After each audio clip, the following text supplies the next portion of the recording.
Hello, guys and gals, and welcome. Welcome. Sorry, I was just trying to get things set up. Had a busy day yesterday. Very busy.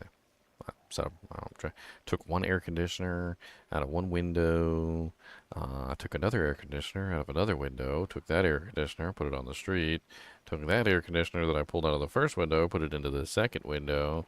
Took out another air conditioner, put that one out on the street. Put in another air conditioner in that window. It was a lot of stuff I did yesterday, and that's not even the half of it. That's why I didn't stream yesterday. Kind of sucks. Anyway, let's get started today. We're a little bit of Diablo, a little bit of fun, a little bit of do-janks. Maybe we'll get some music bumping today, too. We'll see. Anyway, it wouldn't be a good stream unless we started out with the intro, so...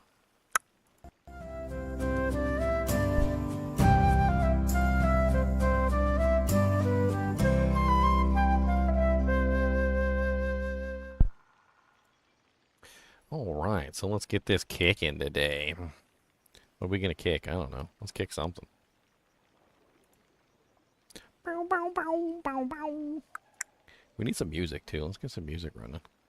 I'm trying to get this pretzel app to actually frickin' work properly, but it never frickin' works on my computer. So I usually end up just using the website, but the website is so frickin' laggy.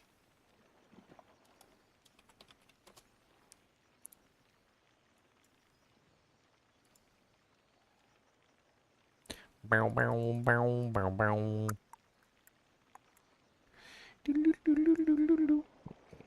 Okay, there we go. Can I download the player? Like, that's what I want to do. I want to download it. Give me the player. Demons and buttholes. I should make that into a game, Demons and Buttholes. I'll probably get get banned from all the apps. You can't name a game Demons and Buttholes. You cannot name a game that. That is not, you cannot do that.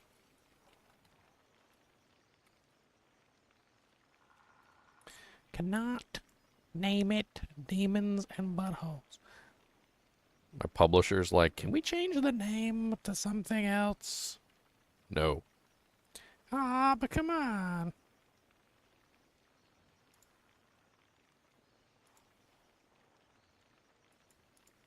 If we could change the name to something else, I think it would probably be able to put it on Steam and stuff. Like, no. You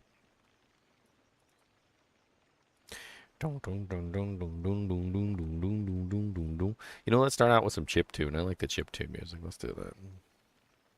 Chip, chip, chip, chippy, chip, chip, chippy, chippy, chip, chip, chip. Chippy, chip, chip, chippy, chippy, chip. Chippy, chippy, chippy, chip.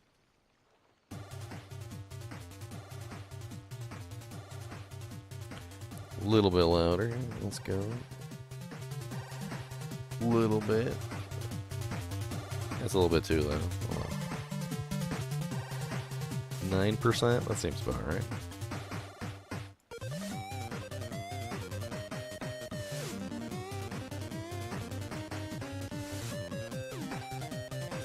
I want to play Toxic Jab, but I think I stole all her equipment. Because I'm a turd.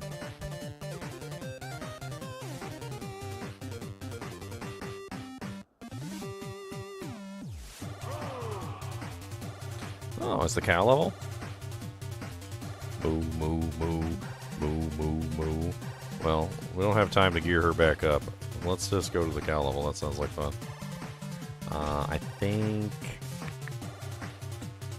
I think my Kicksin is the one that's geared up right now. Let's go take her to the cow level.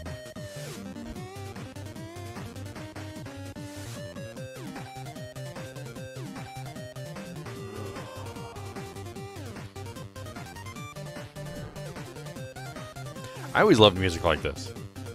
Like frickin' chiptune music. I always loved chiptune music. SNES and NES were the best, in my opinion.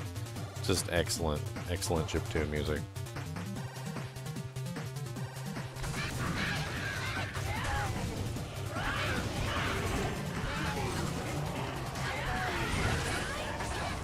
Small chunk. And a plated belt. I like both of those things. Ew. Oh, my stash all crammed with crap. I'm glad that yesterday Daniel left all the crap for me to play with today. He was like, yeah, who needs to sort all this equipment? Nobody needs to sort this. This is garbage. This is garbage. Ginger Gaming tomorrow can do it. Gotta switch to the old school for this look? Okay, there you go.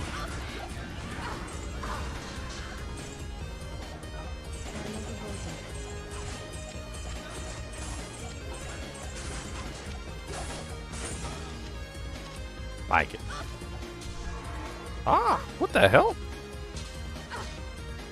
How the hell did I just take off my mosaic claw and throw it on the ground? That was strange.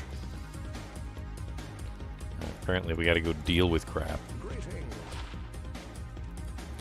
And the charm sucks, of course.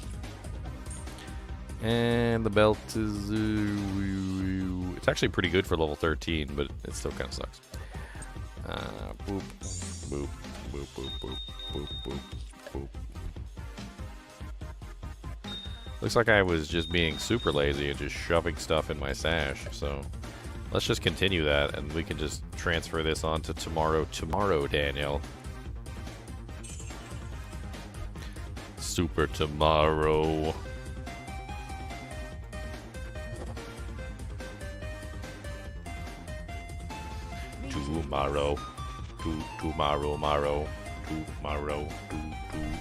Tomorrow.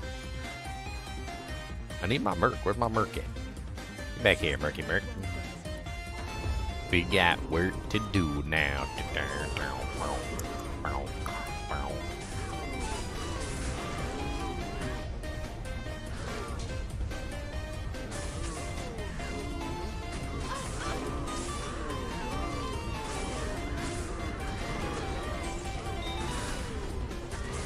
Yeah.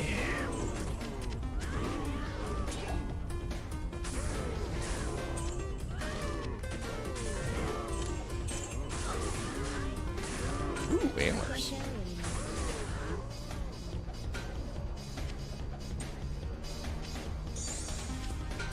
Ethereal antlers. Solar Creeper Fury. Meh.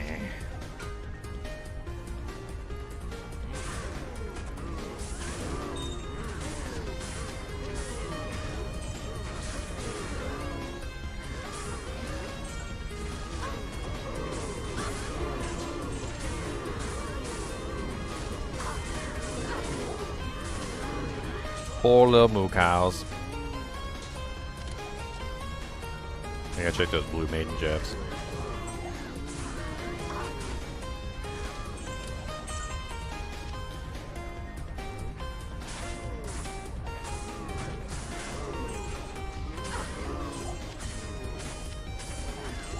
What's up, Champion Hell Bovine?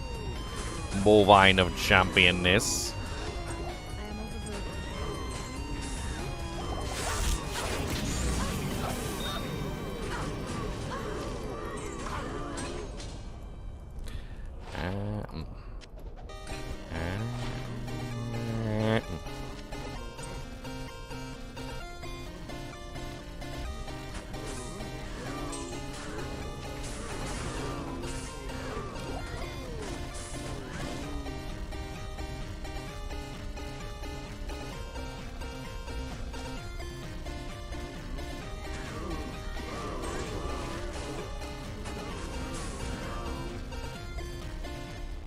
Mindlessly killing all of these cows.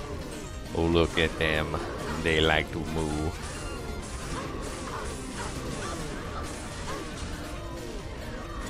Ooh, unique amulets. I can't play like this forever. I gotta switch back to the old new graphics. Let's check those. A blue monarch too. Let's check those. Sucks.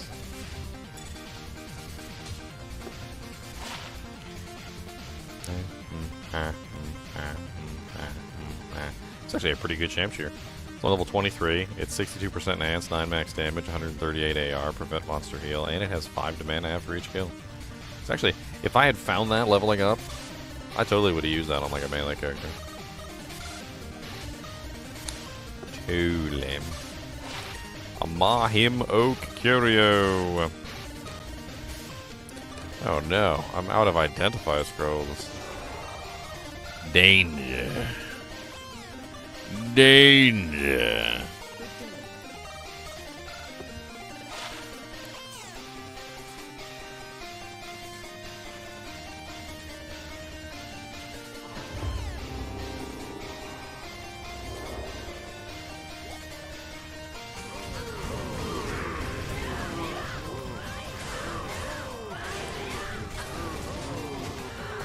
Murder. Murder all cow. Got to murder all of the cow. They try to murder me, chicken. Wow. Do not like it. They're so mean. Got to murder all the cows real lean. And then we take them and cook them and make some burgers because they're delicious. And we got to freaking murder all the moo cows in the moo cow land. And we even go after the king of the land. His name is Cow King. He likes to shoot a freaking lightning. Move, move, move, move, move, move, move, move, move, move, move, move, move, move, move, move, move.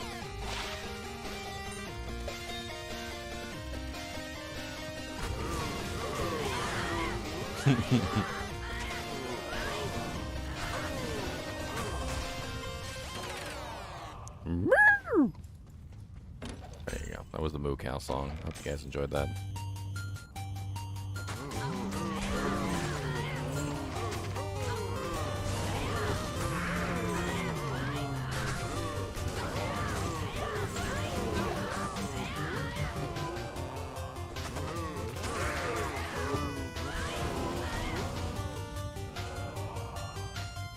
Find any good charms today? Only just started, Gecko. Only just started. Stream's been up for a whole 12 minutes. So in 12 minutes, have I found any good charms? No. No.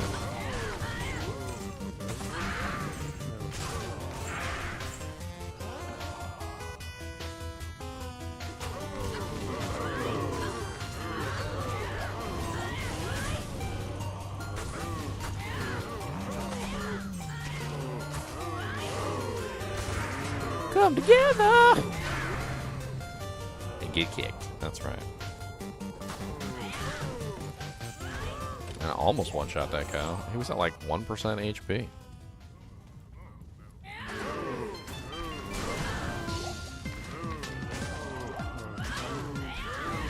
What's up, Kevin? I'm so sorry. What's up, Fiji? Not a lot, sir. How are you? Not bad. Glad to be on today streaming. Couldn't get on yesterday. You know, that's just sometimes the way it works.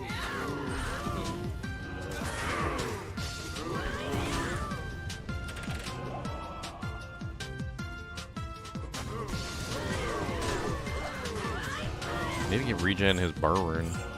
Let me ping him so he shows up. Burger. Burr.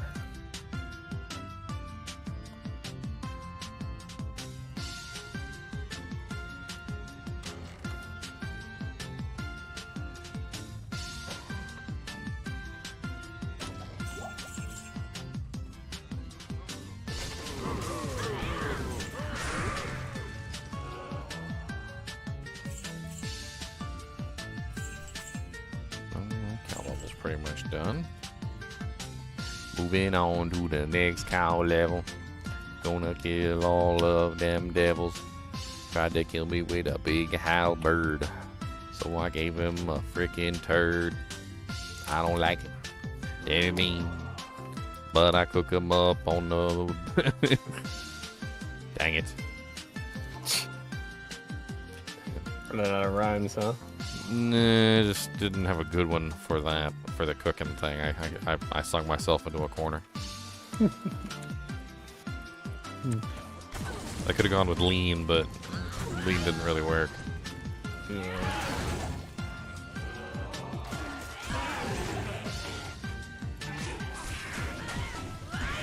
Tell you what, brother, it is out today. That's literally why I was missing yesterday. Cause freaking setting up AC units. AC in the bedroom wasn't working right. Like it was okay, I guess. I mean, the sad thing is, and this is something I don't think a lot of people know, is that when your AC stops working properly, like it's not putting out cold air, it still uses the same amount of electricity it used when it was working properly. So you're paying for nothing, basically, at that point. If your AC is like barely functioning, you're basically paying for a full functioning AC, like that doesn't work. But anyway, the AC in the bedroom stopped working, and then once the AC in the bedroom stopped working, it was I had like another one from my old office, and so I took the one from my office and I moved it over there. So that was like a whole thing. 'Cause it's a window AC unit, so you got to take the old one out and then take the office one out and then put the office one in. And then Yuck. And then we also, the one in the family room also wasn't really working, so we took that one out and replaced that one with another one. I mean, it's freaking hot as balls. It's too freaking hot to be running like no ACs. Yeah. Here right now it's 100. Just awful. Can you believe that there was a time when they tried to, like introduce air conditioners to the world, where basically nobody wanted them? I can't imagine that right now. Could not imagine. This is 100% the truth, though. So like there was a time when air conditioners had first been invented, and basically the companies that had invented the air conditioners were trying to get them into like mainstream adoption, and nobody wanted them. Like they couldn't sell them to the rich people, they couldn't sell them to the poor people, they couldn't sell them to the middle class. The people in that particular time period basically said, quote unquote, that having an air conditioner would make you soft and that they didn't need it. Oh my god. And there's like this, it's like this whole thing, like where I can pull up like news articles from it, and it's hilarious to listen to.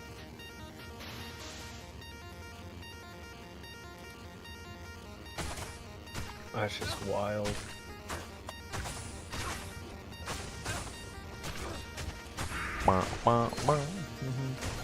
Wow.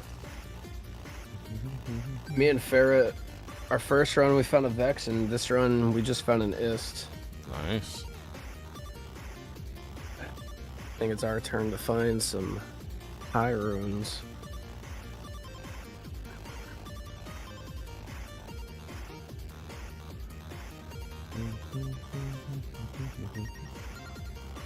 I mean, he's running a dragon and I'm running my javelin, so kind of works together.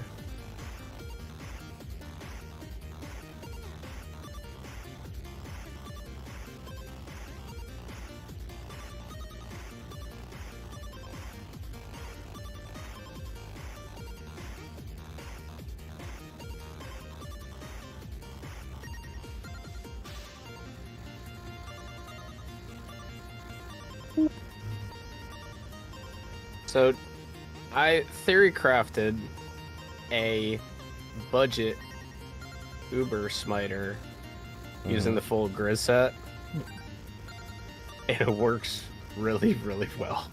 Yeah, Grizz set is, well, I wouldn't exactly call Grizz set budget, though. I mean, I don't know, I think it kind of is. I don't really see any of the parts being that expensive. It's not really the expense, more than the logistics of finding it. I mean, if you have a trade service and you can trade for the pieces, you could probably get it pretty easily, but budget generally means that you can do it with relative ease. And honestly, getting a hold of, I mean, I wouldn't say that getting a hold of any of one of the rare pieces is particularly difficult, but getting a hold of all of the rare pieces in a timely manner, especially say at like the beginning of a ladder, is next to impossible. I mean, without trade. And with trade, even then, like, you're gonna need the currency to purchase each one of the pieces.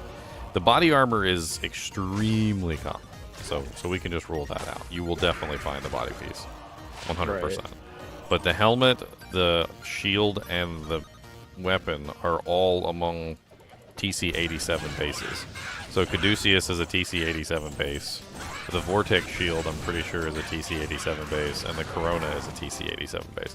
So you gotta be in a really high-level zone to get access to, just to even be able to find those items. I gotcha. So it's a little difficult to put that set together, like in like a budget scenario. I think anybody will eventually have those pieces given enough time. So like that's not an issue. But I mean, the question is does that classify as budget? Yeah. I don't know. I was thinking just like logically, like, oh, it's cheap, it's a cheap set, and like this shows you don't need like crazy top tier gear, I guess. No, you can actually kill the Ubers with a lot cheaper gear than that. Oh, of course. I mean, all you really need is 4 P diamonds and a shield. Like, just find yourself any 45 all-res shield, doesn't even matter. It can even be a normal quality base if you want. As long as it has 45 all-res and you put 4 P diamonds in it and you're set. And then from there you get yourself a treachery, which is just a lem rune.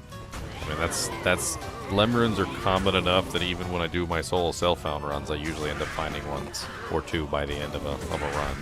Either that or I can transmute up to it, which is pretty easy as well. Crushing blow items are really common.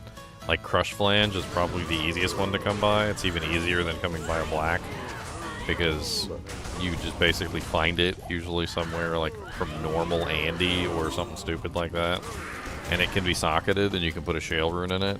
It's like dirt cheap.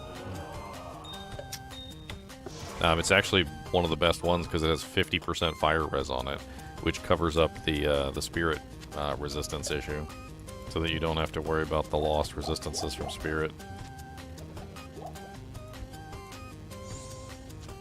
Well, and then like there's definitely a lot of good options for like budget equipment that's just like basically garbage stuff that you pick up as you're going along.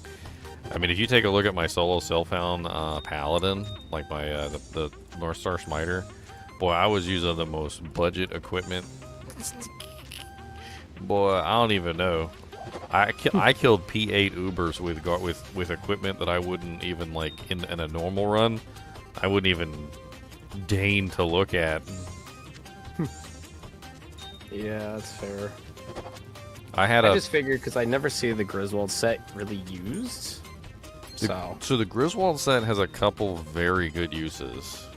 Yes. Basically what it involves is usually facets. So ever since the addition of the Sunder Charms, they've basically become like the go-to pieces if you want like as many facets as you can possibly get in your Paladin set. And there's 3 builds for it. The Lightning, the Fire, and the Ice can all use it. So you basically just load up the entire set with facets. And it actually works surprisingly well. Well, yeah, because me and you had spoke about that last season, and I did end up making that Holy Freeze Pally. Oh, you ended up getting the facets for it? Oh yeah, it was. I mean, even if did you put junk ones in there, or did you actually grab like perfect 5/5s? Oh, I got the perfect, so it's at -60. It's disgusting. It should be. Oh yeah. I enjoyed the hell out of it. I mean, and Griswold set is like a warm cocoon. It wraps you up in like friggin' everything you need for your character anyway. Yep. So you get like all the resistances that you need. It gives you friggin' plus the skills, and obviously with the weapon you can also of course swap out like 1 or 2 of the facets for IAS jewels if you need to. Yep. What's up, meow? No. Oh Lord, here comes the Briton from the What's up, land of governor? Breton.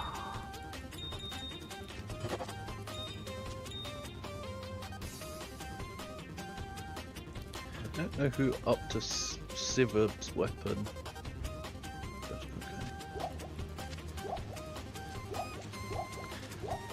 I mean, it's a decent little up when you're trying to like just level a character. okay. Yeah.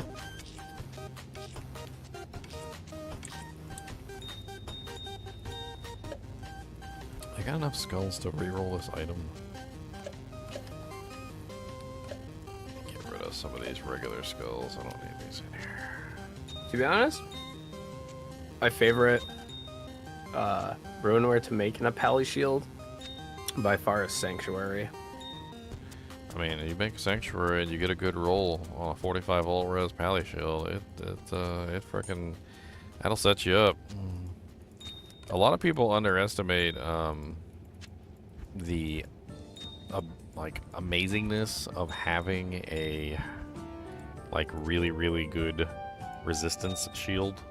So basically, like if you have a shield that gives you, say, or just one item in particular that just like completely fixes your resistances, you don't have to worry about resistances anymore. So all the rest of your equipment can be non-res equipment. So you can have a whole bunch of equipment that just doesn't have any resistances on it. So you can focus on things like G-Face, which has no res.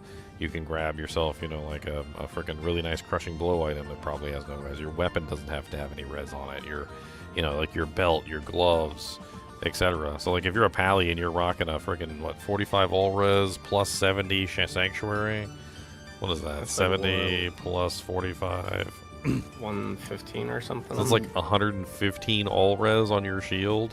Yeah. It opens up all of your other slots to do whatever the hell you want to do with all of your other slots, so you don't have to worry about resistances anymore. There's plenty of characters in the Shadow Dancers, Ginger.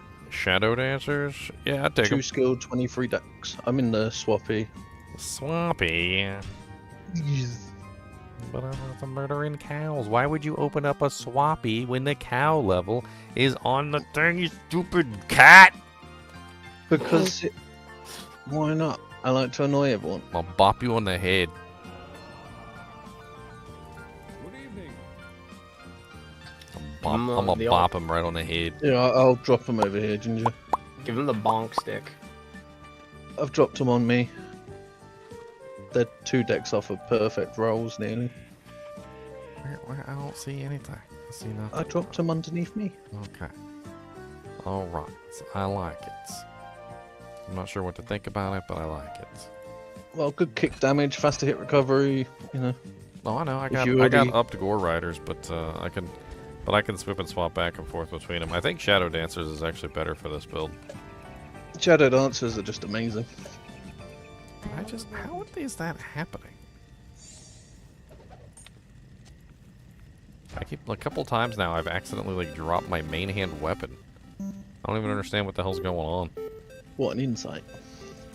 No, the insight was in my stash. I don't even know how that fell. No idea. Like is there like a hair in my mouse or something? And it's like, there's Kuba's hair in my mouse. This is great. Yeah, I Yeah, need to there take it mine is. apart because my scroll wheel doesn't work anymore. Freaking Kuba's It's for hair the in cat there. It's no wonder my freaking mouse keeps jumping around because there's freaking dog hair in it. God, do I got something? That happens to me too with a dog cat. hair out now? He's basically marking his territory, saying, "Dad, you can't get rid of me. Boy, I'm everywhere." His hair gets everywhere. Like, I mean, I'm not even joking. Like, everywhere.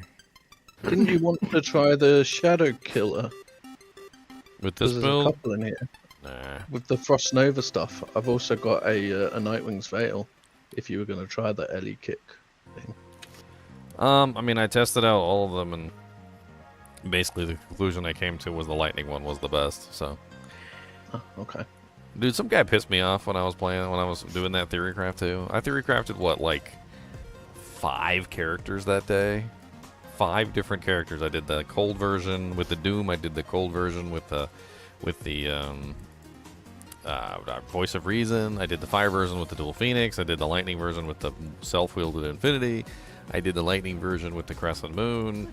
Like, I tested a bunch of stuff, and I think I tested one other variant too. I can't remember what it was. Like, he's like, yeah, you didn't really invent anything new. This is just X such and such, like, already established build. People always get mardy when someone wants to try something that's not meta, that doesn't involve an enigma.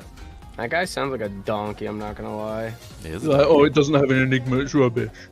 It's like, we like trying different things. Go away. That, or then when people are like, ooh, grief, grief, grief. I'm like, bro, I'm gonna shove my grief in your nose. Like, shut up. Did you look at this lance ginger? If it was ethereal, it would have been so cool. For like a low level. That Yeah, bitter scored lance. I even had other content creators do that stuff to me. Like the day that I made the North Star Smiter, like another content creator like contacted me and was like, "Can I put a grief on this?" And I'm like, "Yeah, Go make a normal smiter.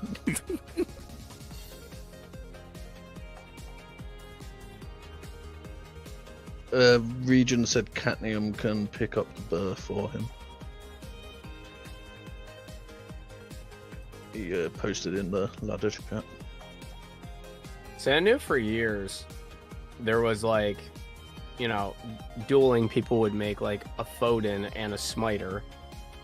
But like for PVM, Yeah, I for am- PvP though, you didn't spec into foe, you used a CTA foe stick. yeah, exactly. So like I never knew of this, and then Ginger, you know, I came across his North Star Pally, and But yeah, North my Star's mind got totally blown. different. Yeah, North Star's totally different. It blew my mind. I was like, oh, this is genius. And the good thing about North Star is because you're spec'd into like the synergies for Holy Bolt, and then you do like Holy Bolt procs with gloves, it actually deals damage. It's funny. And you use Principle for the armor, so it's 100% every time. It's just, yep. Yeah, it's and nuts. if you wanted to put an enigma on there, you could. Yeah, I don't but really, it's like, I don't what's the really point? think you need to be perfectly honest, because you can People- charge, you get to charge around everywhere, and it Yeah. actually works surprisingly well. But I mean, I guess if you really want to.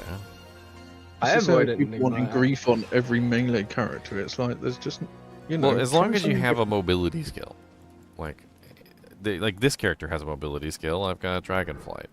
You know, paladins have charge. Barbarians have leap, which works pretty dang good. I mean, you don't necessarily need teleport with a barbarian.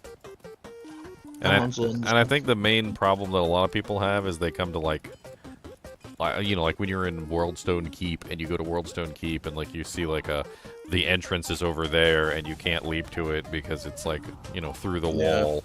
I mean, you could solve that just by having like tele charges on your amulet or your helmet or something, like big whoop. or tele stuff in you. Like you don't Pretty need to cute. you don't need to teleport 100% of the time, but if you had like one or two places that you needed to teleport to bridge like a gap like that, a tele charge on like an amulet or something works more than good enough. Hello? Ah, it's working. Hello. You coming to get this burr rune, can't you? Yeah. He just told me to pick it up, so... Okay, I'll just throw it on the ground. Hurry up. No, don't. Because we don't, Is it, I don't is know it who. swapping game? Where do I need to go? Yeah, Yeah, I don't know who. I'm in the swappy right now. I don't know Okay. who the Duke guy I am is. overburdened. I'm 'Cause I gonna posted it accidentally in your socket it thing. into something here in a second. So, I'll be like, here you go, it's in the face blade. yep, there you Yeah, go. I already You posted it. won a burr rune. It's not the I burr already rune you posted wanted, the but it's name. the burr rune you got. In your stream, so we don't know who people are. Speaking of runes, you guys should pick some up from the shop. Got runes in the shop Yeah, there's rooms in the shop. at ggmentor.com. You can get your own little rune patches. Check it Oh, out. the patches. Yeah. Go buy, Stop. go buy a Shaco and then burr it. Is there a Zod in there? Yeah, I got them all. I got all 33. Oh. I might have to get me a Zod rune, boys. You Oh, could make my you could people turn cool. your headboard from your bed into an enigma. You know, you can do whatever you want with it. I'm gonna make a dream out of my bed. I love you, so funny. Boom, boom, boom, boom, boom, boom, boom, boom, boom. I'm just gonna slap a Zod. I'm gonna tattoo it on me and tell my doctors I don't need them anymore. You're immortal. I mean, it's an iron-on. You can iron it on. I don't recommend it, but You can always iron that jank right on. Hello, it's me, the Aura. I'm sure it'll stick. Is anyone got Who do I trade? like a decent one? It's Badaboom. It's Ginger. Who doing? The boom? Big Badaboom. Yeah, no one knows why Ginger names himself weird stuff like that. Everybody bada knows. boom. Everybody knows this except for you, you British turd. Come on, big booty. Where are you? Because you don't watch American movies, apparently. I watch loads of stuff. But Big Oh, bada yeah. boom. Multipass. Bada boom. Lilu Multipass. Ah, that was a great movie, though. That was like one of the best movies ever. I literally named myself after the Fifth Element movie, meow. God, I haven't watched that in such a long time. Big bada boom. I need to rewatch that movie. Lady, I only speak English and bad English. Any of you got an Eld rune? I want to make a hustle armor. I speak bad English. I'm good at it.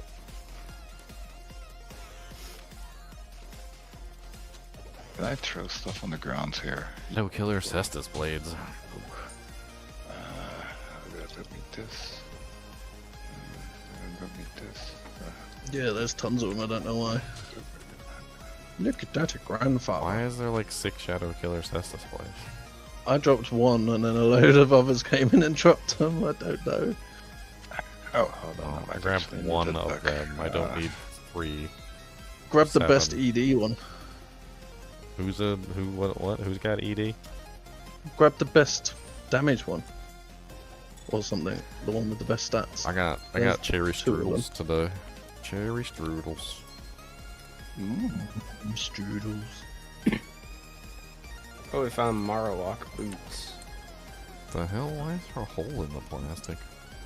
Move some of this. Like it melted Oh, wow. somehow?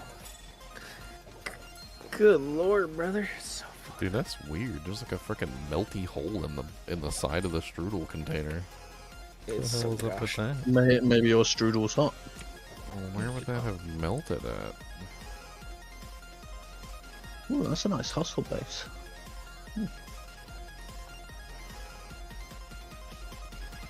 That's strange. Maybe Fifth it's Element from. was the only movie where the main bad guy and the main good guy never meet. I mean, yeah, I guess.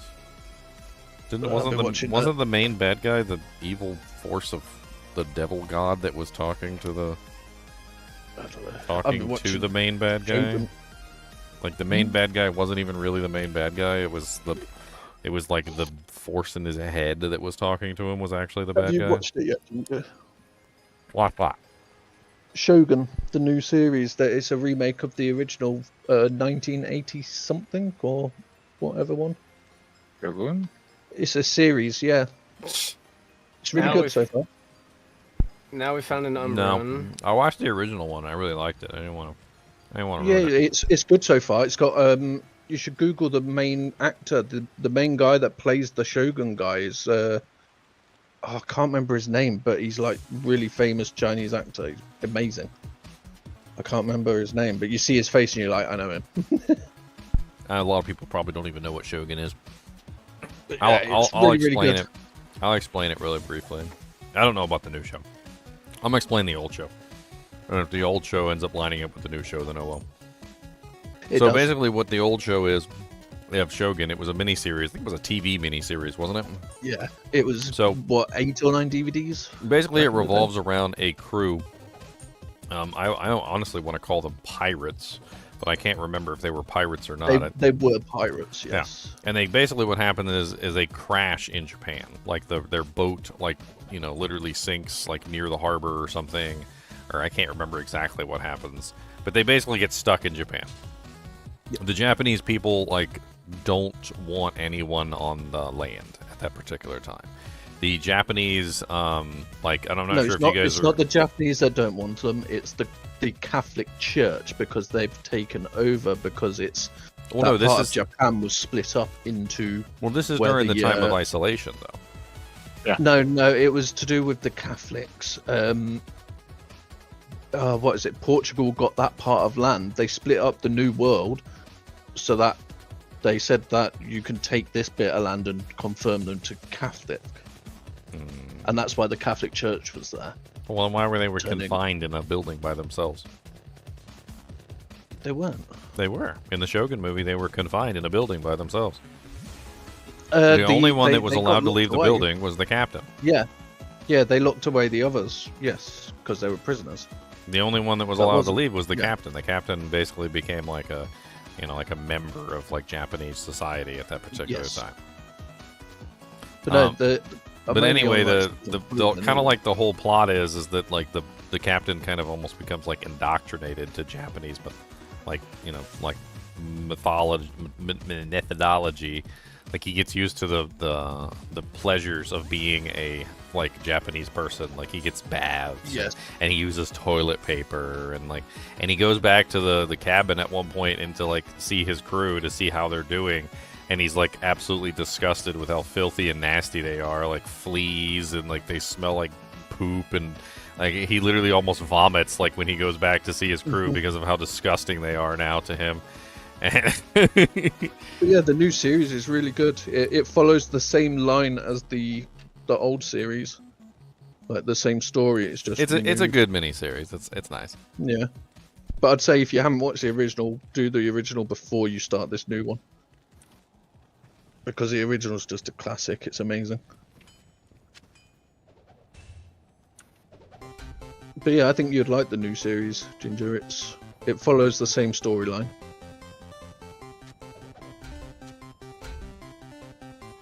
I can't remember who the main guy in it is. Nice, a 3-socket man catcher. That'd make a really good hustle for a merc. Like really, really good. Yeah, that's why I saved it. I was like, that's pretty nice. It's Hiroyuku Sanda. I actually had a Samantha. theory of a mercenary, like a high-speed mercenary, like the fastest that you could possibly get to attack. And the man catcher, the hustle man catcher, was part of it because that gives them ridiculous speed, and it's also a really fast base. Was it negative 20? So a negative 20 with 45% IAS and or 40%, whatever it is, and also fanaticism too. That's like ridiculous, ludicrous speed there. He was in Bullet Train, John Wick, a couple of other things. Veggie's Endgame, Last Samurai.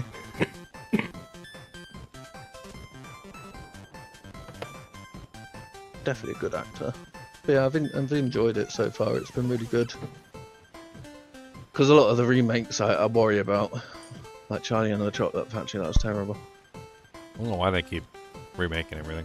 I guess they're But running this out of one, ideas. so far, it's really good. Like, I've really enjoyed it so far. Like they haven't messed up the storyline. or Why you gotta anything. complain about everything, Joy? Dang. Joy complains about everything. Just complain. You don't like my chiptune music? You little... It is 8-bit. It's called chiptune music, sucker. Wait, you got chiptune music? Wait, what? Yeah, playing on the stream. Oh, I gotta go watch Ginger that. does Then. the weird I stuff. like chiptune music. Yeah, I got Chiptune music I got an is app dope, called Pretzel. It's called Pretzel Music, and it's a bunch of like copyright free, like YouTube safe Nice. music. Although it doesn't always work out that way because sometimes they still end up striking Yeah. my channel anyway for it. They're like, because there's this whole thing with the music industry where basically even if you don't own a piece of music, if you upload to the service and tell them that you own a piece of music, they'll strike your stuff So, anyway. yeah. Like, and you'll be like, crazy. nobody owns this. This is like duty free, or what is it called? Oh god dang, what's the name? When something has like fallen out of the copyright spectrum, open. It's open for everyone to use basically, and and they'll still put like music on there that's open for everybody to use and try and get money for it. Are they any good for you?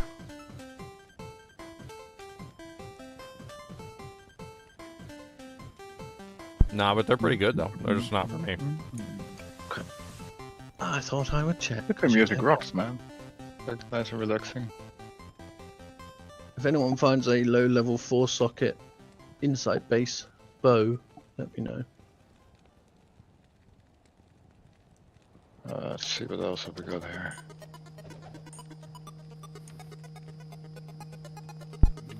Gonna need all Everybody this. always judging me for the food I eat. I'm eating cherry strudels because they help with my gout. Normally you just cherry get anything very helps with your gout. jerky. Beef jerky. I wish I had some beef jerky. Really, cherry helps with gout. I should tell my mom that. Yeah, cherries have a special NSAID in them that lowers uric acid. Ah. Poor man's Maros. Honestly, though, the best way to get rid of gout is to avoid sugar, almost entirely. No, I don't no really sodas. realize- It's kind of like doing keto diet. Keto actually helps out tremendously. Have you still got your passive and magic phase? Because I've got a 36 life passive and magic skill at Ginger. Yeah, I was about to go play her again too. Toss it my way, I'll put it on her. Because I think the ladder's not got too long left, does it? Cat. Meow. I talked to Ginger about our theory crafted Griswald set. This is amazing. Oh, Like, what? full Debunked it. What's that? Why? It worked. I thought it Griswold. worked. Cathon? No, Griswold set. Oh, Like, Gris set's good, but the problem is, by the time you find the full set, like, without trading or whatever, you've Yeah. already got a black, you've already got, you know, a That's- decent pally shield, stuff like that. Yeah, we just It's so talked about hard that. to find. Yeah. It's, It made it's me like- depressed because I like the thought I had arm a and the good helmet. idea. I wasn't Armor trying to and make helmet's anybody pretty easy. depressed. I thought I had a good idea that it got Yeah. shut down. Like, the armor and helmet are you- okay-ish to find, but the weapon and the shield, like, Let's just say this, okay? Let's put it this way. All right. It's like finding If you were materials. doing a new ladder start, and let's say we started a new ladder, and everybody's like, you know, we do our first swappy or whatever, and like in the first swappy, you see like a Griswold shield, right? And you snatch it up. And then like the next day, maybe there's like a Griswold helmet on the ground, and then like the next day, there's like a Griswold, you know, weapon on the ground or something, or you're able to trade for one or two of the other pieces with something that's not really all that could valuable. happen. Yeah, like if Then, yeah. if the stars lined up in the right direction, I think you could totally get away with it as a budget. But I also think that there's a very good chance that it's not going to happen. So It's just so so it hard really to just find. it would really be one of those things where you'd be like, "Ooh, look, there's that," or whatever, or like somebody in chat says, "Hey, I just found a Griswold Caduceus or whatever," right?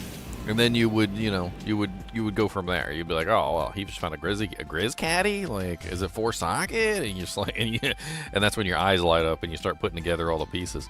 Because we just assume you've got a Griswold armor, because everybody finds a Griswold yeah. armor.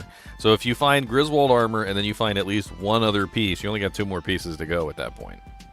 yeah. It's rubbish, Joy. Does anyone run an Act 3 Merc? I've got an Ethereal Viper Magi.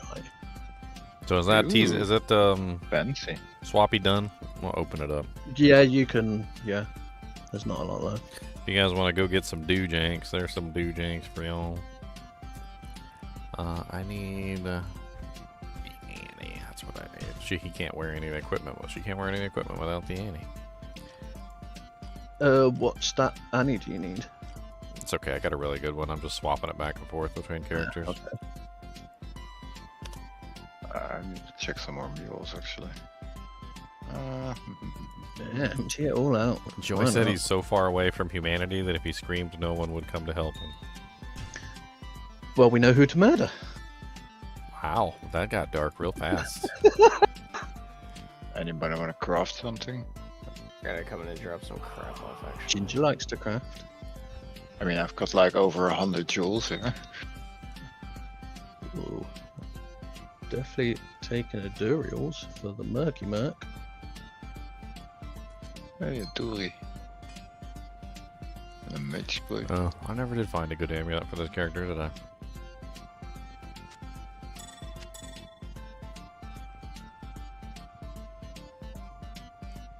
What's this? Modeling small charm.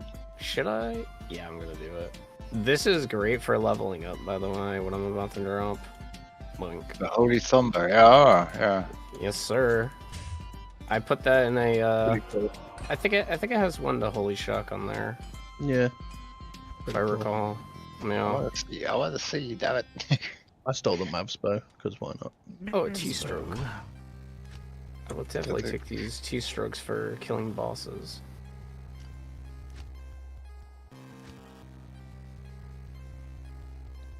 Plastic American cheese? What are we American cheese? Is anyone saving up token stuff? Not me. American I'm- cheese is just I'm different. gonna Okay. drop some. 'Cause I'm not waiting for many.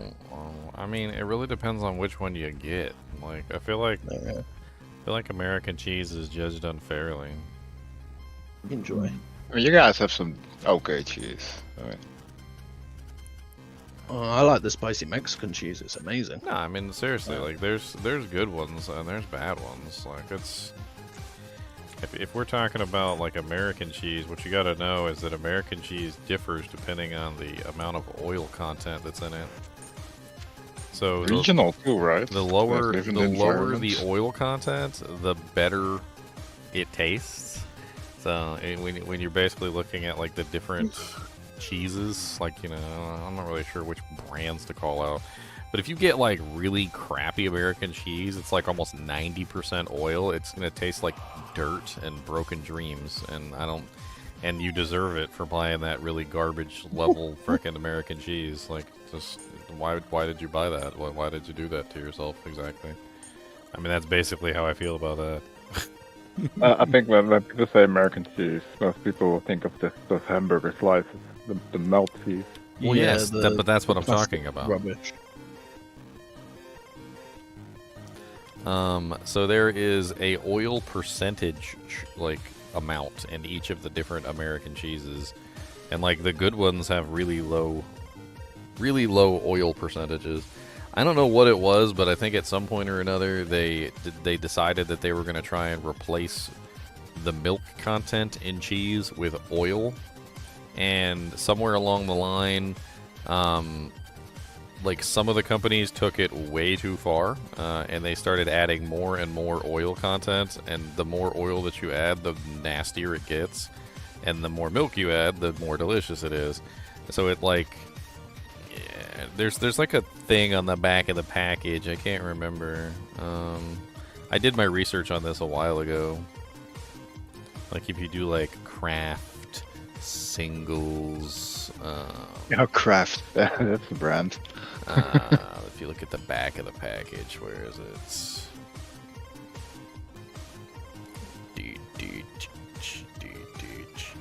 Where's the ingredients? That's cream cheese. That's not what I want. Why would I want? That's not what I want at all. Anyone got That's any also like normal cheese, right? Like cheese, not like oil based. I I know you guys have Gout out there too.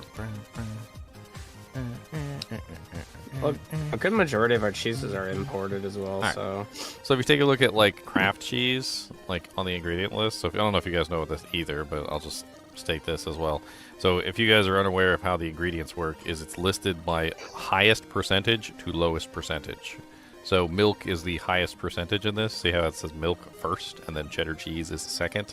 So milk and cheddar cheese are literally the two highest percentages in the thing. Right, but if you go and you look at American cheese, sometimes when you buy American cheese, milk isn't first, and instead it's some sort of oil that's first, and those are like really freaking nasty. And the worst offenders are almost like 70 or 80% oil. I don't even know what kind of oil they are. It's really bad. Like they're trying to see if I can find one. Of course, I'm looking at crab cheese. I think it's vegetable based oil. So there's like this really weird thing with American cheese where yes, you can go to the store and you can technically buy quote unquote American cheese, and you can get like the worst variety possible. We actually have a negative term for it over here. It's called government cheese. That's what it's called. It's called government cheese. We call it government cheese because that's what the government gives out. They give it out because nobody wants it. They're like, you can have some government cheese. terrible?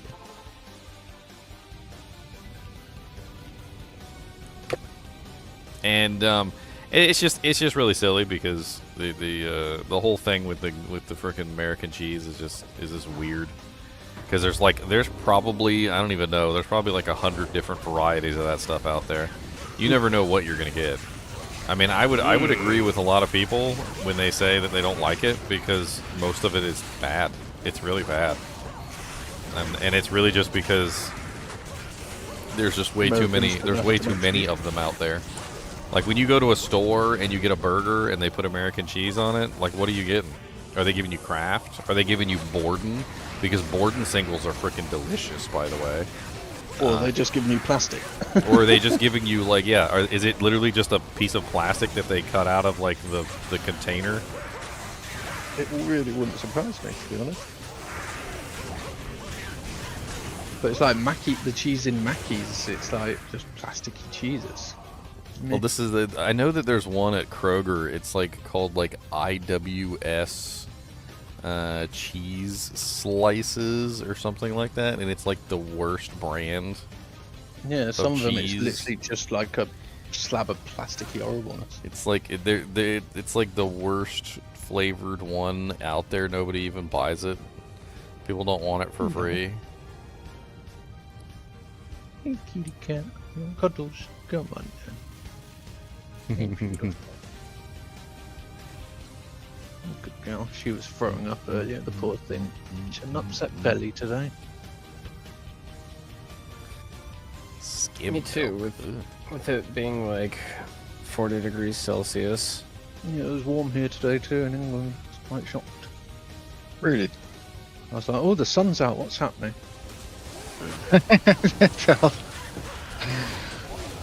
Confuses us English when the sun's out. Yeah, I can imagine.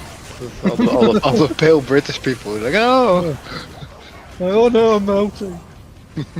It was funny though, on the news the other day they said it's going to be a heat wave of 20 degrees Celsius. I'm like, you what? If that's classed for a heat wave? What? What? What is 20 degrees Celsius in real people temperatures? In metrically impaired numbers, that would be in the living Not a people temperatures. Not a lot at all, Ginger. Not a lot. I believe it's like. It's I feel like it's like 60 something. What do you guys use, Fahrenheit? The 60's not even hot. They do, yeah. That's what they use. Yeah, It said 60, 20 Okay, so 68. 40 68. degrees Celsius is 104 Fahrenheit. No, yeah, he said which is what we had 2 years ago. he said We it had was 40. 20 degrees Celsius. Yeah. Oh, 20 is. That's like way lower. That's like 60. Where I'm at right now, it's like 40 C. It's been Yeah, we had- 90 plus here in Virginia, like every single day, or think it was basically 2 like years ago. 2 months. It feels like now.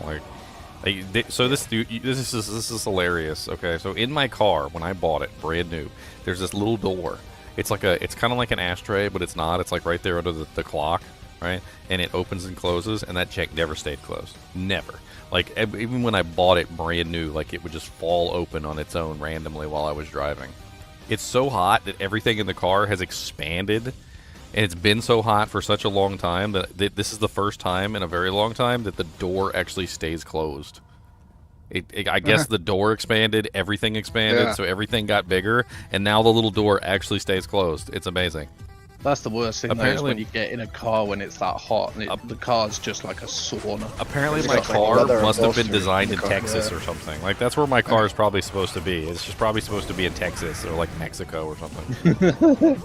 Like the guy who designed the little door, like in Mexico or whatever. Like when my car was originally designed, he like put it all together and he's like, works perfectly. And then as soon as it got shipped anywhere that had a normal temperature, it stopped working.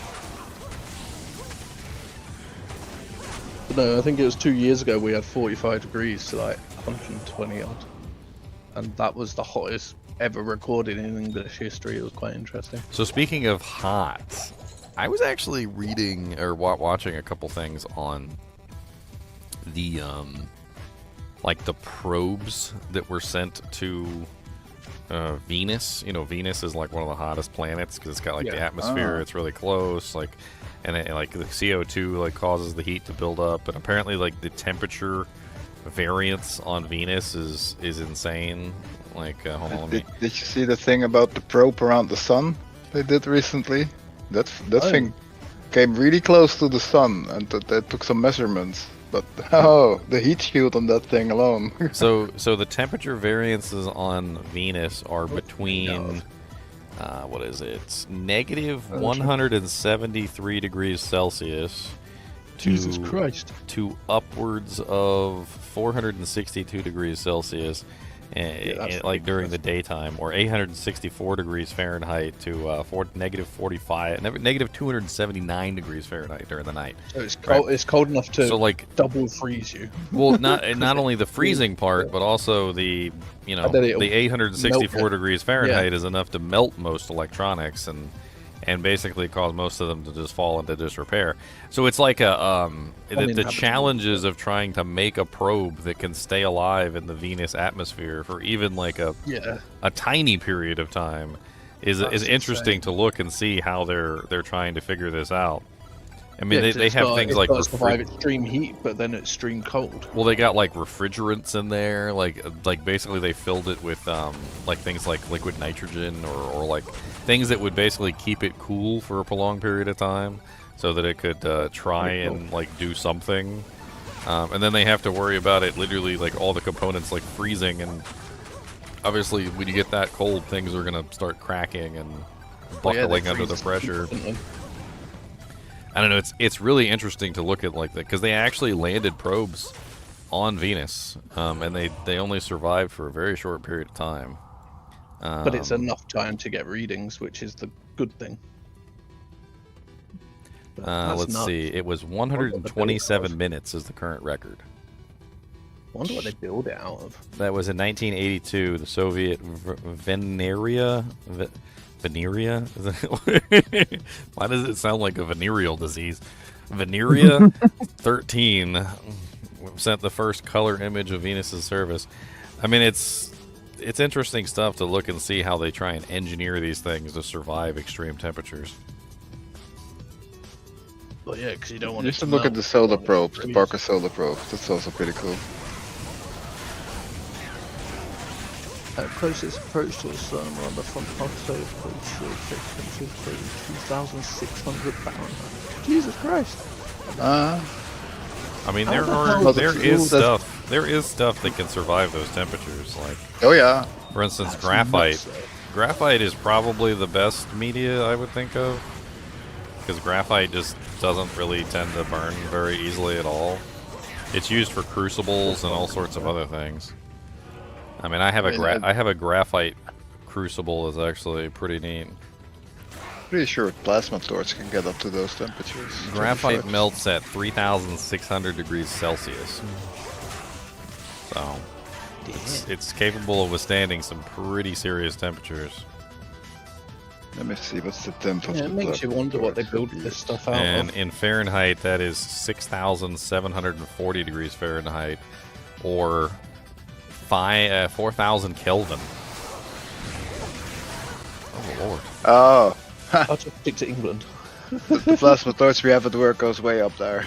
It's way above that. That's even hotter. Like, holy heck, I didn't even know that. No wonder you're Yeah, not supposed to put your hand under there.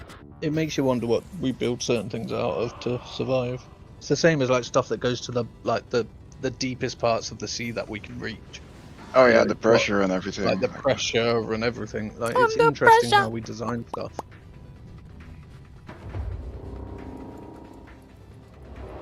I find it fascinating. You don't How want, They- good- you don't want Ooh, submarines on Uranus? Oh, man. You've got a submarine on your anus or in your anus. What? Oh, why did we go to in all of a sudden, meow? I don't know. Was that a wants to go Freudian, into was the that eye a of the Freudian storm. slip? I think that might have been a Freudian slip there, meow.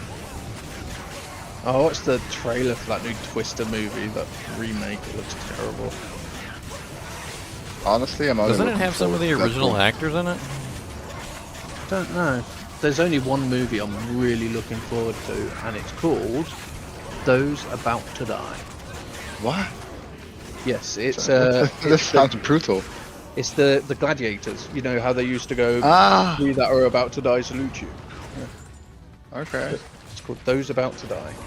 The trailer looks really, really good. I'm not sure why they And, didn't just refuse to fight. And Gladiator 2. I'm looking I forward to guess that as they well. would be killed, probably. I mean, yeah, but what are they gonna do? Kill everybody? Well, Yeah. I mean, I don't think that. I I don't think think it it works was- that the way. Roman Empire kind of did that.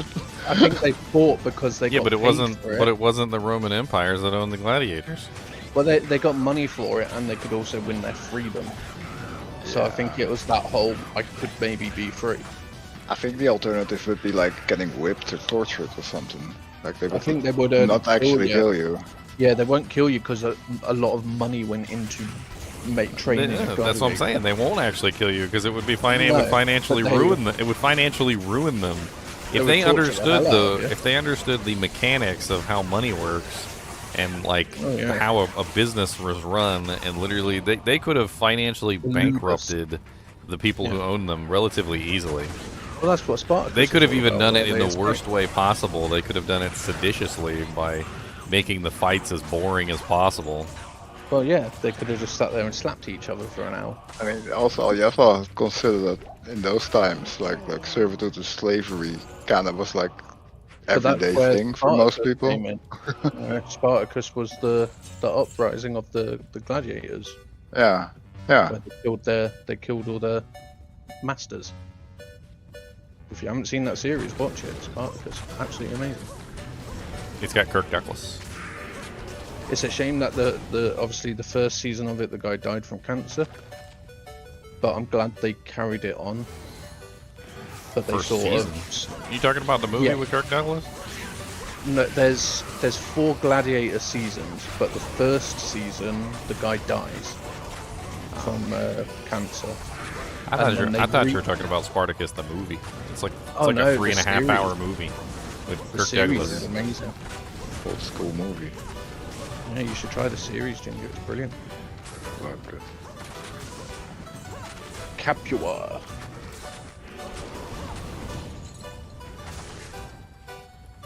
Gladiator 2 is going to be good. It's got Denzel Washington, and it carries on from the first Gladiator, where it's about their son, the princess's son, that was in Gladiator.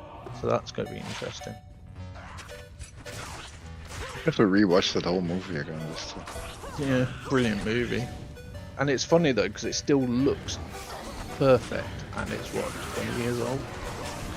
Yeah, but they made movies, like actual made- movies back then. Yeah. Like nowadays, now it's it's more. I don't know, Yeah. television quality almost. And nowadays everything's just green screen, so they don't have to put the effort into like with Gladiator 2, they're actually building the Colosseum again. They're building it all. Like they're doing it properly. They're not just green screening the whole lot in.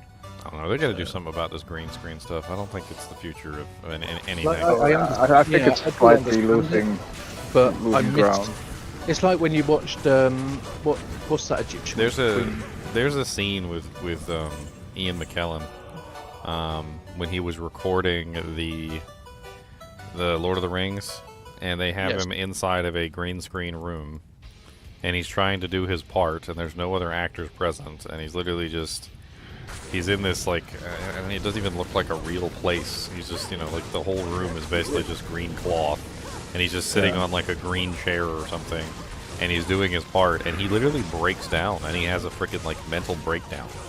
Yeah, because you're literally like talking to yourself and acting out with no one to help you or to give you inspiration or, Imagine yeah. being like in the actual scene with the furniture. That's gotta Yeah, like it's add different. something to the movie. Yeah, because it gives you your imagination a kick, and that's how all Yeah. these old movies had these random where actors would just come out with something and they kept it because it worked so well.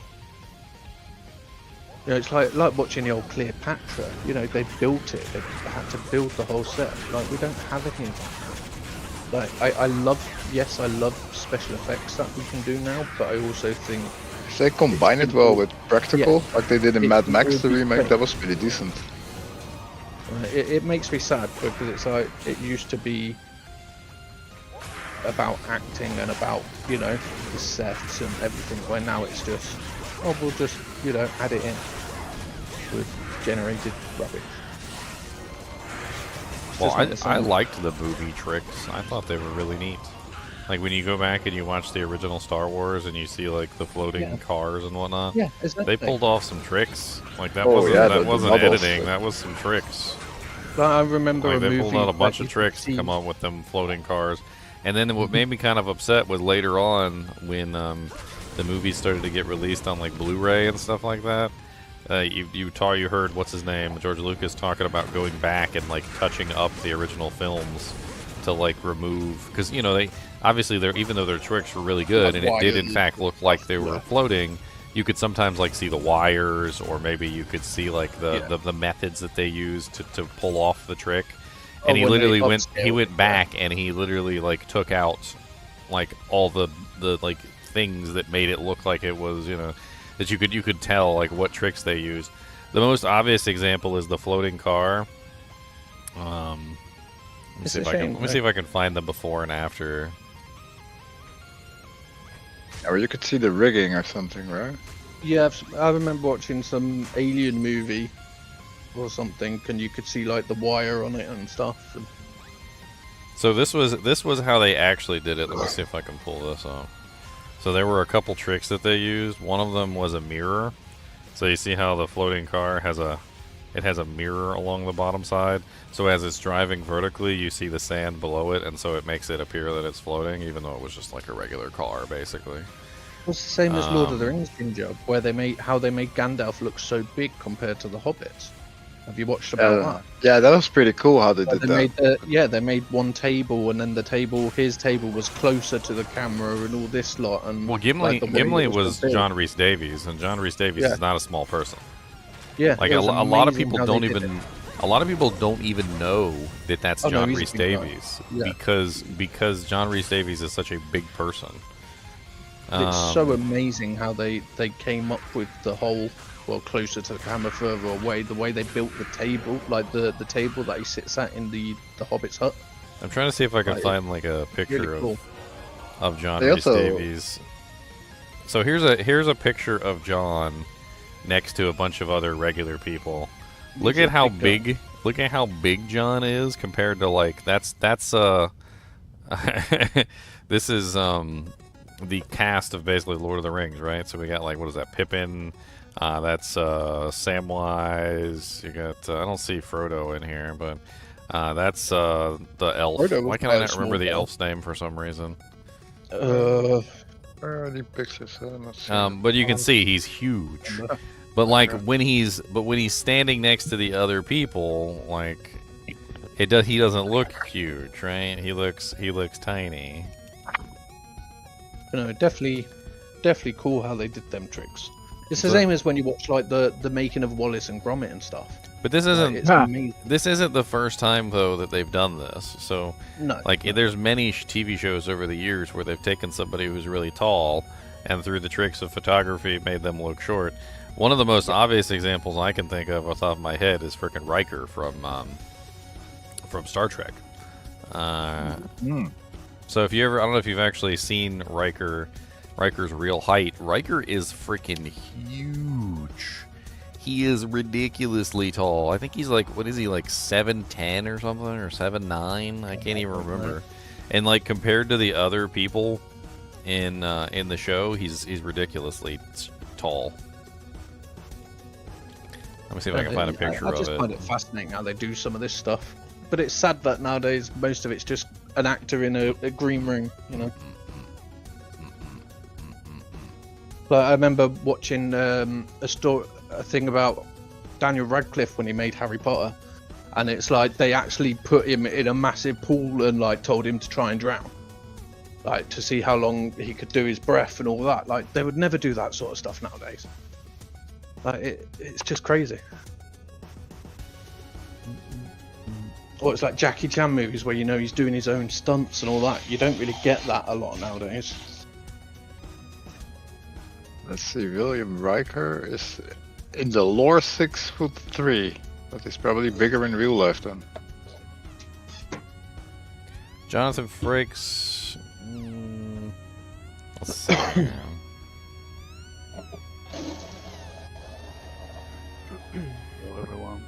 But they basically used a bunch of tricks to make him look shorter. Like Yeah, like they would have the people step- standing up on stuff, or they would have him like in like a little hole where he would be standing down. Like there was Yeah, a and bunch they of put there was a people bunch of further tricks that away they and- used. Yeah. Gimli actually had a stand-in. He had a short person stand-in, basically during like some scenes where they couldn't hide his height, where literally just that person would come in just for like one scene. But no, it's amazing how they do that stuff, but it's getting less and less now because less sets are actually made. They just green screen it. It's amazing how they do it, but it's also a shame.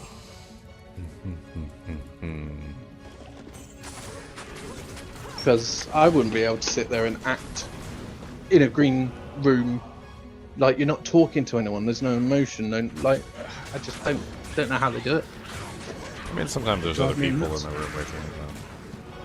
Well, yeah, but it's not like you're acting out that scene at that place, or it's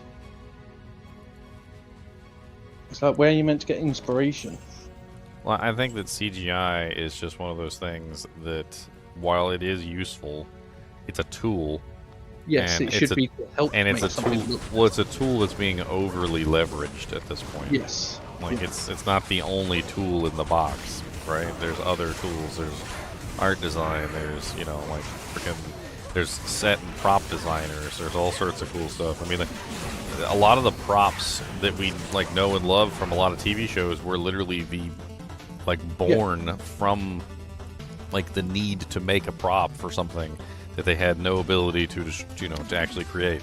Like if you guys know the whole story behind the lightsaber was basically just a handle from a old camera, like a flash handle from an old camera. Cool. Let me see if I can find it. If you actually ever find one of these old cameras or these old flashbulb tubes, you actually Old can movie get like groups are amazing. you can get tons of money for these, by the way. So this is what it actually is. It's called the Graflex 3 Cell Flash. And basically what they did is they took the top of it off, obviously, and they basically just took the cell flash and they turned it into a lightsaber. Notice how much it looks like a lightsaber? This is literally where the lightsaber came from. So if you ever find one of these, you can literally sell this for a bundle, $750 here on this one. But I'm sure they've maybe even sold for more than that, who knows. And then people will take them apart and actually convert them into like a legitimate like prop version lightsaber from this. And then like if you pull off the top, you end up with something more like this, which you notice now it looks even more like a lightsaber now that you pulled the top off.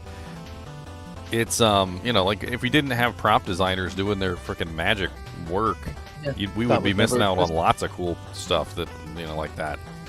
Same with like Hogwarts, they did like a mini.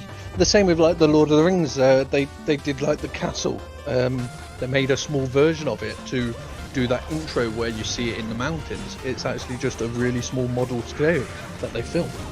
Like, I actually really cool. like the I really like the sci-fi sets they used to set up too. yeah, Like wasn't there like some sort of thing with the Star Wars, like when they were first doing the Death Star or whatever? They had a didn't they take a whole bunch of Battlestar Galactica sets and like glue them together to make like the Death Star area? I can't remember. There was also Well, just another really please interesting do it. news article I found the other day. It was about they found the original USS Enterprise. So if you guys are unaware, during the television show, they actually had to have a real model created. Say for the for all of the doojanks, the opening scenes and everything. And and so the real model was missing, so it was gone. Wow. It got stolen or something. I don't know what happened to it. So that this is the real one, and it was found recently. Apparently, some guy like doing one of those. What do you call it?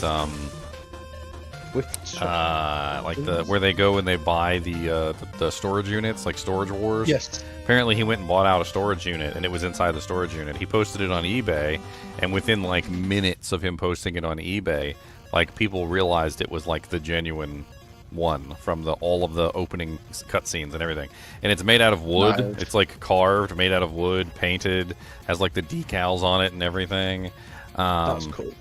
And he had to take the auction down. And apparently, once he found out who it belonged to, he gave it to you know, not Gene 'cause Roddenberry, but it like should Gene be in a Roddenberry's museum. son or something like that. Yeah. It should be in a museum. And he gave or- him a reward for finding it, but I mean this is like legitimately the first Enterprise that was ever made. It's a model of the Enterprise.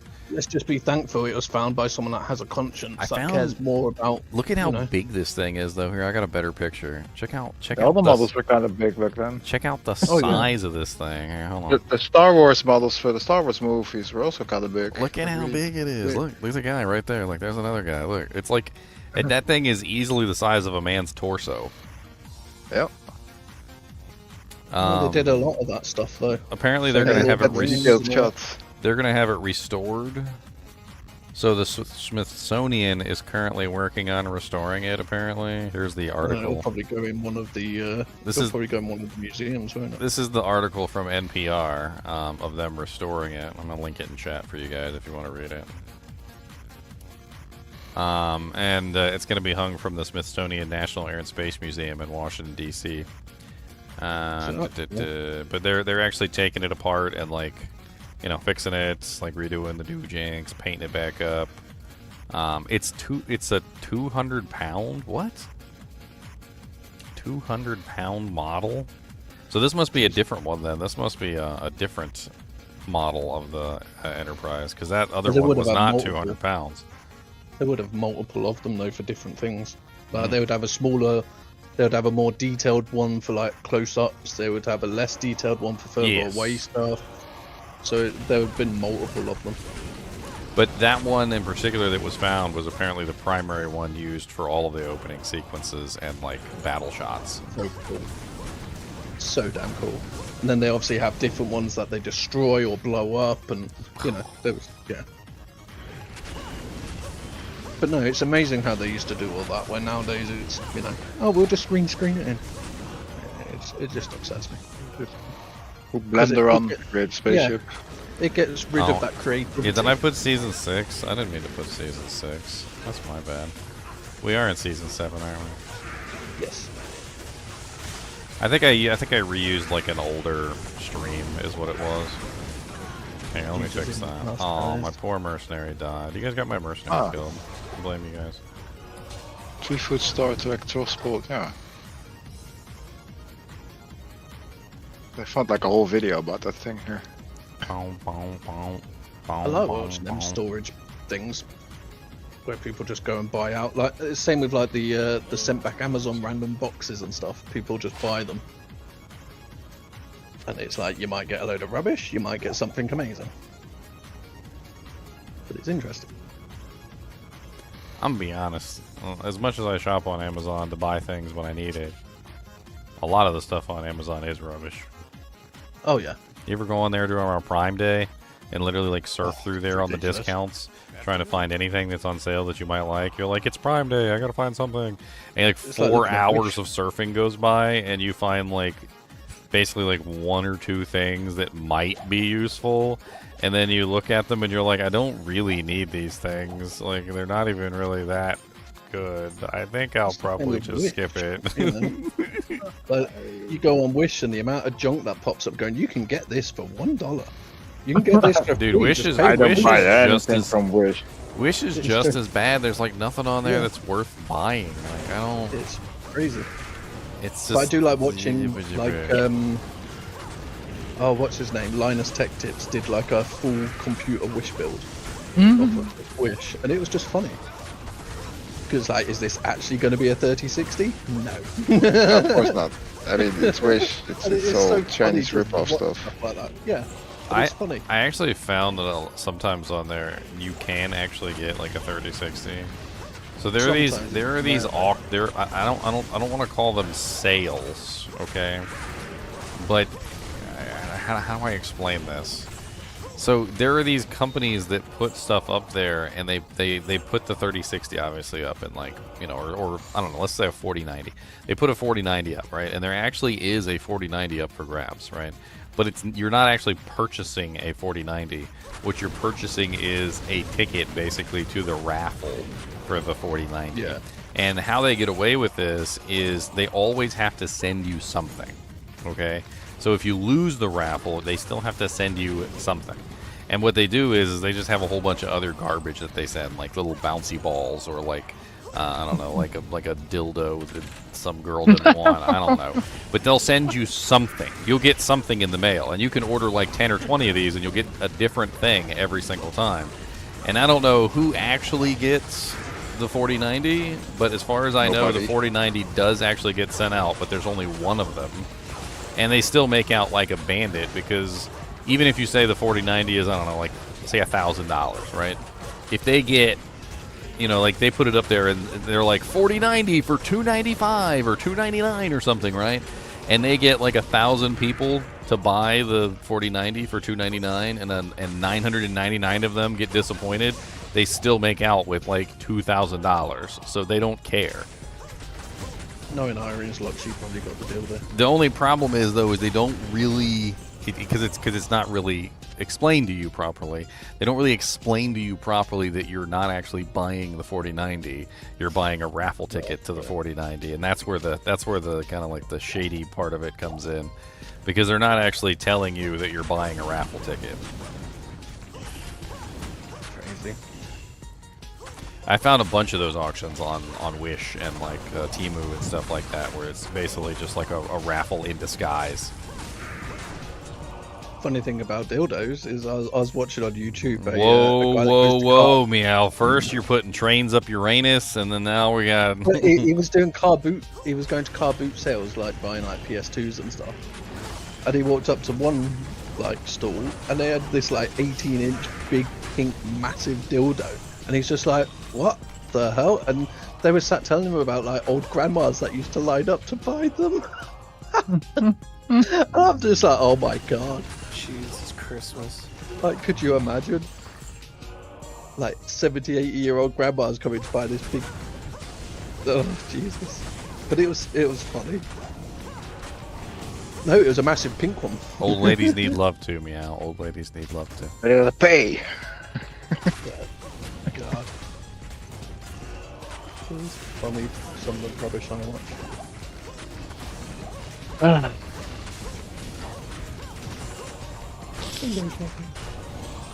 Okay. Scourge. You a big field now. Hey. A one-socket Scourge. One-socket items should be outlawed. Freaking one-socket white bases. Demonetized by the dildo. I don't think you're going to get demonetized for talking about that. No. As long as you don't talk If about you- the other stuff. Yeah, it's like you can talk about things if you're not showing visual representations. It's like you could talk about boobs, but as long as you do not have boobs on the screen. No, I mean, Like, you it's can certain still get things. demonetized for talking about Yeah. something that is a graphic, but Yeah, some that's- things. we're you not, have to we're be not careful. talking about anything graphic right now. We're just No, talking we were just about talking a toy. about- We're talking about a toy, okay? Yeah. It's a toy. But no, he actually found some really cool stuff. He found like a PS3 for £5, you know, like $10, stuff like that. And like he found like some straighteners that I don't think apparently. I don't think I would For buy a spares. PS3 for $10. Yeah, but he was doing it for spares and repairs to fix up one that he had. I don't think I would So- ever repair one. He was just. I don't know. He liked his retro games and that, but it was interesting just to see what you could find. Like I'll give this advice to everyone. I was alive during the, you know, like the whole period as a tech guy, you know, like during the whole ball grid array failure stuff. And the ball grid array is not something you ever want to mess with. Like, just don't do it. Okay. The ball grid array failure problems are so bad, and they're basically unfixable, and even if you do fix them, they just break themselves again relatively quickly. And the ball grid array failures affected pretty much everything from Xbox 360s at the time to PlayStation 3s were also affected by it. Laptops, pretty much anything from the era of ball grid array failures is, honestly, in my opinion, just not even worth messing with. It's just too much of a headache and a hassle. I mean, yes, can you get it to work? Sure, you can get it to work. Like you'll probably get it to work, Yeah. but you'll also probably break it again within a very short period of time after it overheats. No, I like watching random stuff like that. There's actually a reason why the trade-in price, like at GameStop for like an Xbox 360, is lower than the power supply. Yeah, it's ridiculous. Like if you go trade in the power supply for the Xbox 360, they will give you more for the power supply than they will for the actual console. And if you trade in the console and the power supply, they will give you less than the price of the power supply. They will actually give you less money if you trade them in together. Yeah, it's crazy how things work. I mean, I think the only PS3 that might be worth trying to repair, honestly, is the launch edition that was capable of playing PS2 games. It was like that one that's backwards compatible is kind of worth trying to fix, but even that one has the ball grid array problems. I think it's because everyone's gone crazy about all the old retro games like the Sega Drive and all this stuff, and the GameCubes and... For those of you who are unaware of what the ball grid array problem is, basically what it was is back in what was it, 2000? Was it 2006? Basically, they had this technology. It was called the ball grid array technology, and it's a soldering technology. And basically, what it is on the bottom of the chip, they had all these little tiny beads of solder, and the little tiny beads of solder would be heated up, and then it would attach itself to the board. I got an image here. There you go. So this is it's like a service-mounted device. This is a chip with a ball grid array technology on it. All right, so the chip would then adhere to the board through the ball grid array like this. So you would put the chip down, then the chip would be heated, and it would contact all of the points, and then the points would make contact to the chip, right? Well, what happens is because solder has a relatively low melting point, the melting point of solder is the melting point of solder is 190 degrees Fahrenheit at its lowest and 840 degrees Fahrenheit at its highest. And 190 degrees Fahrenheit is actually pretty easy to get to. It's not impossible to get to inside of a PC component. And so what would happen is with the ball grid array failure, which affected like pretty much everything during that time period, is the system would eventually overheat at some point. And it didn't even have to overheat. The entire chip didn't have to overheat. It only had to reach the exact temperature in at least like one spot so that the chip would pop up from the board. And as soon as the chip popped up from the board, even just a little bit, it would lose connection in those places, and then the chip would stop working. And the ball grid array would sometimes fix itself too, magically. So like if you were playing the game and it just got really, really hot, sometimes it would resolder itself back down, which is absolutely silly. So you would have this really weird situation where sometimes your system would work and sometimes it wouldn't, and sometimes you would wrap your Xbox in a blanket and hope that the heat created would resolder it back down, or you would put it in the oven at 190 degrees and hope that that did it. And I'm not even joking. But the problem is that no matter how many times you fix this, it can very easily just come back. I think the only way to actually fix it would be to legitimately take the chip and like pin it into the freaking board so that it's not ball grid array soldered onto the thing. And it was an idiotic design. It was very much so an idiotic design. And like I said, it didn't just affect like specific devices. It affected everything that used the ball grid array technology from that time period. It's basically like utter failure. That's why they used to say that if your old Xbox overheated, put it in the freezer for a minute, because it would resolder itself. Try not to move it or shake it and put it in the freezer. And that's why they used to put Xboxes like in the oven for a minute to resolder them. So then they also started making these clamp down kits for the Xbox 360. And what the clamp down kit is it's basically a kit that just clamps the chip down with like as much pressure as you can without completely breaking the circuit board, basically. And the point of the clamp down kit is to basically force the chip to not move. So you're basically just pushing imagine just a big fat guy just like he's got his elbow and he's like his whole body weight is just on the chip, just trying to make sure that jank don't move anywhere. Like the clamp down kit was trying to force the chip to not move so that in the event that it did heat up to the point that the solder balls would pop off the chip, the chip couldn't move. So it would more often than not like resolder itself back down, even if it did happen to come up. and it was such a stupid system. And during that But it was time period, I cannot did tell it? you how many laptops, how many PlayStation 3s, how many Xbox 360s, how many devices came in with that ball grid array failure.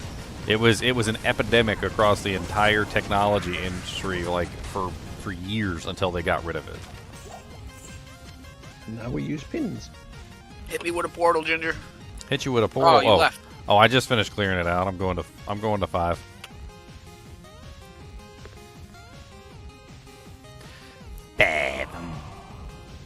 I'm on the Zon today. Same. The Zonian. Same. I just found a pretty good charm out here. It was a 77 AR large with 4 strength. It's not bad. Dang, this stupid game. It just booted me. Well, that works. So did you see my theory craft from the other day, Bob? With the like Lazan, the assassins? No, I don't think so. I was doing This like video? I was doing theory crafts on like an elemental kicker, Yeah. and then I tested all the variants, all the elements, and honestly, the best one was honestly I gotta say it was Crescent Moon. It was just Crescent Moon, like lightning charm, like stack lightning resistance. Like that was the one that seemed to work the best. Out of all of them, I even tried like self-wielded infinity. It was interesting. That one was okay, I guess.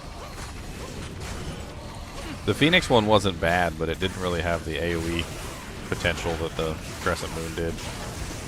It's kind of hard to beat Crescent Moon's like chain lightning spam and the static field proc. Yep. Both. It's just really good AoE.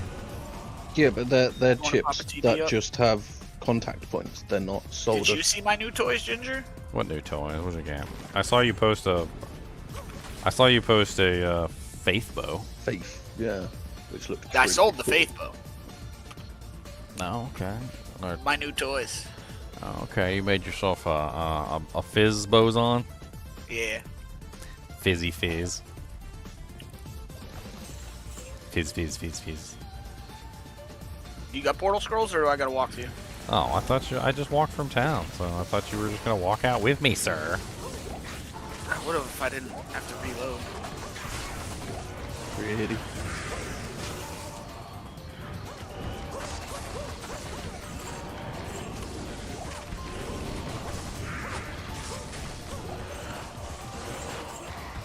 Yeah, I tried like every variation though. I wanted to see like which element was the best.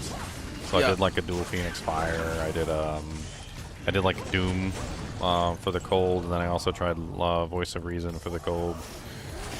Cold was just underwhelming in general. I also tried It usually is when you don't have any like real good negative stuff.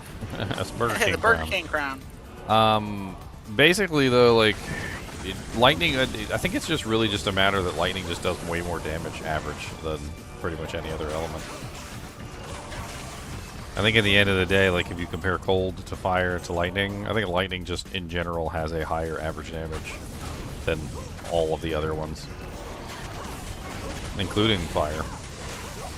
Yeah, fire's just the consistent damage.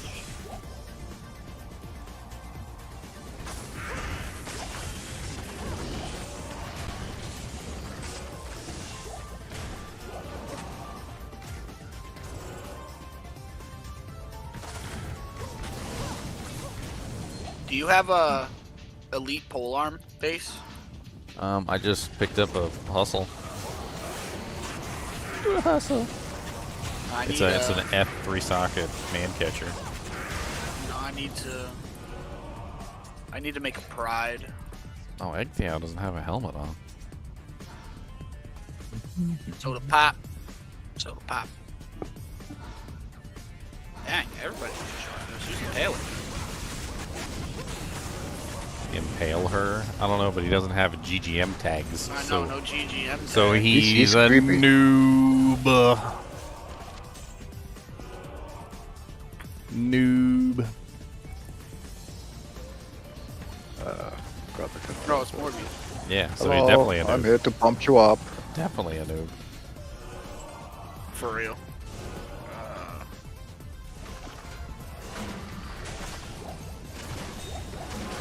Morbius is the biggest noob.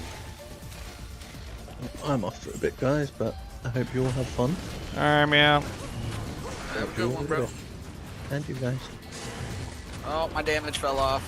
People joined the game. Yeah. No. How would you?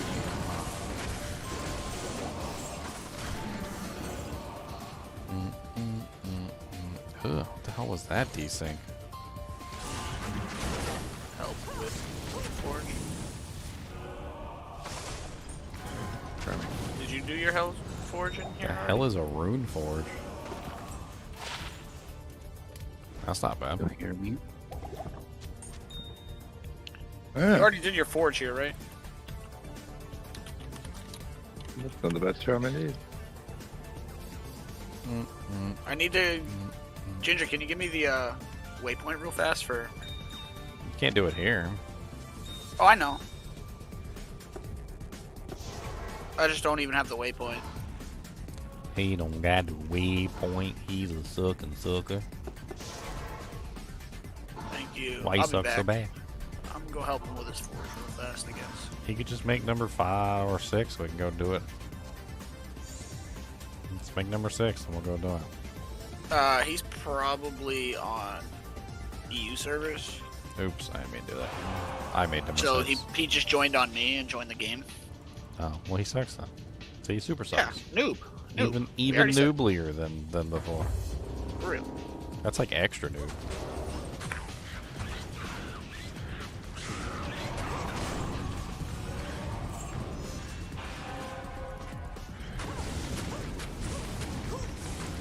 The heat of the solder was not the complete issue. No, of course it wasn't. It was the attachment method. If they had attached it differently, like had some sort of clamping force, I mean, take a look at any PC. Like, there's a freaking clamp mechanism in there that holds it in place, right? Like 90% of processors, I think 99% of processors have some sort of clamping mechanism. And even chips are on. Even the old CPUs, like that didn't have clamping mechanisms, they usually had pin, like a pin tightness, where like the pin went into the hole and it was like so tight you had to like get like a special pin, like CPU puller to like pull the CPU out, otherwise you would ruin it. I mean, I don't know what world the people who design like the Xbox 360 and several of the other systems, especially the laptops, they really need to hang their heads in shame, because like a lot of them were designed very poorly in terms of like clamping the chips down. I mean, I guess they just decided that the chips didn't need to be clamped down because they should have been clamped on their own with their own clamping force. But had they used the ball grid array system with some type of clamping system to clamp the chip into place, they probably would have been fine. That's a pretty decent little helmet. Holy crap. I mean, that's got poison length reduction, a res, +2 shadow disciplines. It's only level 30.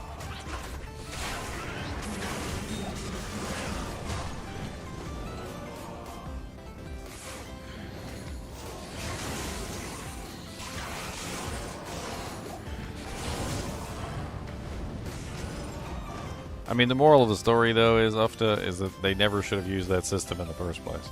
They should have had a better way of attaching the chip to the system. There's 1,000 better ways. There's proven methods that had worked for years. And I guess they were trying to save on manufacturing costs or something when they came up with that method. And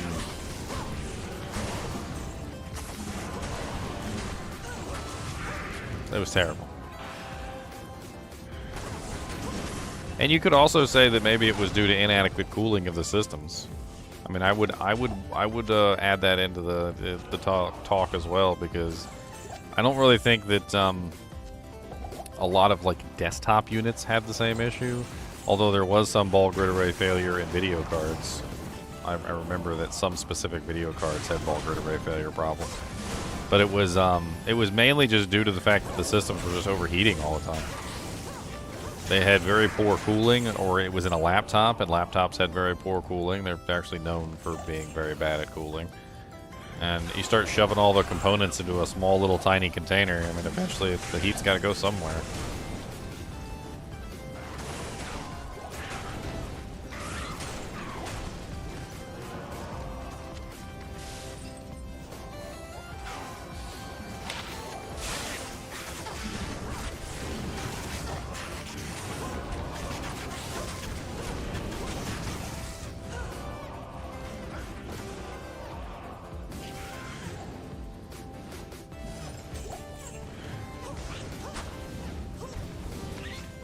I see what you're saying.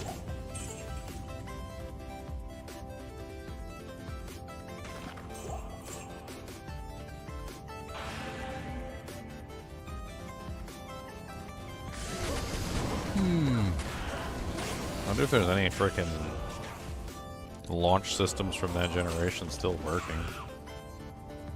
It'd be interesting to find out if there were any of them actually like function properly. Kind of curious. Every now and then when I talk about how bad PS2s were when they first came out, somebody always invariably comes up and is like, my launch PS2 still works. And I'm like, well, congratulations. So I'm actually kind of curious whether or not somebody actually has like a launch PS3 that hasn't needed fixing at all, or like a launch Xbox 360 that still works. Like no problems whatsoever. Mine had the laser fail at some point. Honestly, all the PlayStations had issues, laser heat issues, PSU power supply problems. Like freaking, they were death sentences. I'm honestly surprised any of them are still functional.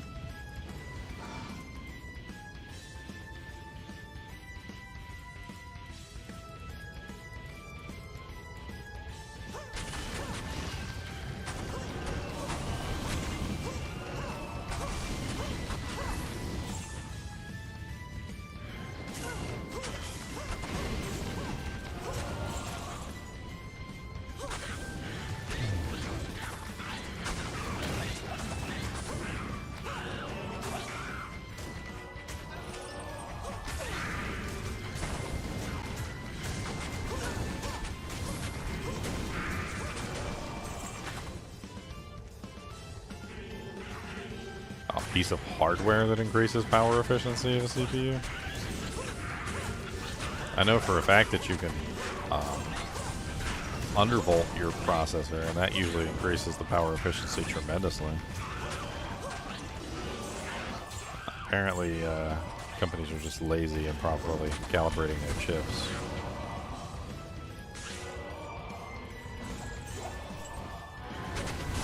I mean, I give them a little bit credit because it is difficult to calibrate a chip if there's variances in every single chip. So if you have one chip that's like a terrible chip and it just sucks, you got to calibrate all the chips. And if you want to use that chip, you got to calibrate all the chips around that chip. It's not like you can have each chip calibrated differently. They ain't got time for that. But for the most part, especially with laptops, you can dramatically increase the power efficiency of your chip just by undervolting. It reduces heat, all sorts of things. You bought your PS3 in 2008 and yours still works fine. Have you turned it on recently? I mean, if you don't turn it on, I don't think that counts. If you haven't turned it on, I don't think that counts. That's a loophole. We're closing the loophole. You have to have turned it on recently.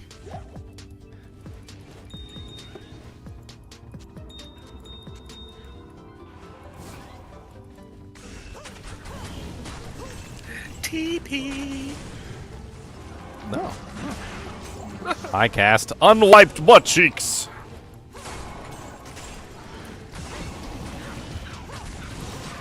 That spell cracked me up the most out of all them stupid Wizard War spells. Where the guy, he's like, oh yeah, well I cast Unwiped Butt Cheeks.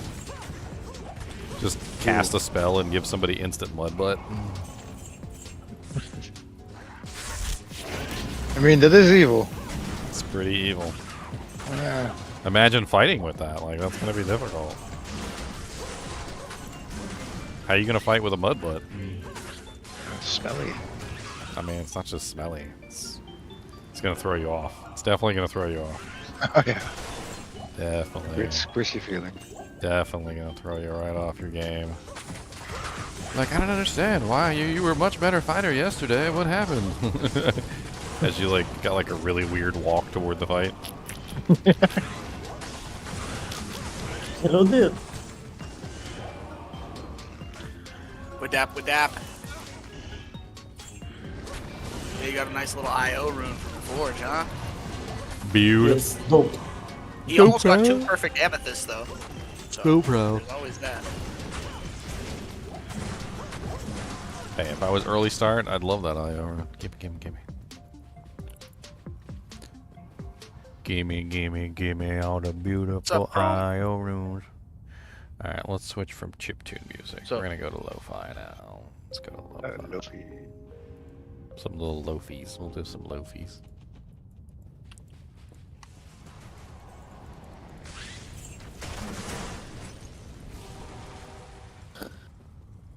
Let's start a new character. No. The one. I got too many Great characters this new season job. already. You know what a new character costs? Today's economy. Can't be raising any new characters. Depends on what you make. In today's economy. Druid.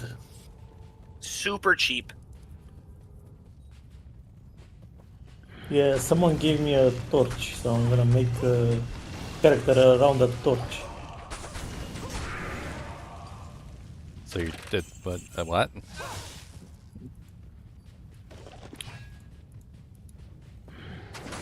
I have a druid torch, and I'm gonna make a druid. What? What?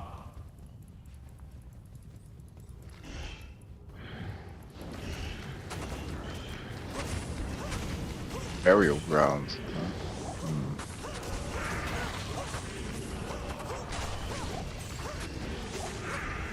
I'm gonna check last Epoch out again tomorrow when it launches. The next, there's a season start tomorrow. I don't know if you guys are gonna come hang out with me.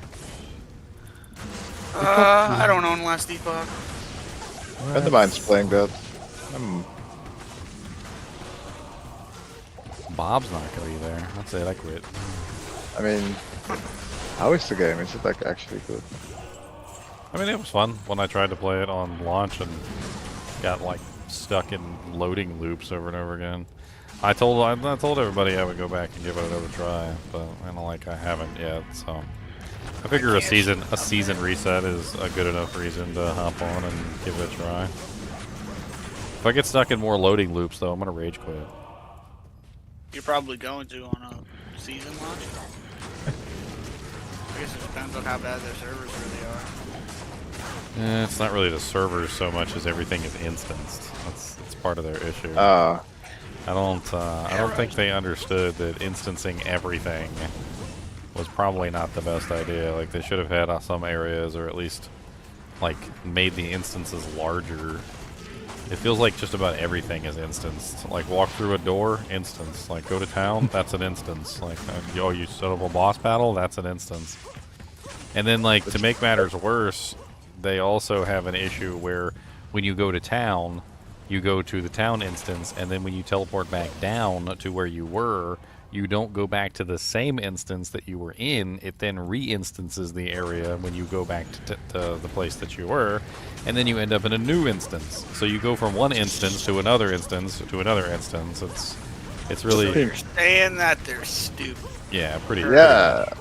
Heard. Right on the server. For now. This is how I figured out that the instances were separate, like even when you went back to town. So like I killed a boss, and the boss dropped so much loot, and there was so much stuff on the ground that I couldn't pick it all up. So I went to town to go sell my loot.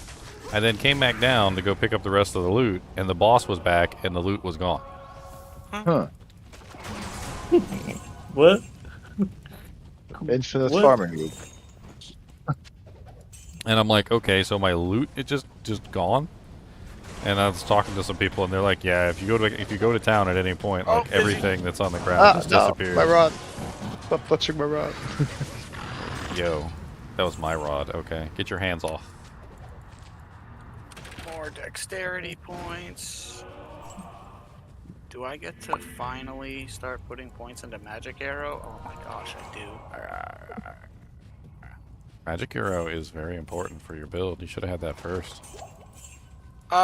It's really just a 1-point wonder in the beginning, but it's the way I kill the immunes later on. So I mean, it's you're fine. physical. You're a physical character. Having magic arrow makes it so that you can murder pretty much anything in the game. Oh, I know, but I gotta max out my crit strike and my penetrate. We're gonna slap If I don't Diablo do around that, with I'm him. just not gonna hit nothing. I'm not gonna do damage. All my damage is based off doubling damage, so.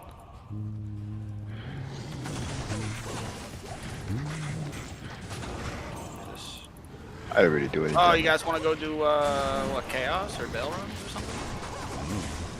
I got it, okay. I don't want to do Crypt and Mausoleum. That is just atrocious. Hey, poison and bone slayer with 16% extra gold. Nice. Buy it, not buy it. It's a Alright, douche, I'm headed back to town. I'm gonna go start doing Chaos.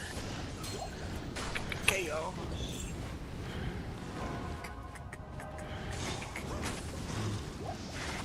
Probably. I don't know if we got enough keys to do a Uber run. Do we? I got keys. What Still kind of haven't. keys do we got? I still haven't even like used them or wrong. Let me see my keys I got. I got keys. I got keys. I got Because as long as somebody has a life tap on, we can. I got the smiter. This character is a spider. I'll just like what do swap I got weapons with my merc so that you have all the life steps needed. I Oh, I don't am, have any keys. That's crazy. I am a schmoter. Oh, let me check and see what my keys are. I got a couple keys. I think they're. I don't know who they're on. I don't know if they're on smelter, helter, smelter, pelter, welter. Odor.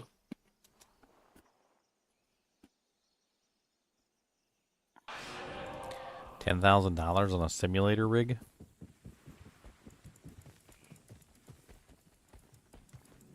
What are we Seems simulating? Yeah. Breathing.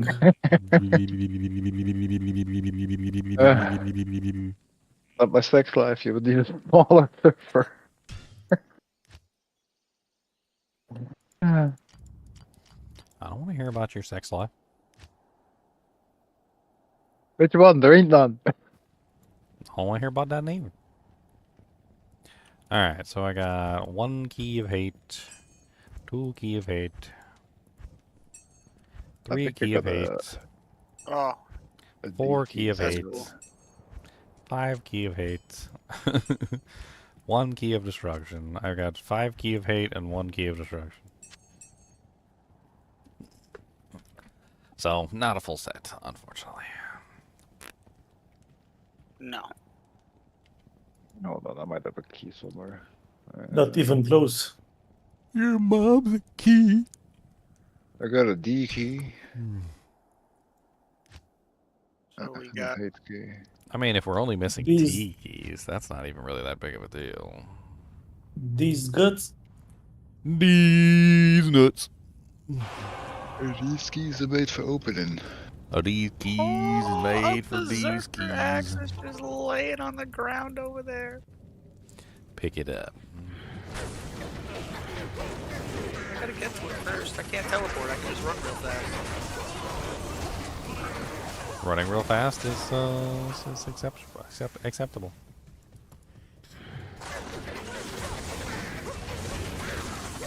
Imperial or socket? You're socket. You're 6 socket.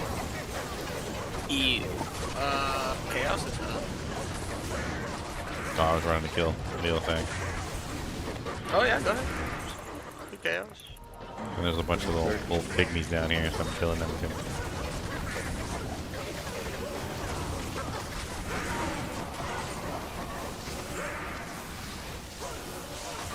You ever have a TV show make you like irrationally angry?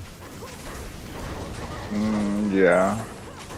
I was watching this anime called Shield Hero, and the entire like frickin' show, like at least the first season or whatever, like they are so mean to him, like, and I just wanted to reach to the screen and just start choking people, like he literally gets summoned into this world, like this fantasy world, and when first thing that happens when he gets summoned is nobody wants to be on his team, and then on top of the fact that nobody wants to be on his team, like he finally gets someone to be on his team, and the lady like pretends to be on his team, and then afterward threatens to 34 it goes to the king and tells the king that he raped her, and then frickin' on top of that, like tries to get him killed on a regular basis, like goes to the other heroes and like badmouths them, and like frickin' the whole show long I just wanted to just reach into the Mean.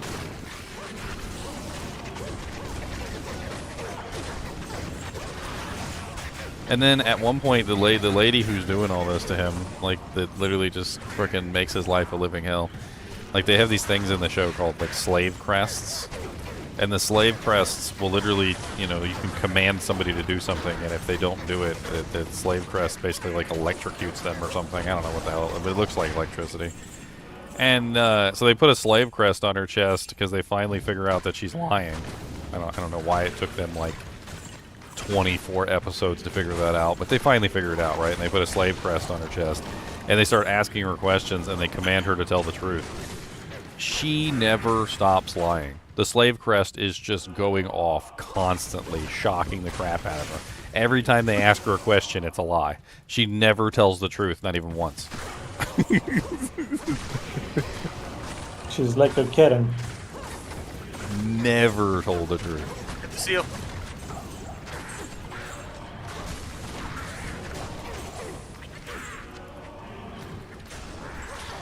And then somehow one of the other characters in the show, like, doesn't believe her that she's lying. They're like, it's a lie. The slave crest isn't doing the truth. And the queen literally goes, here, you can put a slave chest on her, and you can command her to tell the truth. And then she can't lie to you, so that you'll know that she's telling the truth. And that jank is going off constantly like a friggin' smoke detector.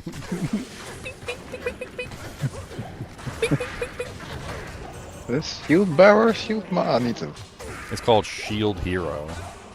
Shield hero. The first season is really good. Crunchyroll. The second season's not the greatest. Like, you could probably skip the second season and not even watch it. But the first season is pretty fire. It's pretty good.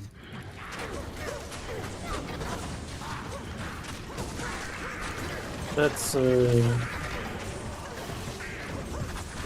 princess.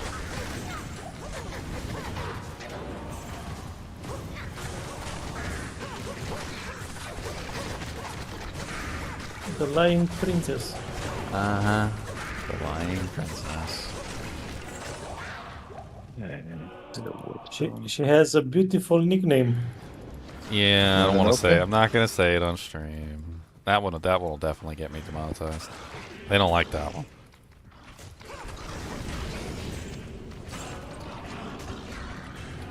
Alright, where did you guys go? I'm in the woods. I'm just about to kill Nilithak. I'm just sucking up corpses at the moment. He's got me amped, so I don't want to get too close. Oh, this is where I'm scared for my life. You're scared for your life? Wow. In Worldstone? Oh man, souls wreck my face. Oh yeah, so what do you do? The next level is here. Up here. Oh.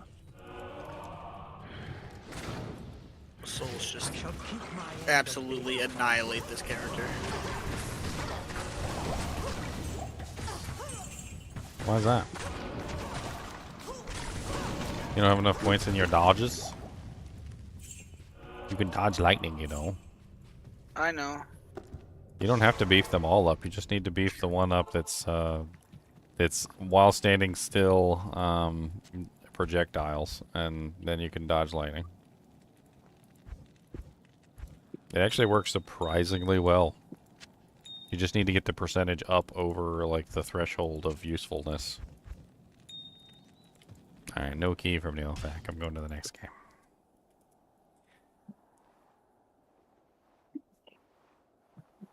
Did y'all see solo leveling? Yeah, I saw that. I thought it was pretty good. I thought Yeah, it I was actually okay. want the next season to come out. That show was awesome. Yeah, I thought it was pretty good. Mushoku Tensei is the best.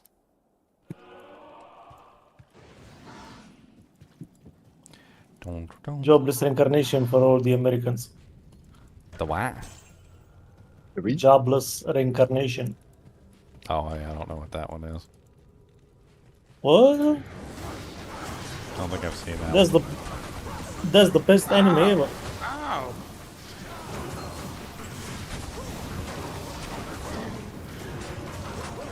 Oh, that was a hard one.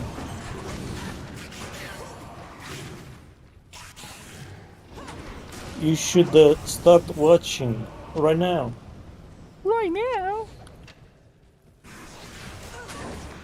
I was actually thinking about doing like a Lord of the Rings marathon on here, but apparently Amazon stopped their they stopped their thing.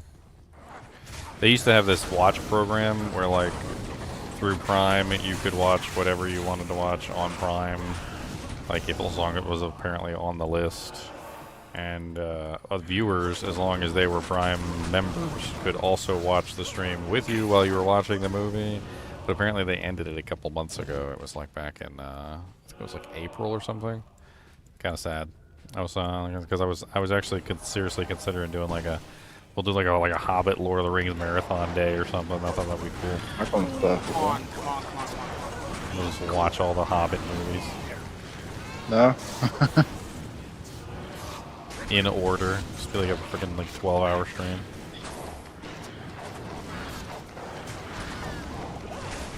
I don't even know how many hours is that. Like, if you watched all the Hobbit movies and all the Lord of the Rings movies in order, like, what would be the runtime on that?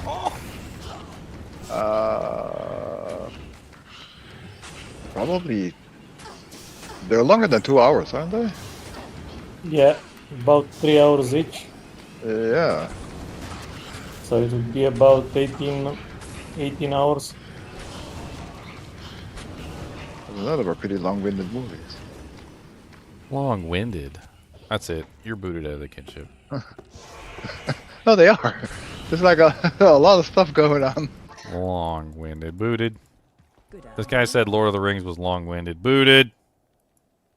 Get out of the kinship. You don't belong here. Get out of here. He's not a true Lord of the Rings fan. He doesn't believe.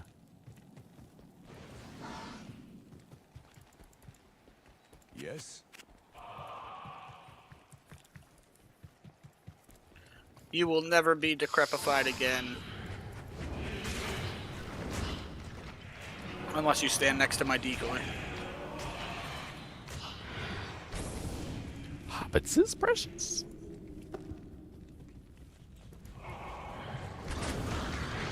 Ooh, a sacred charge.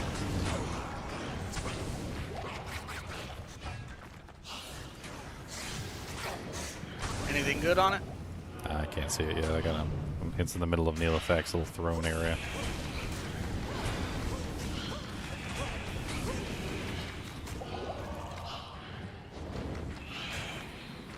And he is surrounded by ghosts and all sorts of other manner of evil ne'er-do-wells. Egg if you don't get over here Everybody's and do your popping in work. now. It's because I'm popular. Popular. Gonna be popular.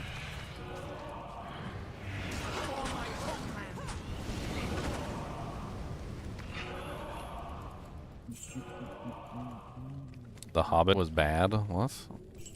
Hobbit was good.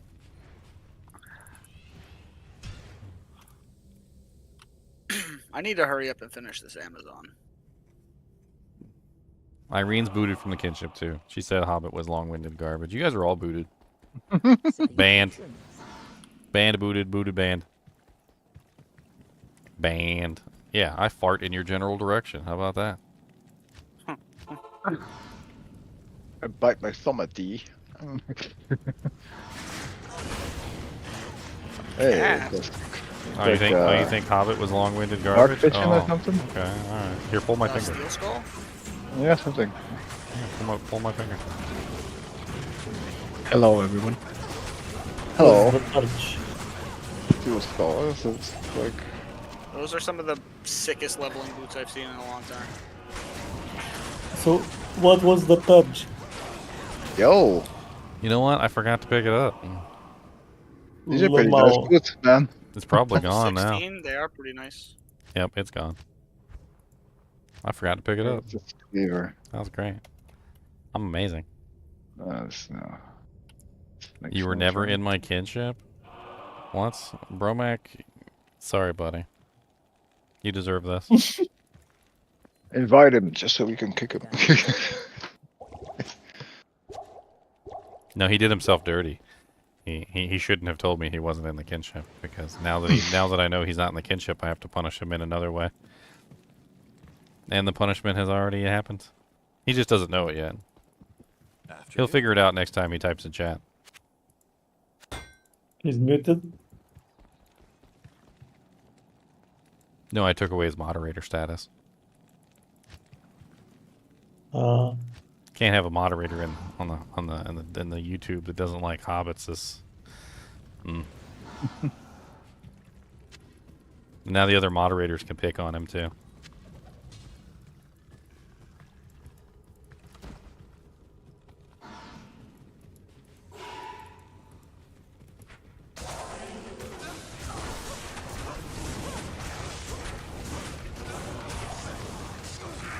Pick on him.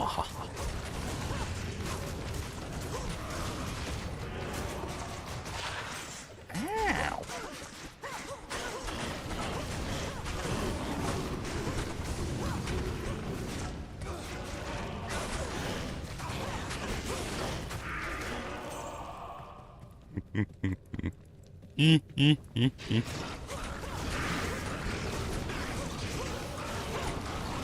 Dude, I saw the funniest clip because I just did Eddie Murphy's laugh.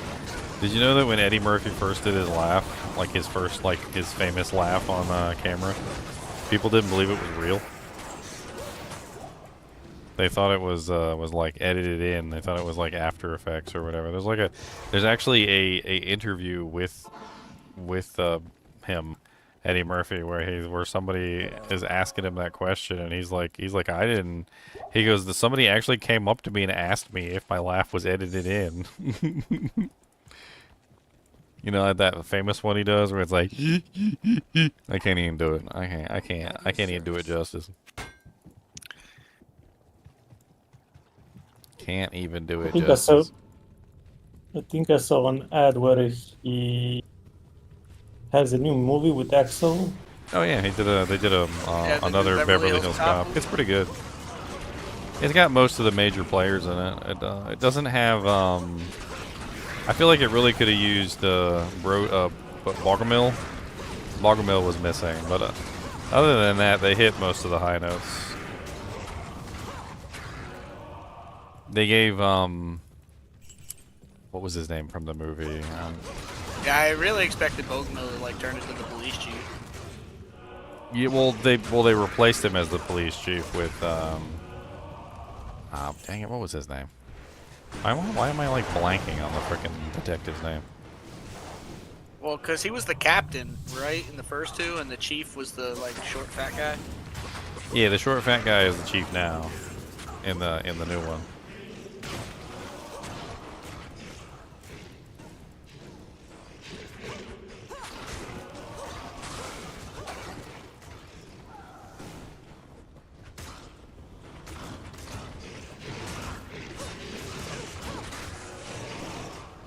I need a helmet for my merc, because my merc is not wearing a helmet. Go get him something for his head. I got extra Andes if you want it. I mean, yeah, that'd work. What game are you in? 9. What number? Good afternoon.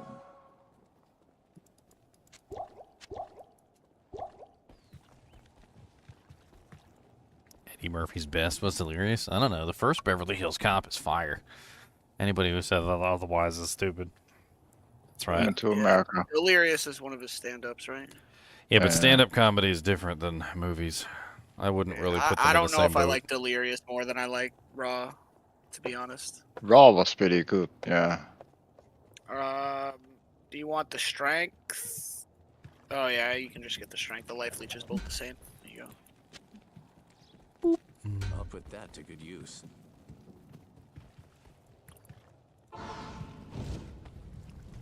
Oh, I can socket something on this character? Guys, well, quick questions. I'm getting back to Diablo thing, starting a new class for me. So, what do you think is better, Hammerdin or the Hand or whatever it's called, Odin? I think it's called. The Feast of Heaven build.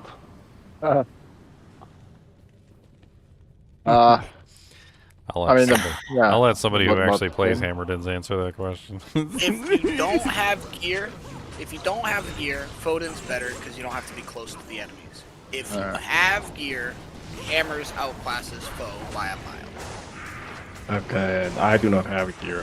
I have like basic shit, and I'm having a really hard time going through Act 5 on if Hell. you've got like spirits and like Yeah. E-crown or lore and some random armor, then you definitely want to be foe. And then I have two spirits, the stealth, and lore. That's pretty much my war travelers. I think that's my best item. Are you just walking through the game? Get boosted? Yeah, I'm doing solo right now. I'm having a really hard time going Yeah. by Not the greatest Hell. skills to level with. So right now I'm stuck in the Ancient's Ways. Honestly, I'm really supposed to finish the Hell thing. Yeah. You need some help finishing Hell? Cool, use one if you want to, but I mean it's not like I'm cravings for one, you know?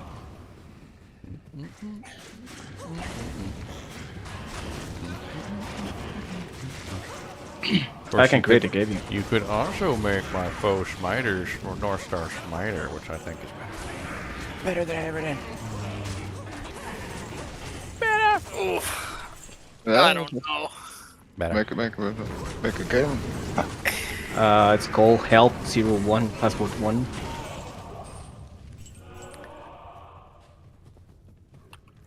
Say that game name again. Help 01 Password 1. Say my game, say my game. Play my game. My game no name one makes all the is boys on the listening. Whisper me the password. I've been trying to trade this circlet forever, so you can have it. So come get it. It's really good. On my way.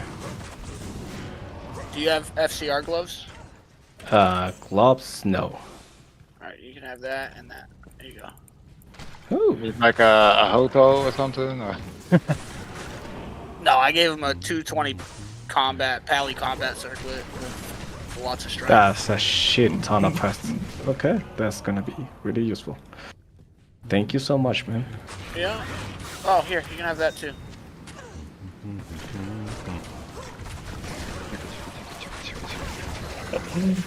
Colors. Oh, And you're using a Sexy. spirit sword right now? yes. That's why I said, don't you need like a harder oak? Thankfully, I think it's perfect. It's 35 Are you- ATR. Are you Sleep with hammers or plastic are you under foe their right bed now? sheets? What? I'm full right now. Okay, if How did you want to Fox make the switch to Stream do? hammers, you What? can have that. I wouldn't use that with foe though. I would What keep is the this spirit. colors? No, the wizard spike. I just dropped. Oh. Oh, thank you. Hold on. You keep an account on Oh, Twitch these just to folks. redeem sweet sheep streams? I wish they would add that to YouTube so I could, Wait, so I can have some of that stuff happen on YouTube as well. Here, take this. Wow, wait, what? Really? Shit. This is late in a season. Like, I wouldn't. Yeah, bro. We I got wouldn't. lots of stuff. I right wouldn't now. be surprised if people start handing you enigmas and griefs. Like we don't really care at this point. We're, Oh, we're so almost. rich. I got like 3 phoenixes. All right, at this point, like it's not really that big of a I deal. just came I'll back link from you the gear I'm nostalgia. I have wearing to. in game. Like this is what I'm wearing currently. Can I have 2 of your phoenixes? No, you cannot. I am Wow. Never seen a wind force before. This is the first one for me. They're kind of hard to find, but they're pretty common. Best in slot for bosons. Really can't beat it. You put it together with a faith on your merc, and it just gives you your 7-frame breakpoint and the damage output that you're looking for. You don't need to do that anymore, actually. You can do Pride and Might Aura and just have the hustle swap to hit. I don't use Pride. To hit the That's 7 cool, frames. I think use my Pride. damage just doubled. With I think Pride is a waste of runes. Yeah, No pretty much pride did. for you. It gimps your merc too much, and your merc dies all the time. And as I've said 1,000 times, if your merc is dead in town, he's not very useful, is he? Okay, so... My merc never gets the chance to fight anything. I mean, in your situation, if you're hanging back and you're not fighting anything, yeah. But like as soon as you get into like a boss battle or something like that, and he runs in there and dies like an idiot, I mean, now you have nothing. What do you need? And he will die like an idiot, because that's what mercs are good at. They're good at Oh, practice yeah. it. They practice it, precious. Where are these ancients, though? No, but seriously, it takes away their life leech. They basically have no life leech with that weapon. Because it doesn't have any damage. Because it doesn't have any damage Yeah, it on does it. 0 damage. So when they try and hit things, they can't get any life back. So they have no sustain.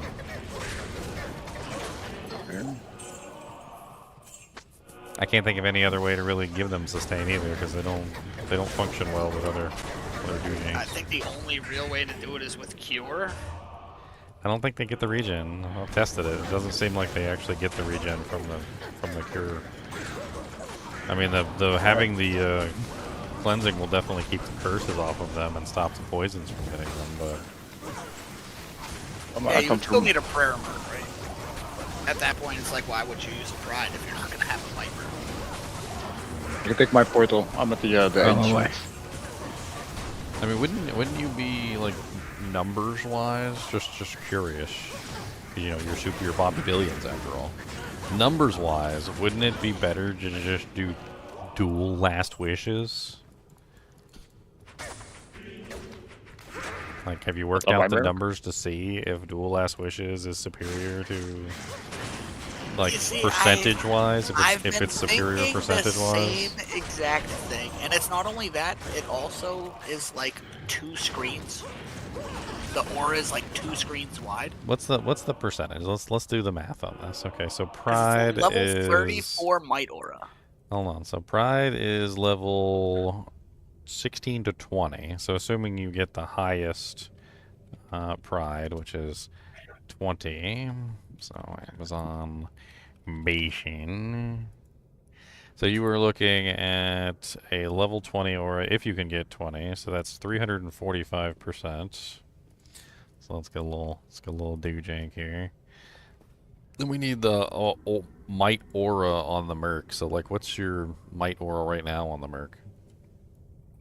I don't even have a merc right now because I don't even have any of the gear for it. Oh, well, do I have one that has Might? Does anybody have one that has Might? Yeah, I can go check on my barb. Hold on a second. You keep waiting on some dingus to come in so you can walk in and ban them?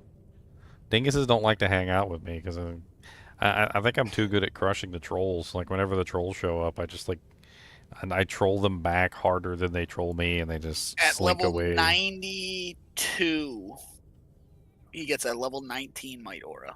19? Yeah. So 19 is...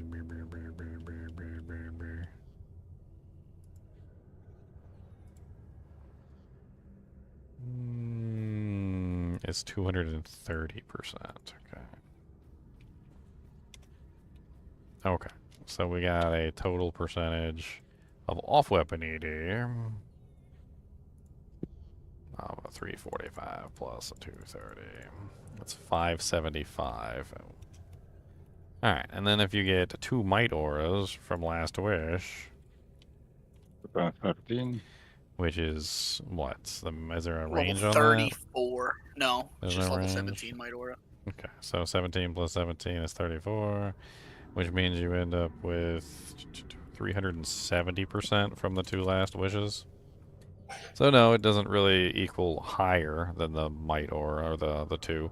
But then you also have the range. But you're never gonna die again. With a range of 54 and 2/3 yards, which is kind of insane. Isn't there some sort of bug with the Might Aura from Last Wish, where if you wear 2 of them, it applies twice or something? No. I think I heard some people talking about that. There's something with Last Wish and equipping 1 on your merc. But it won't double the aura. It will just give him twice the weapon stats. Because he'll use it on each swing. No, the aura isn't given on swings. The aura is applied. So Yeah, the aura's on the weapon, but if you equip only 1 Last Wish on your merc, and not any weapon in his other hands, apparently he still swings with both his swings as if it's a Last Wish. No, that was Well, fixed. that's- That No, was that fixed a long doesn't- time ago. Yeah, that was. Oh, fixed okay, they a fixed while that? Okay. Yeah, I actually tested that on one of the testing videos. It doesn't work anymore. Oh, so there's no bugs anymore then. Yeah, it does not work. No. I mean, honestly, dual Last Wishes, your merc's probably never going to die either, so... Fade, Oh Life yeah, Sap, the whole works. your merc almost never dies if you have 2 Last Wishes. With 1. So it's pretty invulnerable already. Quite a lot. Yeah, the lively. Life Tap fixes lots of stuff. Like the ability to He life steal. never dies because he gets fade. Yeah, Just fade the whole way. He gets the Last Wish is like a cocoon of safety. I mean, it literally gives you everything that you need to survive. Yep. If you die with a Last Wish on, I don't know what to tell you. I swear, a Last Wish is literally like a kid's fever dream of like the ultimate weapon. Like when you were like 13 years old and you're like, I'm going to use Hero Editor to create a weapon of God. And like Last Wish is what you created. Like that. Let's literally you just give yourself everything. The only thing it doesn't have is grief damage. I mean, honestly, if you make it in a not phase blade, it actually has some pretty significant damage output. Like I've noticed that there are a couple options that you can use for a non-phase blade version, and the damage output on the non-phase blade versions is actually very significant. Especially if you make it in an ethereal base, like for instance, if you put like like Last Wish in like an ethereal Colossus blade, and you give it to like a Act 5 merc. Just do the 2-handed variant. Just let him run around with a big honking Last Wish Colossus blade. Dude, the damage output on it is on. I think it's better than a grief, to be honest. To be fair, that's one thing I would never put in an F base just to give to a merc. I mean, if I was like super rich and I just wanted to flex on people, time to flex. That's just I couldn't bring myself to put that much into an F Colossus blade for a mercenary. Because Olympus is right, yeah. Don't look at my merc then, man. You're gonna be very angry. You got an F Last Wish? I may have. Let me show you an F Last Wish. I have one. I have one sitting offline that I made for one of my videos for testing purposes. Let me show it to you. It's glorious. Oh, offline. No. Oh, there's my fireworks character from Fireworks Day. Should we set off the remainder of our fireworks, guys? We got a couple extra tubes left over from firework from July the 4th. So this is a ethereal Last Wish Colossus blade. If you've never seen one, it's 426 min. 426 min. I don't think Grief is beating that. Grief is what? 400. It's 400 plus max, right? So if you have a perfect Last Wish, that's 400 min. It's 426 min 842 max. The max is double a grief. The min is the same amount as the grief damage plus 26, which probably makes up for the phase blade damage itself. I don't think a grief is coming close to that. Oh, conquest sword. Is that a superior base? I don't even think it's a superior base, no. It's just, I think it's just a regular base. So if you had a 15% added onto that, that'd be even more ridiculous. Like, this is probably the best weapon you can put on an Act 5 two-handed barb. The only sad thing is you can't throw this on the dual-wield version. Nah. The main issue with Last Wish is it requires 6 sockets. So there's very few bases that can actually fit 6 sockets in it. People use Phase Blade because it's the easiest one-handed choice that you can make. There's few other one-handed choices that you can use for a 6-socket weapon. I think it comes down to something like a dimensional sword, which is a stupid choice, a crystal sword, which is a stupid choice. Dimensional sword, yeah. Like dimensional sword is like meh for like a merc maybe. Average damage is really low on those. It's better than a phase blade though. It is better than a phase blade. If you're doing a mercenary weapon, it is better than a phase blade. So what's that? We're gonna go pop off some fireworks. Did you guys see my 4th of July fireworks though? By the way, we blinded everybody. That's what we did. Yes, put your sunglasses on, guys. Put your sunglasses on. I got stuck. Assassin time. No, this is worse than Assassin. You thought Mosaic Assassin was bad until you saw this. Then you're going to go back to your Mosaic Assassin and you're going to be like, okay, Mosaic Assassin is actually pretty mid. What character is it? This is my fireworks character. Oh, the Amazon? So I made a new fireworks character. Bah! You must not have seen my fireworks video from July 4th. So basically, I found I'm kind of like abusing the mechanics even more than I did in previous fireworks videos. This is hero stuff. This can't be real. So it's hero edited stuff, yes. Yeah. But it's also abusing mechanics that you could abuse without hero editing. So basically what it comes down to is the way that proccing effects work is they work based on the level of the proccing effects and the percent chance that the effect happens, right? So if you have multiple proccing effects that are different levels, they don't stack, which is something that I found out through all my testing and stuff like that. So in this particular case, like for instance, I have teeth. If you have like 2 versions, like 10% chances to cast level 63 teeth, then you just have a 20% chance to cast level 63 teeth. And no matter how many percent chances you have, they just combine together to a ridiculous like level, right? So like, you know, like when you put facets in a piece of equipment and it tells you that it has like a 400% chance to cast level 63 lightning on death or something, right? How do you have a 400% chance of anything?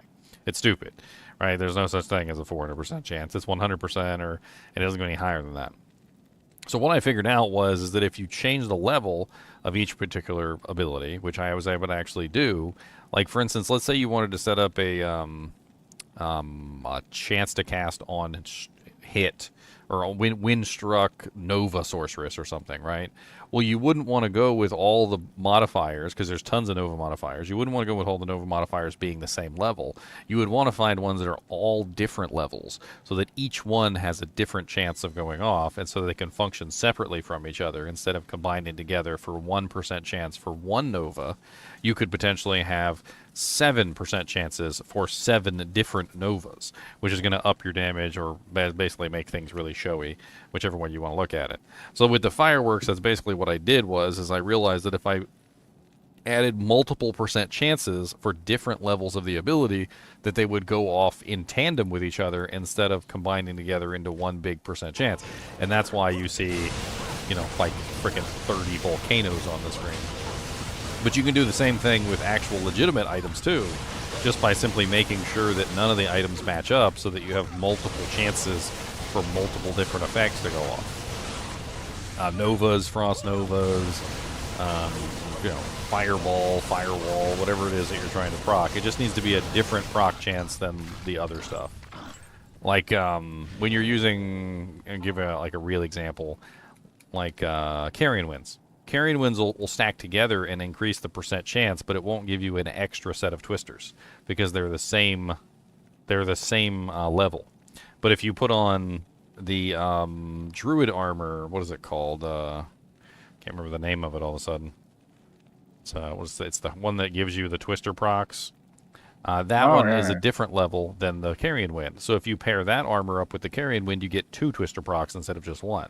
The Windhammer Ogre Maul is a different level than all 3 of them. So if you put Windhammer Ogre Maul, the armor, and the carrion wind all together, you get 3 different procs, and so forth and so on.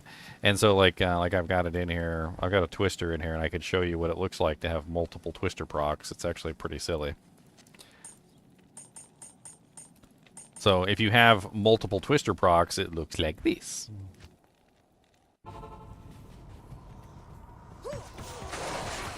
You literally have like a wall of twisters coming out of you like this. That's freaking ridiculous, right?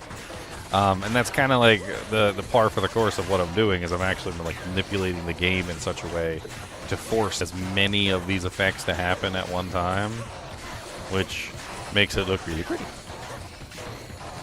There's a lot of really pretty ones in here. Like, I think my current setup, I think that was the best one that I had. But like, I think some of these are really neat to see. Like the Blessed Hammer one, I got Blessed Hammer on proc.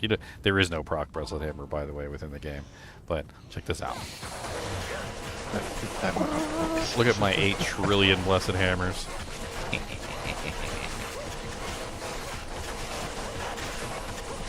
I'm just abusing game mechanics at this point. I feel like the developers, the original developers, probably would have hated me because I'm the kind of person that just like breaks their game all the time. Like, God dang it, Ginger, what did you do this time? I'm like, look, it's not my fault, okay? It was cheap, it was flimsy, alright? It just broke. It broke on its own.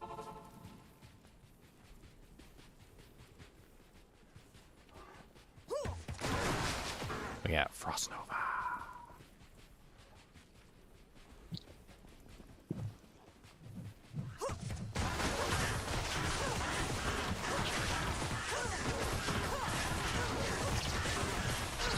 It's so pretty. The sad thing is if you get to a certain point, the game can't handle it. Like, the game cannot handle over a certain number of effects on the screen at any given time. It starts to spaz out and it dies. I mean, I can show it to you if you guys want to see my computer blow up.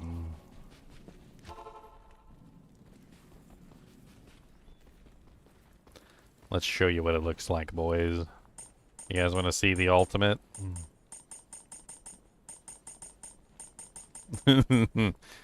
Let's watch the computer go bye-bye.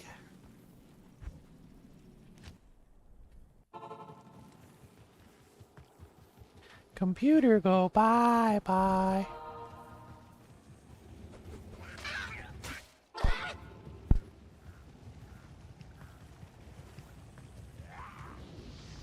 Y'all always say that. It looks like a PoE build. It looks like a PoE build. I don't understand why. Like, I mean, it's like PoE didn't come before Diablo 2. Like, this is how Diablo 2 looks. How about instead of saying it looks like a PoE build, why don't you say it looks like Diablo 2? Because that's what it is. Like, you can literally make characters. You can actually play those things. You can literally make characters exactly like this in the game. I have a Procazon that's just ridiculous.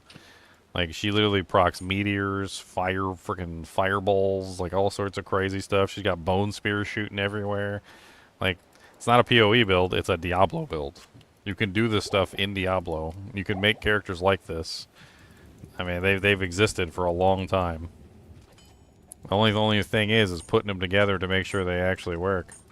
Like, for instance, Shadowkiller Battle Cestus lets you spam Frost Novas all over the place. That's been in the game for forever.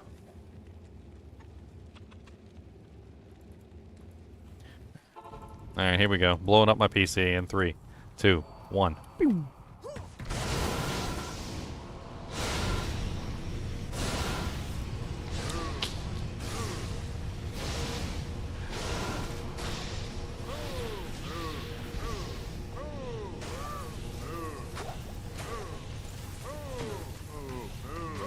Let's try it again. Blowing up my PC. Let's just fire one shot. Okay, just one shot. All right, that's all we're gonna do. Pew. Pew. Pew.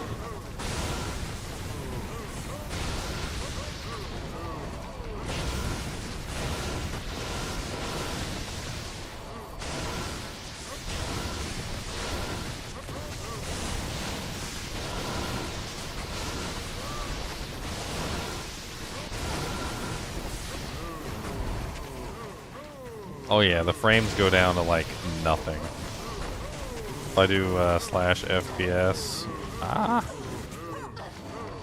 they gonna kill me. They got AR.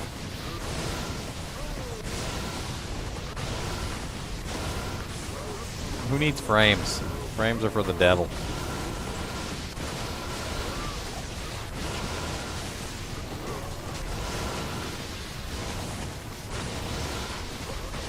Oh god, I accidentally hit Strafe. No.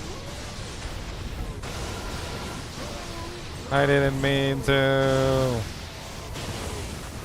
Honestly, my favorite out of all of these has been like just the fire. I was giggling like a madman when I did just the fire. Hold on. Let's do just the fire real quick. I want to show you guys this.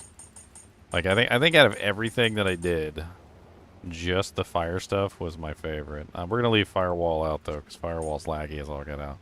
It just breaks the game. Let's do. It also covers everything up, and you can't see anything, which is not as cool. We got ice bolt, fireball, meteor, firebolt, firestorm, volcano. Actually, firestorm you can't even see it. It's not even worth putting in. Like you legit can't even see it. All right, so that's this is just the fire set, and just the fire set is really pretty. Watch this. You guys are gonna like this.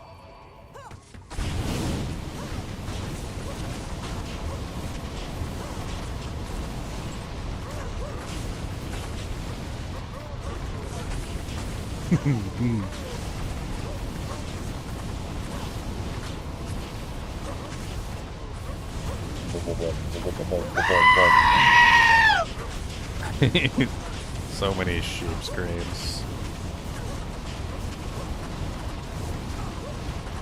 Move, move, move, move, move, move, Cows getting move, move, pushed all move, over move, the place move, by the boulders. move, move, move, move.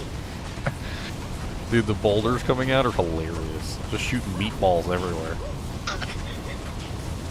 Here, have some meatballs. Oh no, my frames. No! You should see what it looks like in the old graphics. It's absolutely silly. The game can't even handle that many like things going on at the same time, and it starts deleting you. It deletes the cows. Like there's basically nothing left on the screen. It just starts consuming the NPCs for resources to allow the effects to appear. And then eventually like they're all gone and there's nothing on the screen anymore except for like the effects. And then when the effects disappear, they just all pop back on the screen. Let's see, I'm surrounded by cows right now, but you can't tell that I'm surrounded by cows because all I gotta do is just fire enough shots and the cows disappear.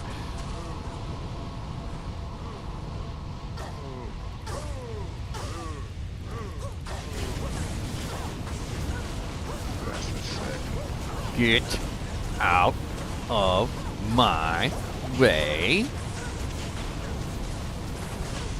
Popcorn from hell. A volcanus of the anus? What? It looks really pretty in Catacombs, too. If we go to Catacombs. I think Catacombs is where it looks the prettiest. Because it's so dark there.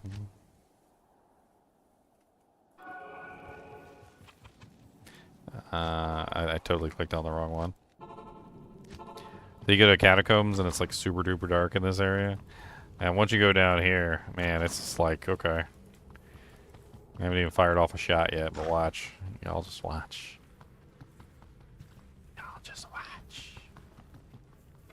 Are there any monsters down here? Hello?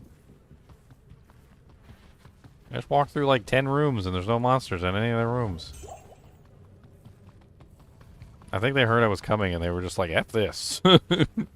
Ginger's stupid fireworks character. It's cheated. He's a cheater. He's a dirty cheater.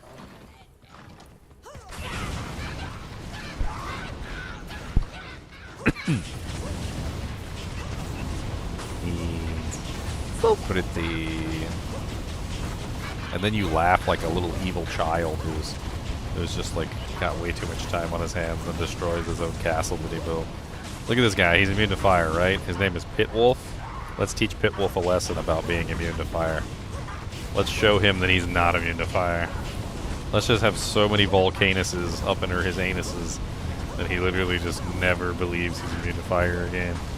I'm afraid of fire. Like, what are you talking about, bro? You're immune to fire. Oh my god, the fire's so hot. It was so hot, I couldn't take it. You just like rocking in his chair. He's like, it's so hot. It was so hot. It was like the surface of the sun. Yep, Pitwolf did.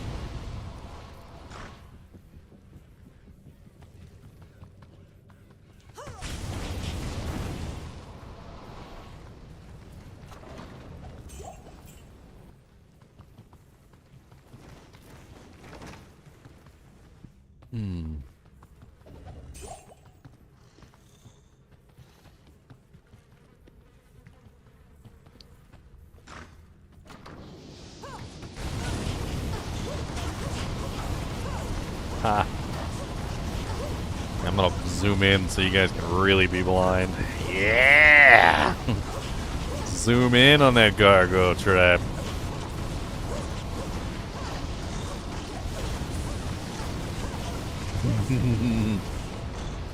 People just casually scrolling through on Twitch pull up my stream and they're like, what the frickin'? What is even going on here? You know, I knew you were a cheater. A dirty, filthy cheater.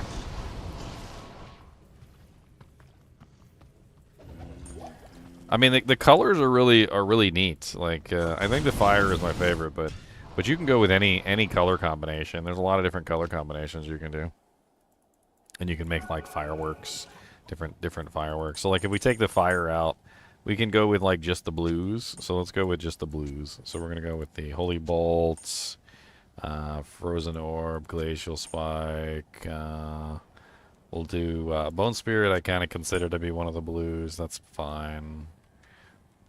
It's in the ballpark. Frost Nova, Fist of the Heavens, Ice Blast, Bone Spear counts, and that's about it. So like, let's go down here again. You want to see the blues? We'll do the blues. The blues are pretty.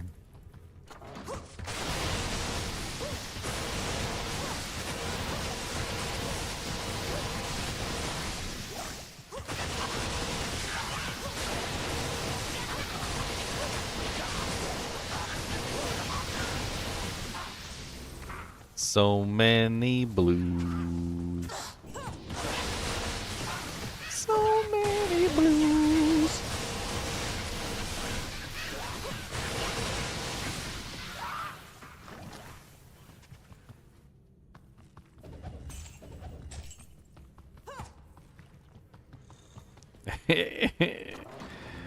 Never seen you, huh?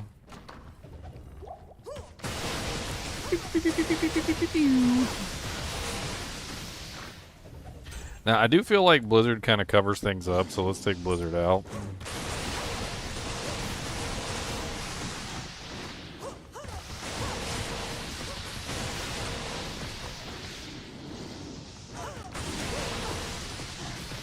Another really cool one is literally just Holy Bolt. Like Holy Bolt and Fist of the Heavens. Like doing just Holy Bolt and Fist of the Heavens is really cool looking. Let me show you this one. So this is just Holy Bolt and Fist of the Heavens.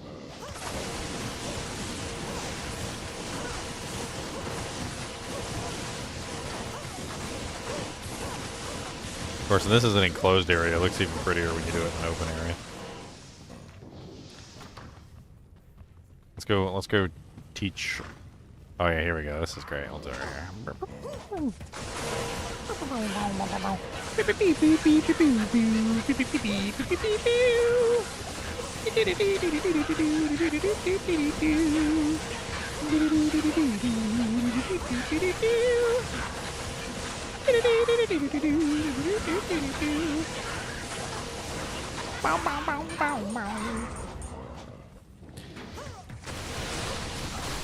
Let's go teach Andariel some manners. All right, Andy, let's go.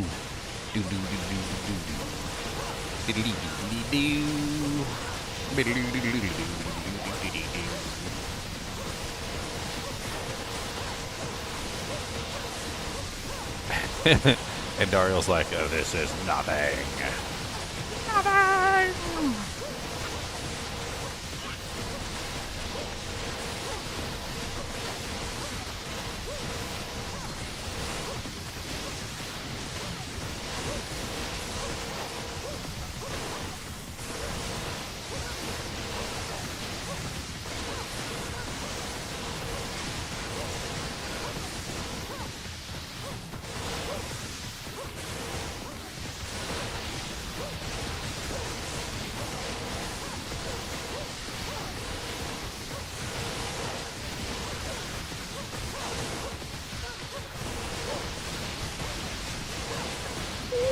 We have to kill Andario. We gotta kill him. We got to kill the Andy Bandy. Got to kill her dead. Got to kill the Andy Bandy. Shoot her in the head with the bow.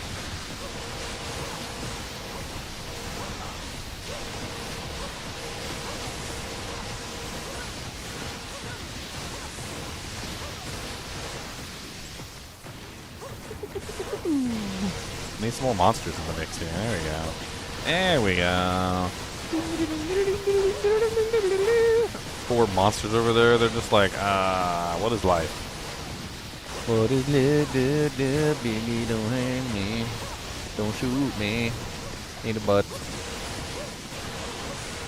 Here, turn around. Everybody wants to see you. And there you go. Now you can see your booby tassels. All nice and lit up by all the blue stuff we got going on. See you got chains like connecting. Like,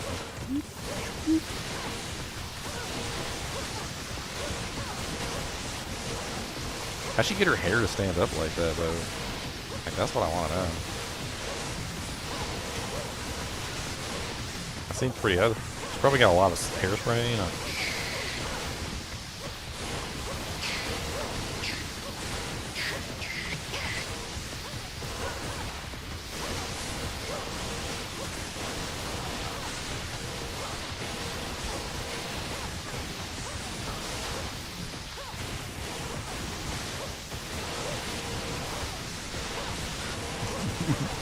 I must be running into the next hit delay problems with this stuff. Oh, she dropped me a jewel. A jewel. Alright, enough of the fireworks character. Enough. Silence.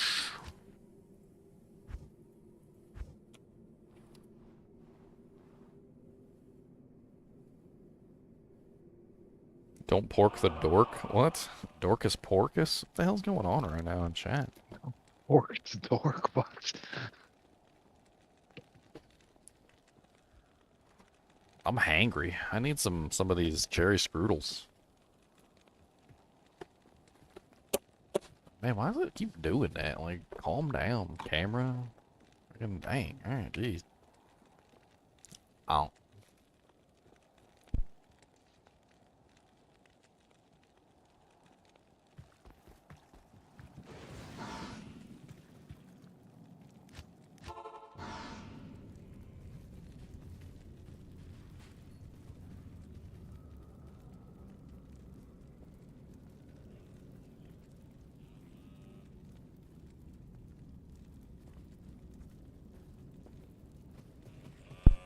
What in the ham biscuit is going on in chat?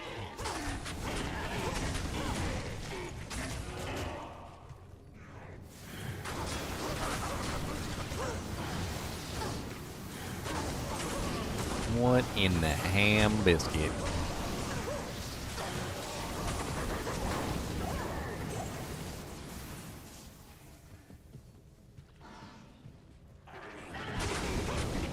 You can always make the Bo Jackson paladin. Bo nose.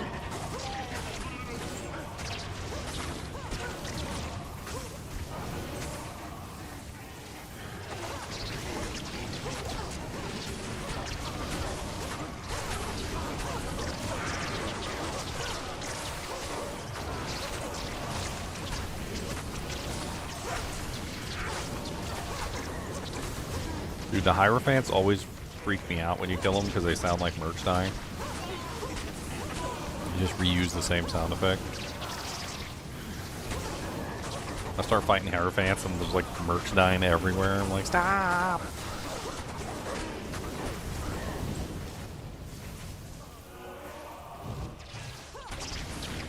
Oh god, the heat coming off my PC after that. I shouldn't play the fireworks character in the summer. Makes my computers overheat. That heat comes back to me.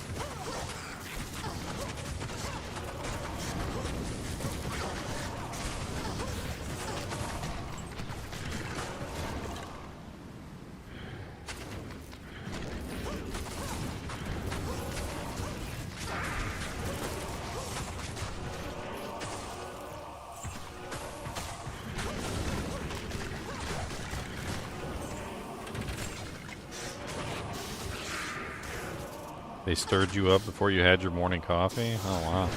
Don't mess with a lady before she, you know, God, what's the term I'm looking for? Satiates her addiction? Yeah, don't mess with a lady before she satiates her addiction. Gotta get them drugs in you first. Them caffeine drugs.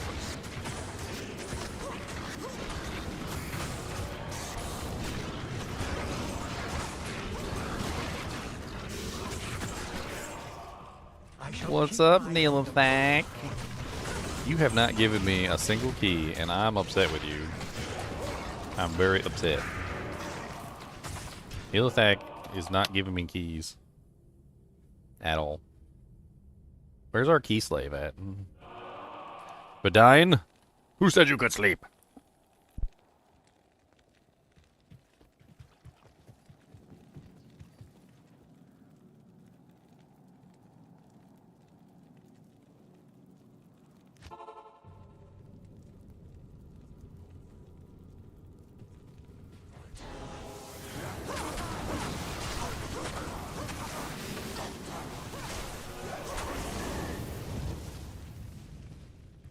If that's the case, Irene, maybe you should just fart back.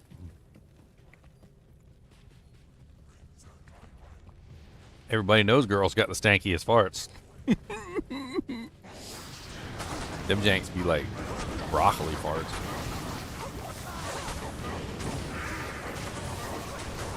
Y'all got the stanky ones.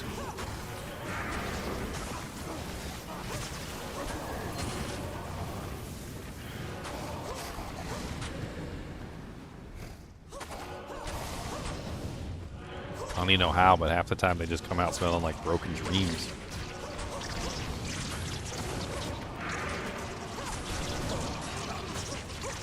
And sadness.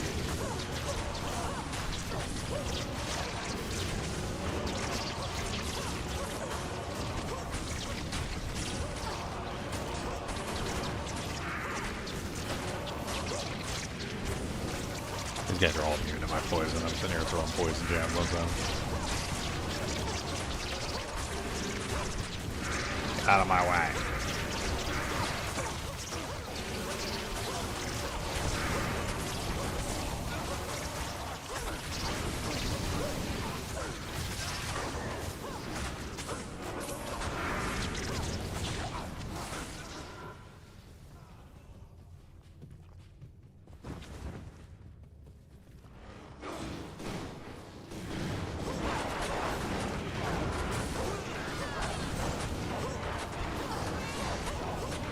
Got nothing to give? What? Get some chili. Yeah, get some chili. Irene needs some chili, guys. Who's got the best recipe?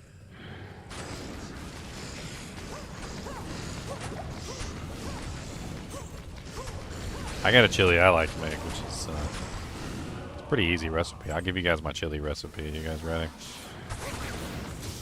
Alright, you basically get yourself a can of like red kidney beans.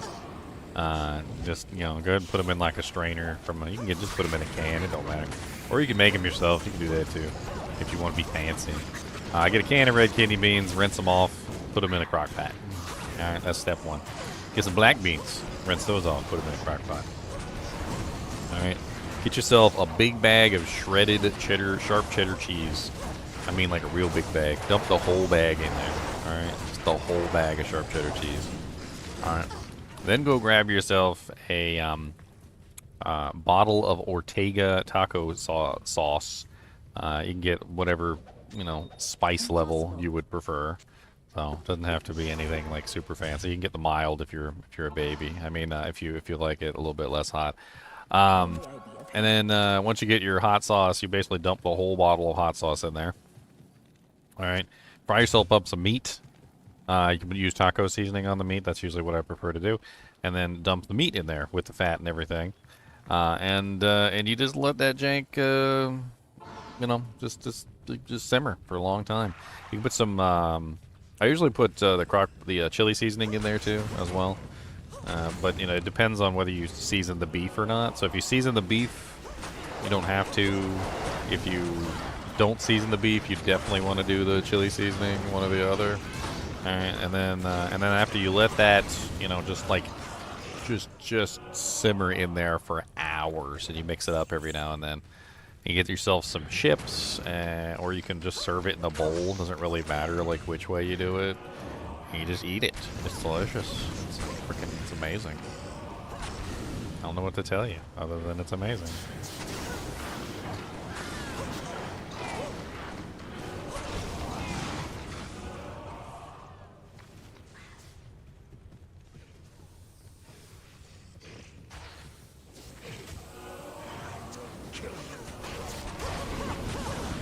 Oh, Neilthak dropped me a key. A white key. He's so nice.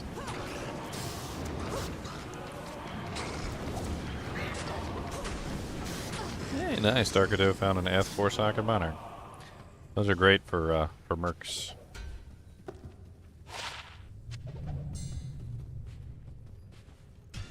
Bromac thinks he's getting his moderator status back.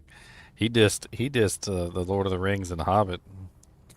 I don't know if you're ever getting that back, buddy.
Sorry, arguing with an idiot on the internet. It's a common thing these days.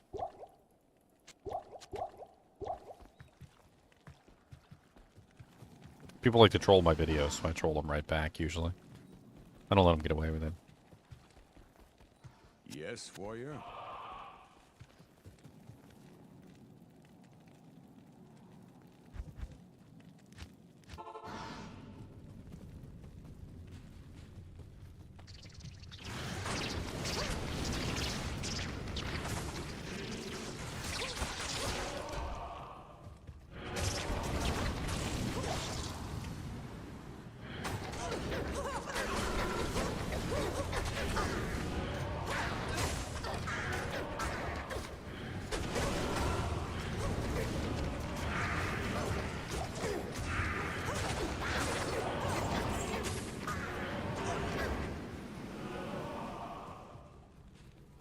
He's blinding hobbits with his farts. That's a pretty good tactic.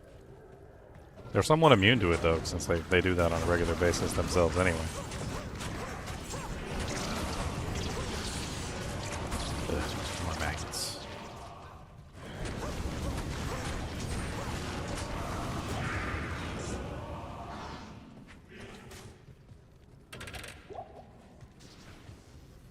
Hobbits is precious.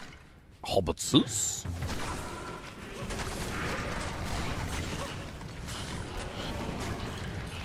You want to see my Power Master Optimus Prime? Okay. This is Power Master Optimus Prime. I took his weapons off because they keep falling off.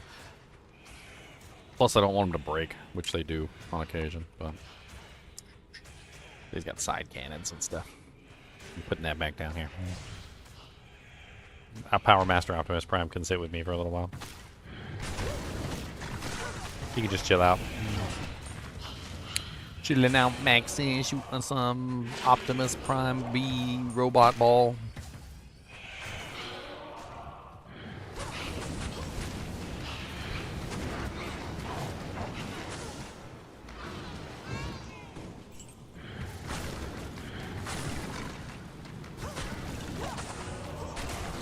Orc rune.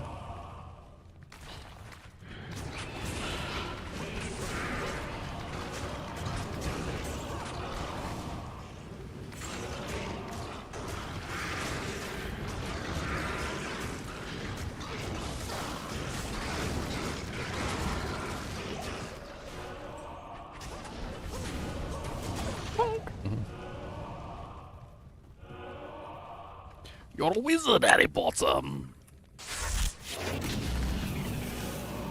I need to do like a whole like Hobbit Lord of the Rings watch through, just for the fun of it. Auto stupid brightness, always making my doojank sparkly. That's it. Taking you off auto since you can't behave. Can't behave.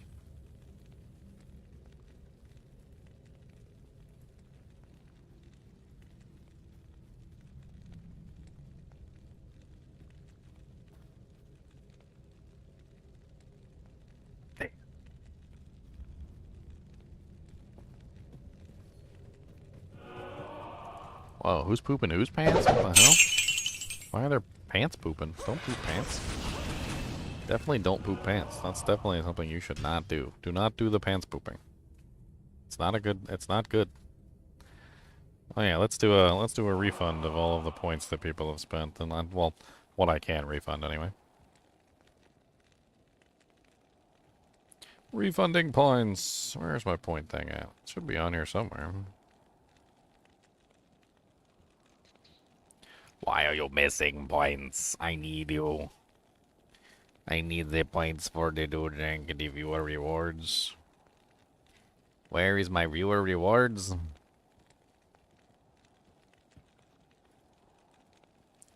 Aha. What can I refund? Alright. Refund, refund, refund, refund, refund, refund, refund, refund, refund. There you go. I refunded everybody. Congratulations. You should have all your points back. All the points that I can give back, anyway. Some of you. Your points are lost forever. Poop lick his elbow. Dang.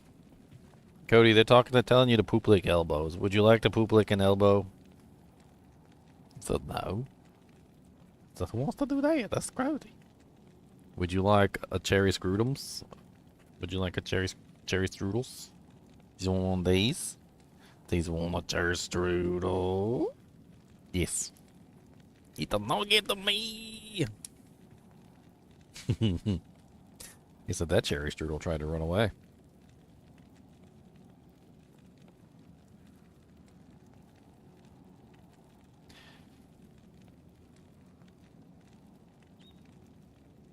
Tried to run away!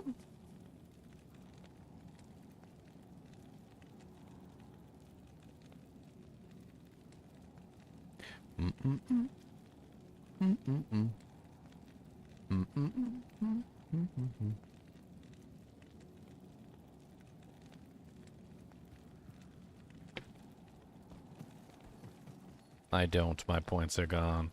I can't refund everybody's points, I told you. Sometimes the points are just lost. They're lost to the ether. Some of you got your points back, though.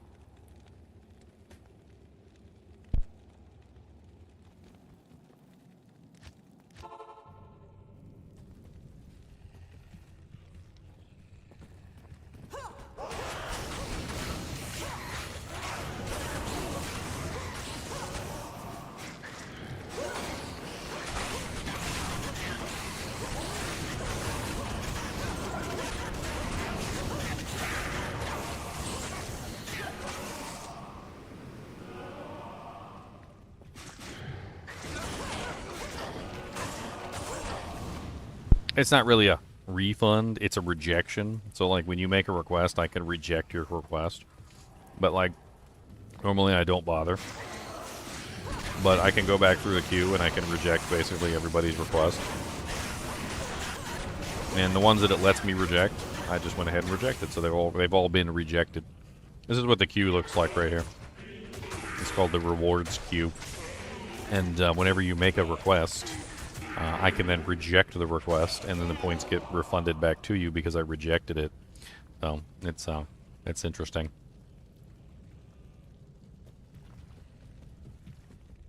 Or I can accept your request. And if I accept your request, then your points are gone forever. Forever. Some requests cannot be rejected, though. So, like, if you play a sound, I usually can't refund a sound unless it, like, just happened or something.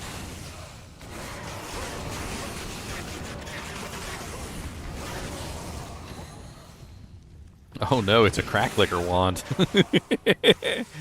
Man, that wand be licking some cracks. That's a cracked lick wand.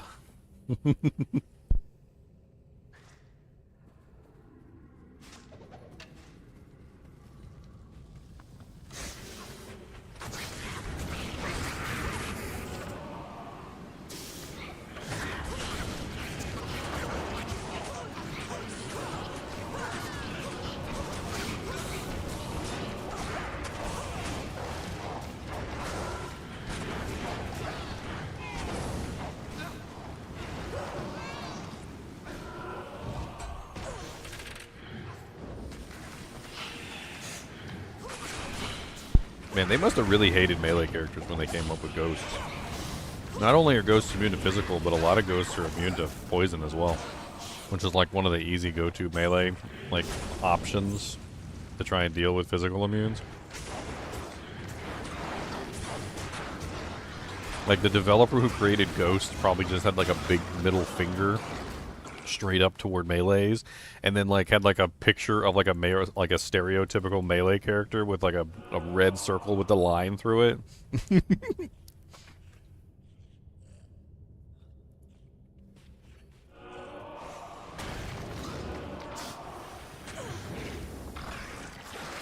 Let's see the melees kill this thing.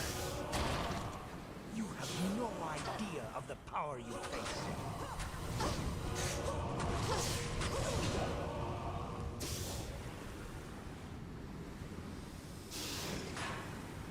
Why can't I scroll down?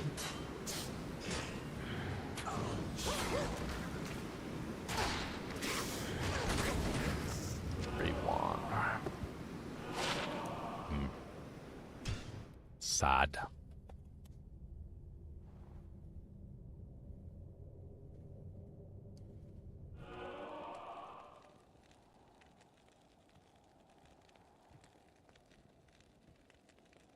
Cherry strudels.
I'm still trolling my guy. The guy made some, like, nasty offhanded comment about, like, not wanting to watch my video because it was too long. It was the infinite burr rune video, the one where I literally show you how to make infinite burr runes. Hello. And then proceeded to tell me that my video was stupid, even though he never watched it. And I'm like, that's okay, don't learn the secrets of the universe then. To which he seems to be goading me into trying to teach him exactly what I did in the video so he doesn't have to watch the video. To which I instantly and constantly reply, well, I'm not telling you anything. I already told you I'm not going to teach you any of the stuff that I did in the video. I'm not sharing any of my secrets with a douche. If he wants to know the secrets, he can watch the video.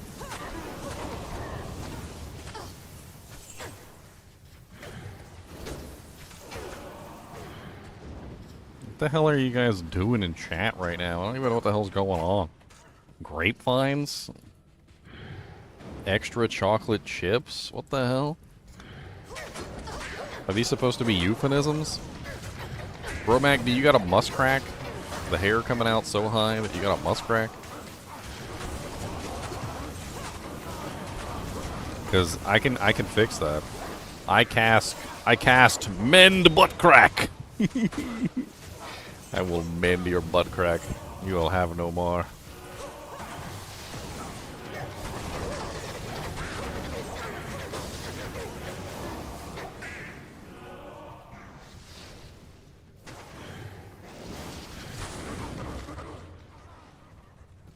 Have a good one, Kevin. Do you know the way? Do you know the way? Do you know? Do you know the way? I just need to know. Do you know? Do you know the way?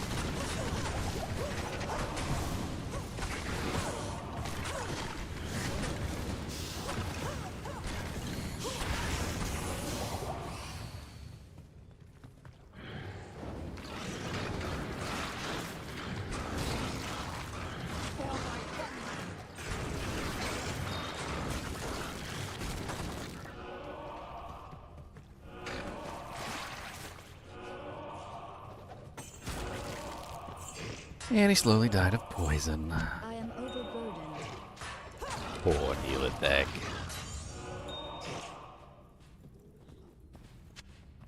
Why does Neelathek remind me of like a mob boss who like hides inside of a pack of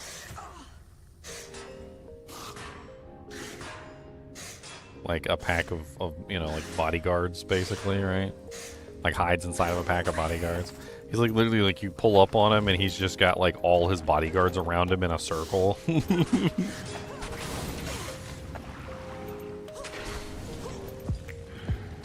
he's just waiting on you to come over there.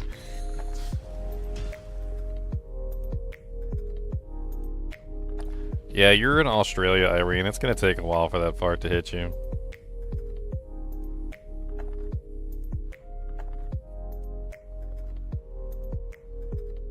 It's gonna take a little while for that to hit you.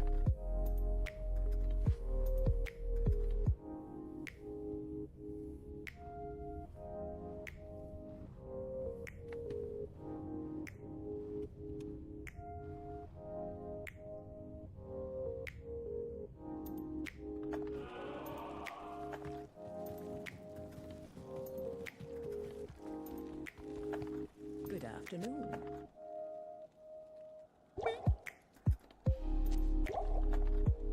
That'd be funny. Like they mail you a fart. It takes like 5 to 10 business days for the fart to get to you, and you open up the package, and it's just like, what is that? There's like a little note at the bottom, and you pick it up, and it says, "He who smelt it dealt it."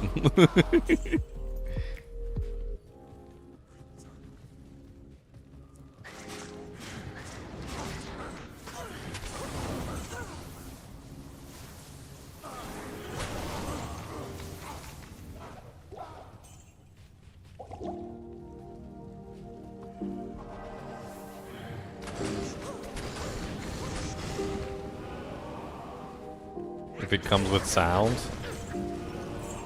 Try rig that up. Little chip. And you rip open the package, it breaks a circuit and just plays like a really long fart. Like.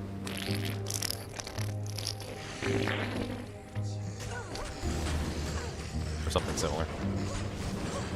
Make it really wet too. A really wet fart. Like, oh man, gotta go to the bathroom.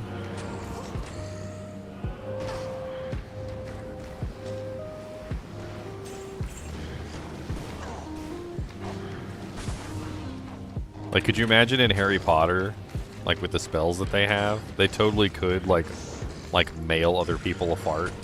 You guys remember that one scene where was it Ron gets a what is it called, a ripper or something? It's like a special letter from your mom where she like rips into you and she yells at you. I can't even remember the name of it. I feel like I'm embarrassed to be a Harry Potter fan at this point. But yeah, she like the letter like literally turns into a freaking head with a mouth and just yells at them, right? So can you imagine like you're in Harry Potter's world and you literally like enchant a letter with a fart and you send it to somebody and it turns into a butt, pulls down its pants and farts in your face. Sound and all. The Howler, that's right. This one would be the farter. Lord, Harry's got a farter. What's that? Oh, a farter? You've never heard of a farter?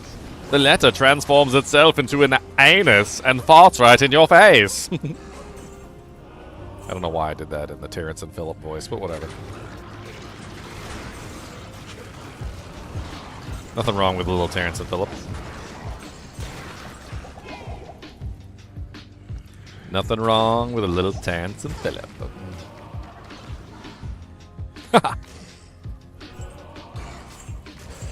Ow, my face.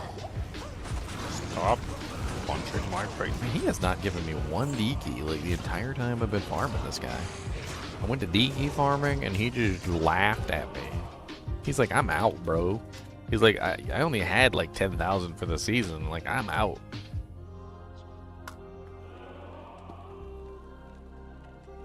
Now I sound like meow.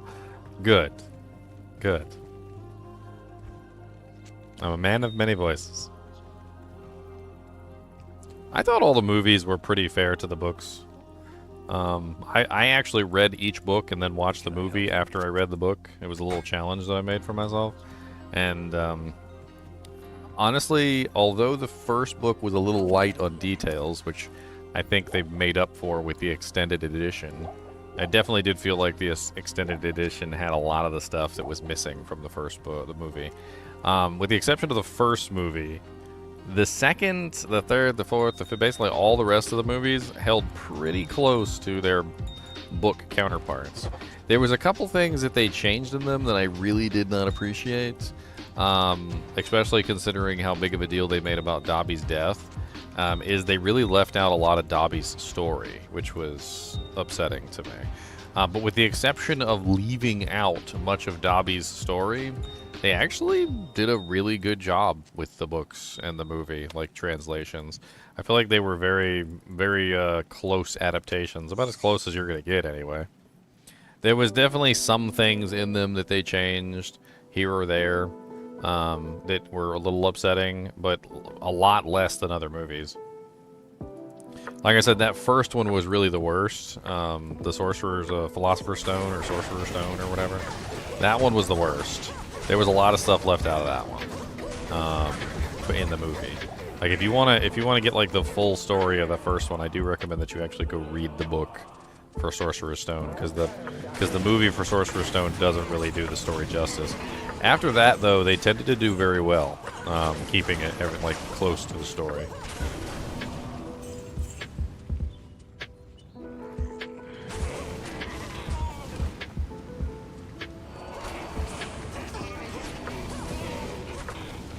What did they miss in Sorcerer's Stone? They just left out large swaths of the story. I mean, it's not a particularly long book, but they didn't really include everything, is what the problem was. I mean, there's just huge portions that are just missing. You have to actually go read the book to see what I'm saying. The first two, like the second one, yes. The second one is very, very close to the books. The first one, not so much. If you watch, like I said, if you watch the extended edition of the first movie, of the Sorcerer's Stone, they fix a lot of the problems of the stuff that they left out in the extended version. I can't remember how much runtime the extended version adds. Harry Potter and the Sorcerer's Stone. Okay, so the Sorcerer's Stone movie runtime was... let's see here. 152 minutes. No, that's 159 minutes is the extended film versus 152 minutes is the theatrical version. 161 minutes in the longest version. And they basically just fix a lot of that stuff. Like a lot of the stuff gets fixed in the extended versions. I mean, you're talking about, what is that? 9 minutes of extra content. You can fit a lot of stuff in 9 minutes. I mean, it's little quips here, like talking to people there. It's like doing a specific task, like showing off, you know, something that happened in the books. They just missed a bunch of stuff.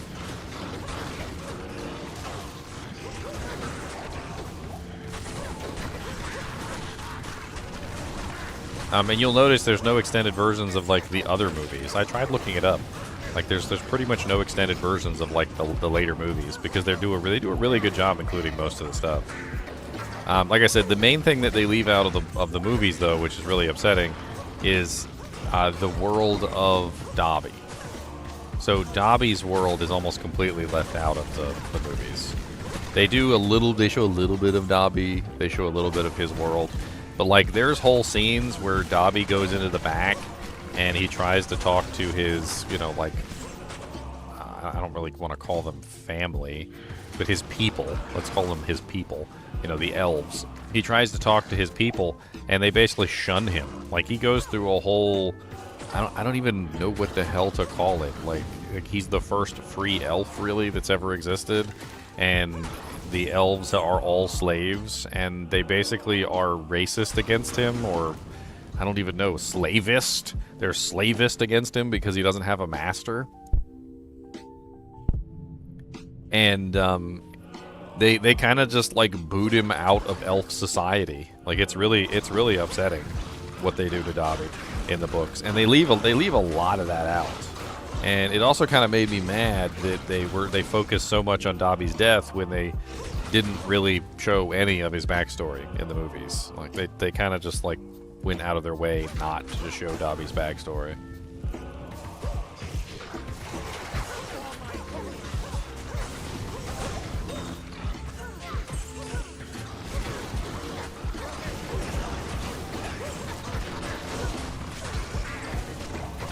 That's terrible, Jennifer. It's a really good series.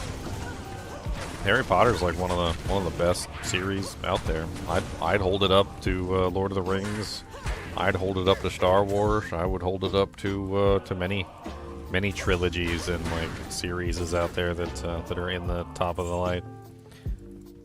I mean, it's basically a story about a boy thrown into a world that he doesn't understand. He's just a little kid. He's not the hero. Like, a lot of people think Harry Potter's the hero. He's not the hero. He's just a little kid who got thrown into a world that he doesn't understand. His parents died, and he's just doing the best he can.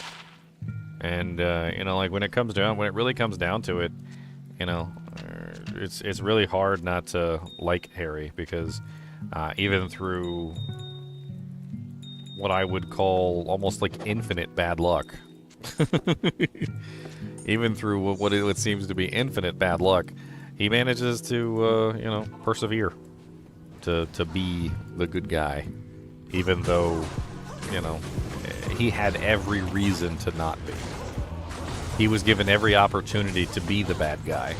And he would have been an extraordinary bad guy if he had chosen to be a bad guy.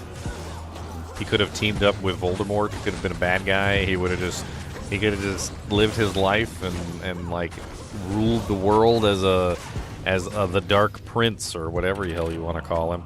But no, he chose to be a good guy.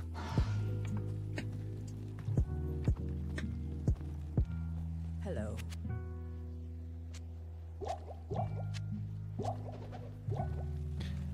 Harry loved his sock too much, sir? Then why would he give his sock away? Hmm? Why would he give his stinky gem sock away if he loved it so much? You make no sense. What is it? The only thing that I do not agree on, that I never will agree on, is that Snape was a hero. Okay? Snape was not a hero. Anybody who believes Snape is a hero might actually be a villain, so you might want to watch out. If you've got a friend or a family member who believes that Snape was a hero, you may have a psychopath in your midst. Because Snape was definitely not a hero.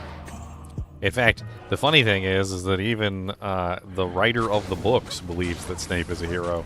But if you actually follow Snape's story, if you read the books as he is written, and you understand what he did and why he did it, he was definitely not the hero. He was a person who wanted vengeance. He was a very creepy person who loved somebody who didn't love him back and wanted to kill her husband and child to get her to be his wife. And after he was willing to sacrifice children, people, and everyone in the world to do that, when the woman that he loved was killed accidentally by his Dark Lord, he swore vengeance against his Dark Lord to kill the Dark Lord because he didn't get the woman that he wanted, even though he was perfectly fine with Harry dying. He didn't care that Harry died. He would have actually rather that day, he would have rather that Harry and his father had been killed by the Dark Lord, and that his love of his life was left alive so that he could swoop in like the hero and save the day and marry the woman that he loved. And he literally would not have cared that Harry was dead if the person that he loved would have remained alive. Like, that's the kind of horrible person Snape was. And yes, in the end, he did the right thing, but he did the right thing because literally Voldemort killed the person that he loved. Even though the person he loved didn't love him back. And even though he was perfectly fine with literally killing the person he loves' son. Like, the whole thing is the most effed up story I've ever heard in my life, and anybody who thinks Snape is a hero is crazy. Snape was most definitely not the hero of that story. In fact, the only person that could even remotely be called the hero of that story is frickin' Dumbledore, who literally set up everything and risked his life. He literally died to kill frickin' Voldemort. Like, he did everything in his power to remove Voldemort from the game, including killing himself. Voldemort was the villain for sure, but Snape was something else entirely. I don't even know how to explain Snape.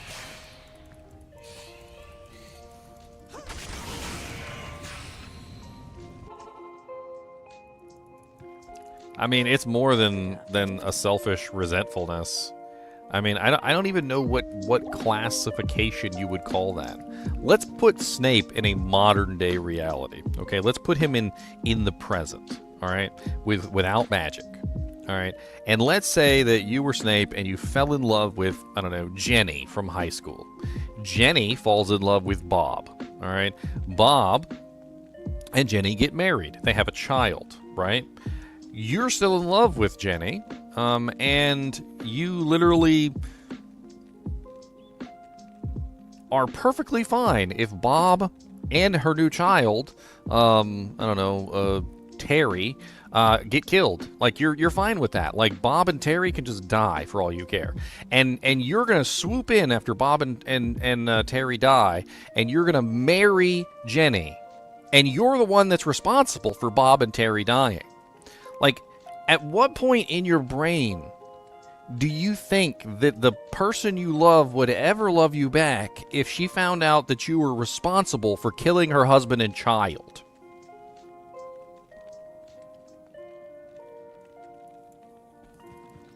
Like, what? How does this logic even work? And then not only that, and this is the part that pisses me off the most, is that the only part of the person that he loved that was left was Harry, right? So I mean, when you think about it logically, right? Like, say you love Jenny, Jenny dies, but Jenny has a child, right, named Terry. Terry's the only thing left of Jenny. Jenny only exists in Terry at this point, right? So Harry is the only thing left of his mother that exists, and Snape treats Harry like dirt with loathing. He literally treats him like he's garbage the entire time he's in school. Like, Snape is just like stepping on his nuts and just grinding them into the dirt, and Harry's just like, why? What did I do? And Harry doesn't understand because he's just a little kid. And how would he understand the intricate dynamics of a crazy person who loved his mother, got his mother killed, and also got his father killed, and is responsible for him having the curse, and is also responsible for the fact that Voldemort found him in the first place?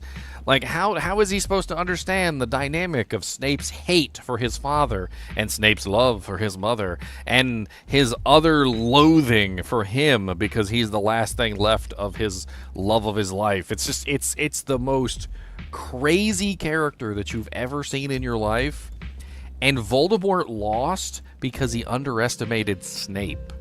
If Voldemort knew what went down, he would have never killed frickin' God, why am I forgetting her name all of a sudden?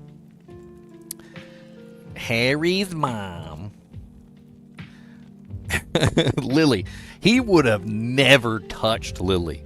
Voldemort would have had like a fear in his soul of killing Lily. He would have like went out of his way to like teleport Lily away before he killed Harry Potter if he knew.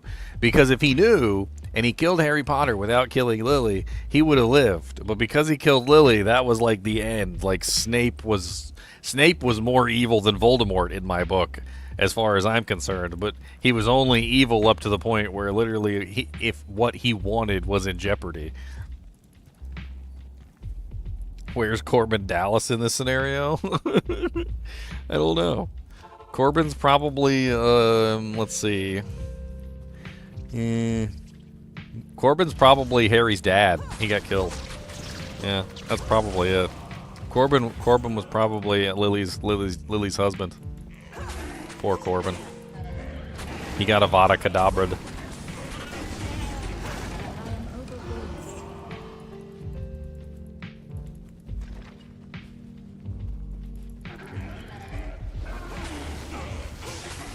I don't think anybody can control the One Ring. I don't think that works. If you follow the story, basically the One Ring is either A, uncontrollable and super powerful, or B, useless. You're either more powerful than Sauron and can completely resist him, and the ring is useless because you're more powerful than Sauron anyway, and who cares about the stupid ring if you're more powerful than Sauron? Or you are less powerful than Sauron, and Sauron dominates you, and then again, it's also still useless because then you can't resist the ring, and Sauron eventually takes you over. I don't think there's any in between. It's either one or the other. Do I have any Pokemon cards that are rare? I probably did ages ago. I gave them away to my nephew when I was younger. He was really into Pokemon, and he was really into Yu-Gi-Oh! And when he was growing up, I bought a deck, and I literally dueled with him. That was like my present to him one Christmas. Like, I bought him a deck, and I wrapped it, a Yu-Gi-Oh deck, and then I told him, I said, this is your present. All right, now give it to me. And he's like, what? He's like, why are you taking it? And I was like, well, it's your present, but it's mine. And he's like, I don't understand. I was like, okay, so your present is that I will use this deck to duel you anytime you come over if you want to duel. And so, like, for years, I would just, like, he would come over and be like, all right, it's time to duel. And then we would duel. And then eventually he came over one, like, a while later when he was more of an adult. And I think it was like 19 or 20. And he's like, how much do you want for your deck? I was like, I don't really care. I mean, it was your deck anyway, really. I just used it to play against you. I was like, but you know, if you buy the deck, I can't duel you anymore. And he's like, yeah, I know.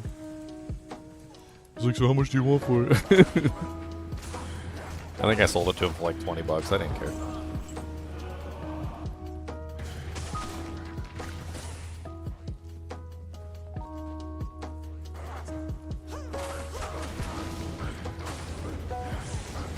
Either you or Tom Bombadil or anyone. Snake was the coolest because he played as the Sheriff of Nottingham in Robin Hood. I mean, I like him as a character, don't get me wrong, and I think he did an excellent job with the character. Like, if we're talking about that direction, he definitely did an amazing job with the character, 100%. His adaptation of the character made me hate Snape even more than I already did, which is just proof in the pudding of how good of an actor as he is, because he literally captured the oily greasiness of Snape exceptionally well. Very, very well. I don't know. Ugh. Snape was such a... Ugh. Ugh. But yeah, I mean, he's probably the best adaptation of Snape I've ever seen. I don't think I've seen very many adaptations of Snape, but I don't think there's going to be a better one than him. I don't think anyone's going to capture that oily greasiness better than he did.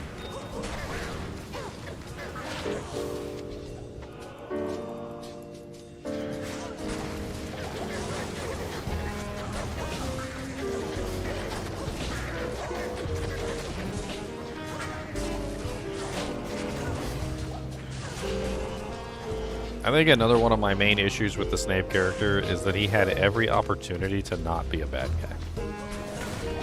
Like, he was in Slytherin House, I mean, sure. But he had every opportunity to not be a bad guy. Lily, you know, held out her hand and offered to basically take him with her and turn him into essentially what was a, you know, like a normal individual of society. But he chose to become one of the freaking Death Eaters, and he chose to follow freaking Voldemort, and he chose that. That was the life that he chose. Like, he's a terrible freaking person. And I don't think there's a single redeeming quality in him. Even his last acts, which eventually led to, you know, saving the world basically from Voldemort, were literally nothing more than petty selfishness of him wanting the person who killed Lily, you know, to be blamed, you know, the person that he blamed for Lily's death. Which even though Voldemort was technically the person that killed Lily, it was really his fault. He was the one that did it. He should have punished himself. That's what he should have done.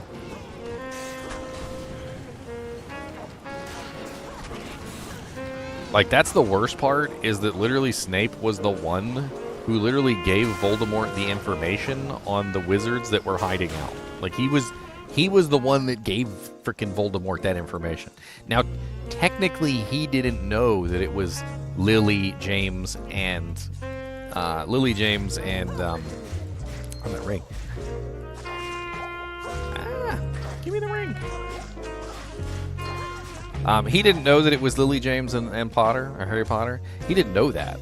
But what does it matter? Like, does it suddenly make it better if it wasn't Harry Potter, Lily, and James? Like, is him sacrificing another wizard family supposedly supposed to, like, make up for the fact that he sacrificed, like, he didn't sacrifice Lily and friggin', like, the whole thing is so stupid. Like, it's not, what he did wasn't okay. Like, not by any stretch of the imagination. It was never okay. Like, from the joining the Death Eater part to the, you know, like, frickin' selling out wizard families so Voldemort could go kill them, to, you know, like, a lot of the other things that he did. It's a whole bunch of horrible stuff that he did. And he never really, like, was remorseful about any of it.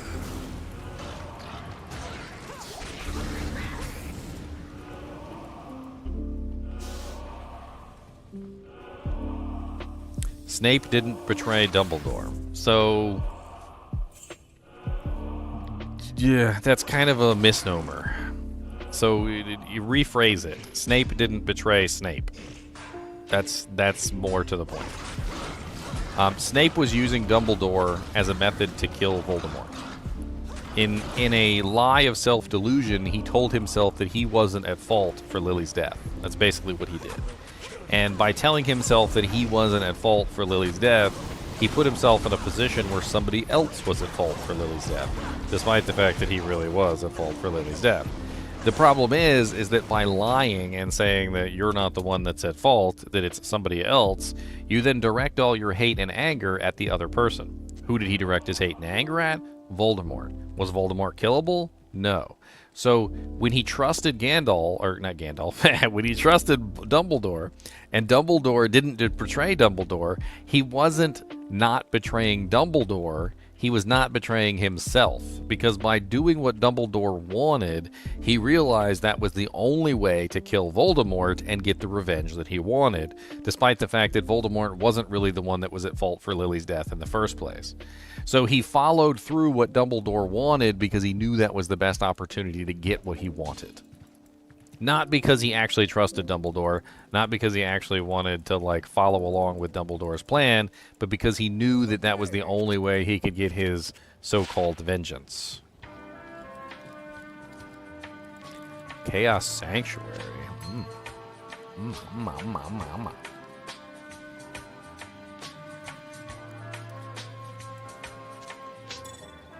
Wow, that's kind of nice.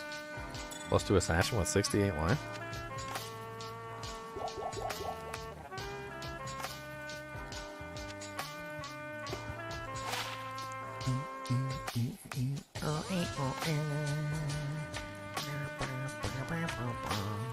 I kind of want to switch characters. Alright, so let's put the Phoenix in here. Let's put the Ravenfrost in here. The Boots in here.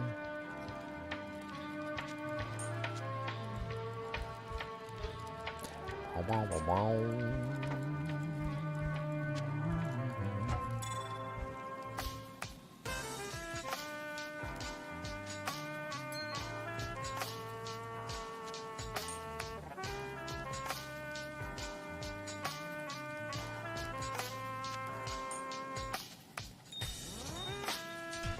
What's up, Sean?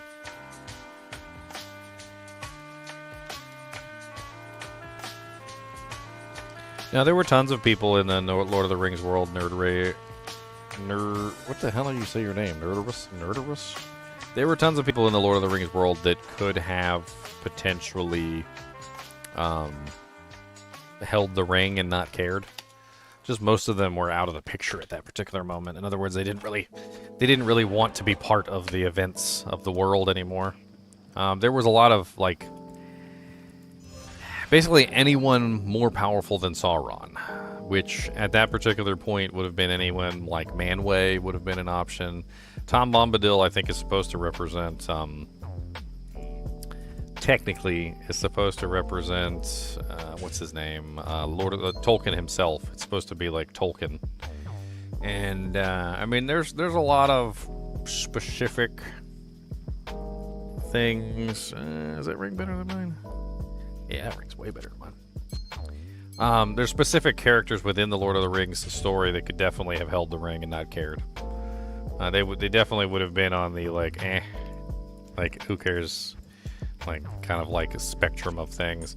To Sauron, that was a really powerful artifact. To most of the world, that was nothing more than a trinket.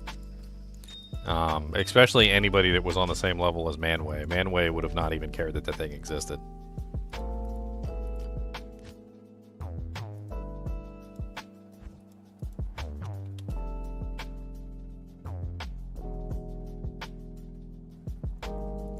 I can't remember how many of them are dead, though. That's one thing that I just don't remember right off the top of my head. Like, I could start spouting off names, but I don't remember how many of them are dead and how many of them are still alive.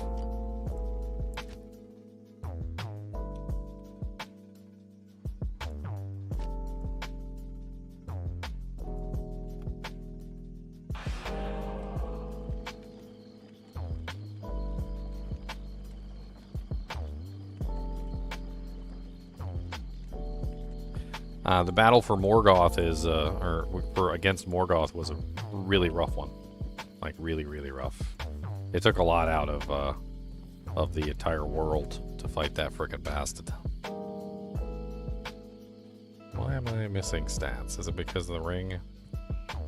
Was the ring that I wore, did it have the stats that I needed? It did. That's unfortunate.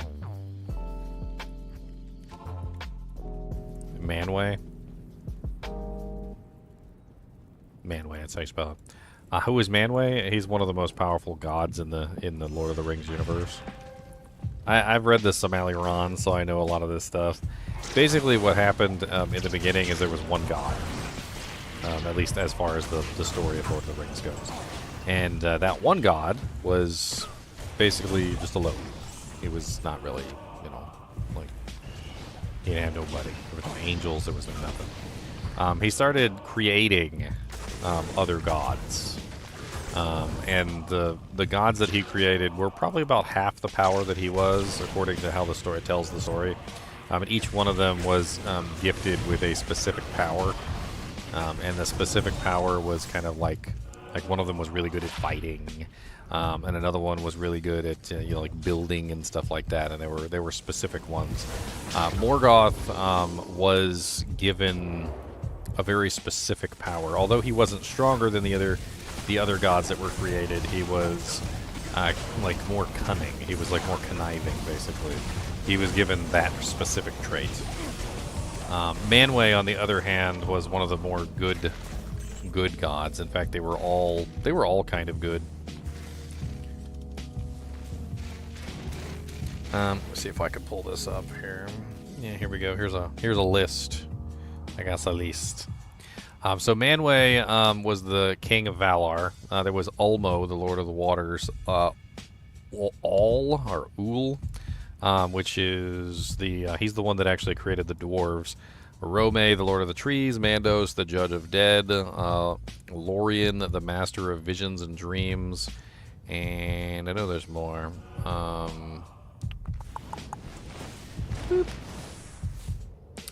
Tolkis, the last Valar to ascend into Arda.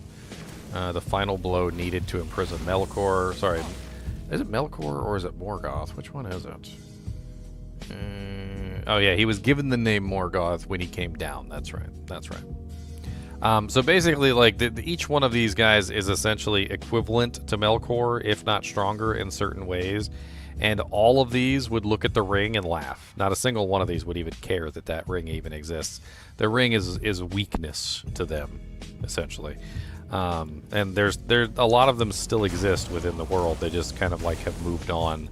Like once Morgoth was beaten, they didn't really bother anymore.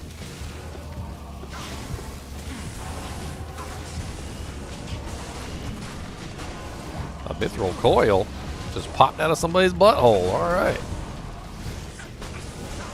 That's beautiful to see. Ooh, it's a 15%er too. 15%, 30 vitality, replenish life 11. Wow, this is a really nice one. Holy Jesus. That's better than the one I'm wearing. Low vitality, right? It got 30 vitality. What's the max vitality? 40. 40. Still got 15% DR though.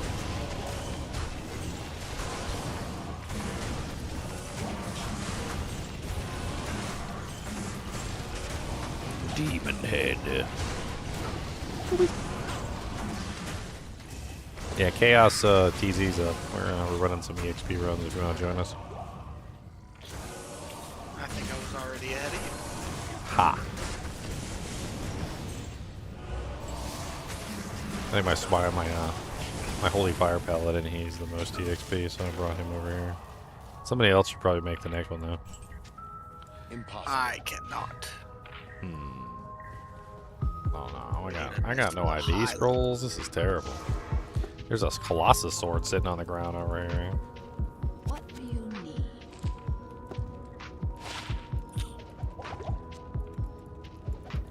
I gotta be able to check the Colossus sword. I can't carry it. Pick it up and put it in the up. I live Full zigzagging mod with down. not enough enhanced damage, unfortunate. I am overburdened.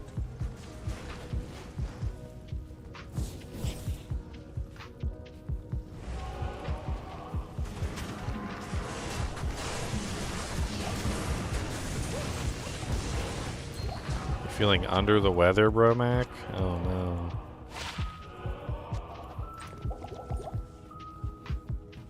Legoland closed down because of you?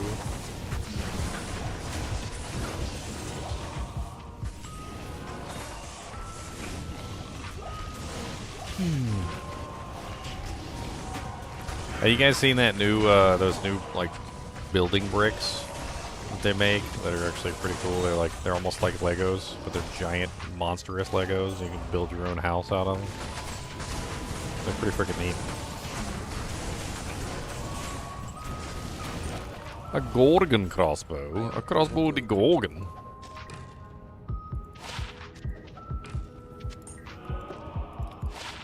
Terrible, terrible, terrible.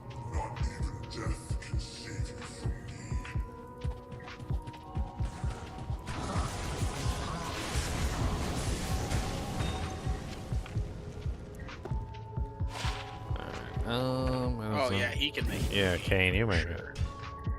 You make number 2. We get the high level monster Dujanks.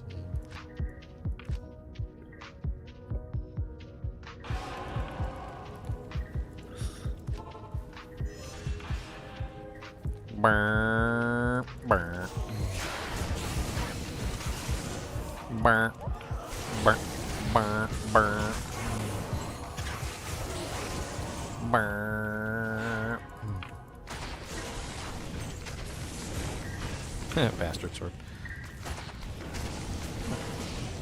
Superior heraldry shield. Sucks.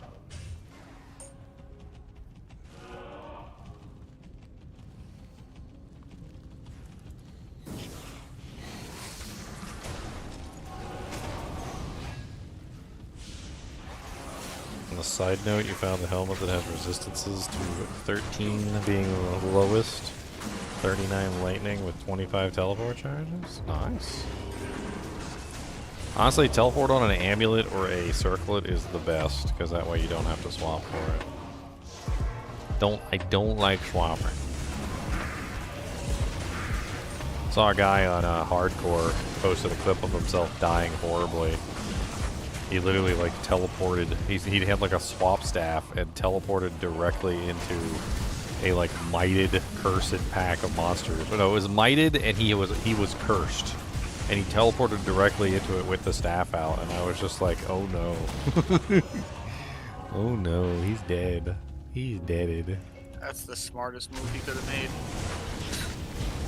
I mean, in hardcore, I'm pretty sure when you're cursed, it's like an immediate town visit at that point, because curse is awful.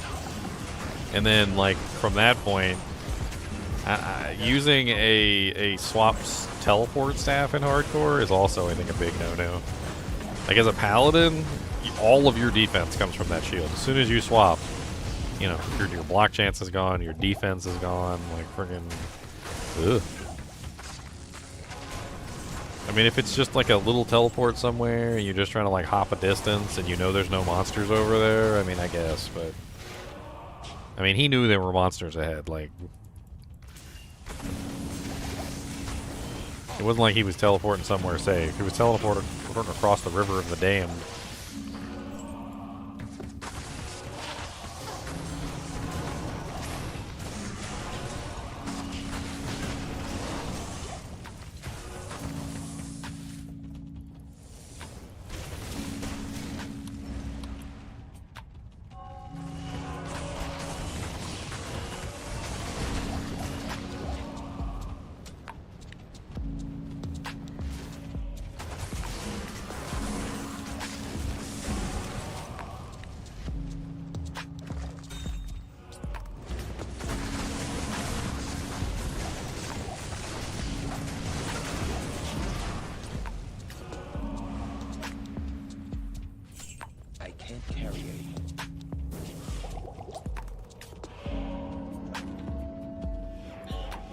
Chop, chop, chop, chop, chop, chop, chop, chop, chop, chop, chop, chop.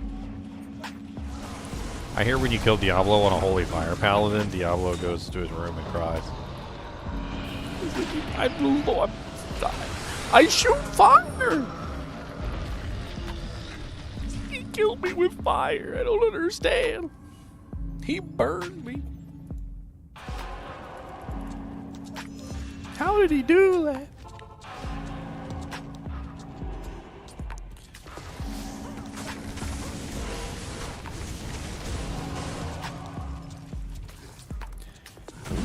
Picture. Multi-shot, extra strong. Come here. Ah, yeah, my multi-shot's better though. I mean, he's got 3 tendrils.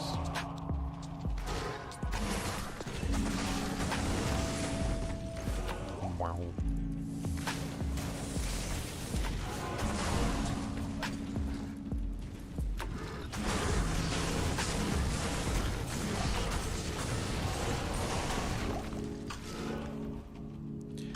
Wow.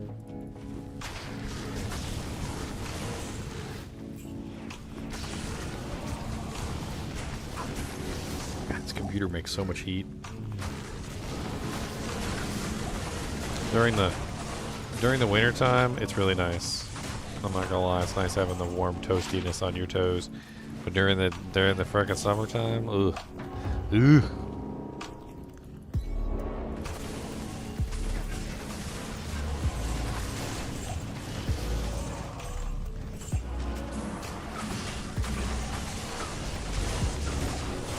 Dude, all the AoE damage we have, monsters are just melting. 2 holy fire auras. And the frickin' multi-shots on. That's not a bad Etnax. Not really sure what you put in it though. Beast maybe? Beast is 4 sockets or 5? 5. 5, so not Beast. It's a 4 socket, 13% enhanced 2 attack rating Etnax. I don't know.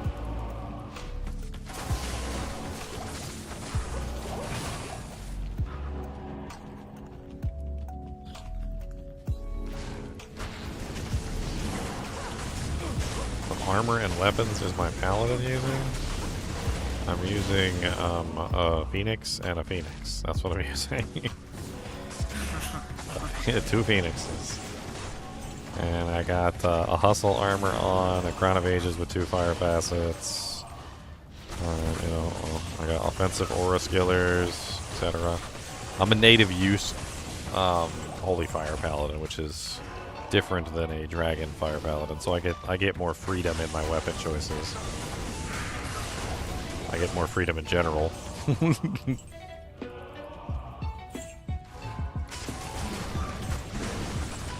My AC is broke. I'm 34 Celsius in my flat, and I'm sweating so bad. If I move away from my fan just a little.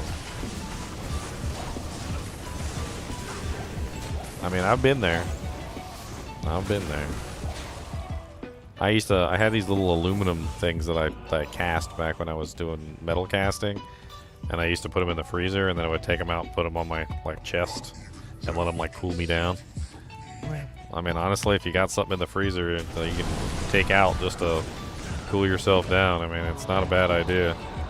Just put it right on. Dang it, I don't have enough space for this. I'm bringing it. The next game, I'll ID it. I am bringing it. I'm bringing it. Calm your tits. I'm looking for a fantastic bow with amp damage. I've always been looking for a decent one for a sorceress build. I always wanted to do a sorceress build. Basically, find one that has multi-shot on it, and then set up you know, a kind of interesting multi-shot character. It rolled with 2 sockets and not a whole lot else. Yeah, nothing else that's relevant. It's pretty rough. Got the 2 sockets, but didn't get the something else. Okay, I got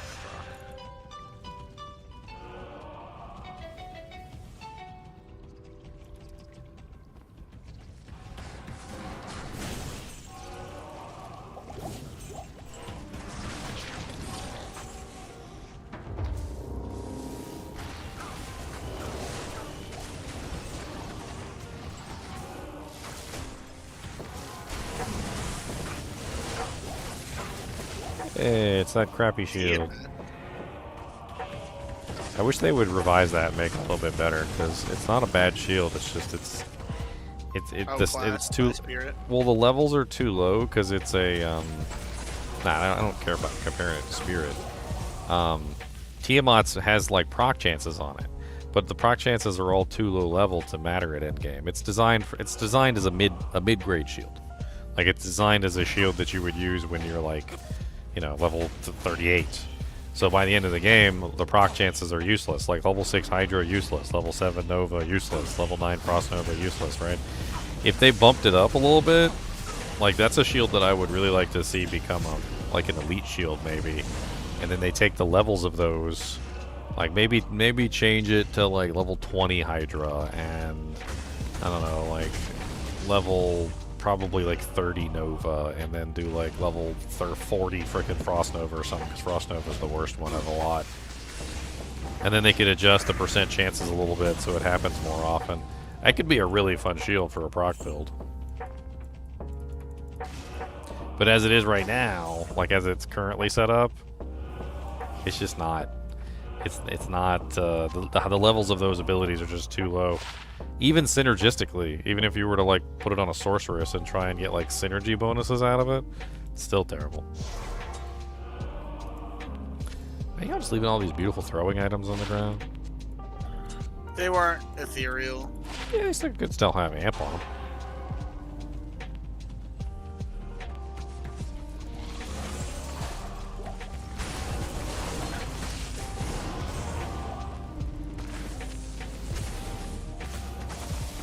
I mean, Dragon Scale's main problem is it doesn't have any Fire Mastery or synergy bonuses. I've actually built a Dragon Scale Paladin, and it's actually pretty decent. I wouldn't say amazing, it's decent if you set it up properly, like negative fire res, using maxed out conviction, like self-casting the Hydras yourself. It actually works out not bad. And if you combine it together with like a Holy Fire Paladin, it's actually really neat because you can get the like the fire, like the dragon. You can do like the dragons and stuff. Get like a Hand of Justice or whatever. Like there's a couple ways you could leverage having free Hydras with other stuff. But then you've got things like the Dragon Armor itself, which gives you proc Hydras, and so then it's like, why not just use the proc Hydras at that point? I think the proc Hydras are technically better.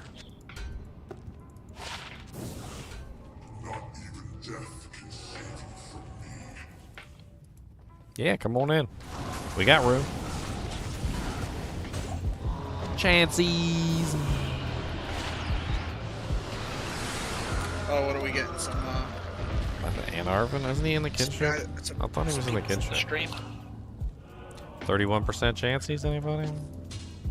No, I have a pair of 40s in my stash. Oh wow.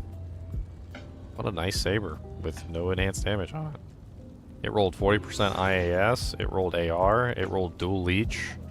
It rolled everything good that you would want on a weapon, but didn't roll the enhanced damage.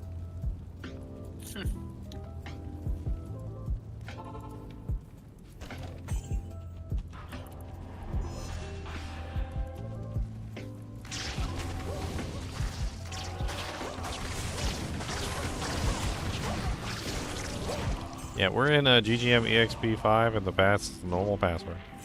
If you've been watching the stream for this long, you should know what the normal password is. I shouldn't have to say it. That'll just be, you know what that is? That's a just freedom for, you know, anybody who's actually been paying attention for what, the 4 years I've been streaming. There you go. Free entry, let's go. Come get some EXP. Wait a minute, there's a normal password? No, you guys know the password?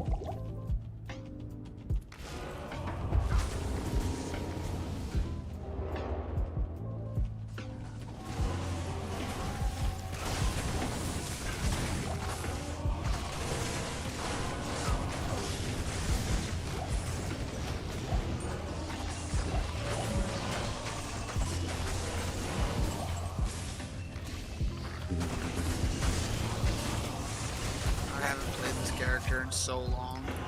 There is one thing. Ooh, that's really nice. That's a really nice small charm. There is one thing I was thinking of doing that would be pretty nice. I'm leaving you in suspense. I want to do next ladder. Okay, we'll do this next ladder. So when ladder starts, we need to do like a all freaking like holy X paladin run. So just like everybody picks a holy X paladin, and we just roll through the whole game and murder everything.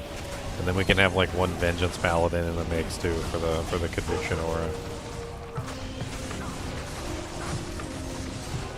I'd love to see all those pulse auras.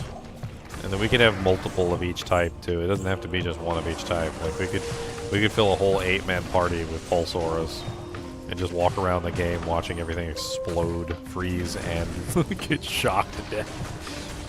It might even get to the point, I'm not entirely sure, because if we're all set up as like full, you know, holy X users, we could probably just stand there and everything would probably die with 7 pulse auras and conviction.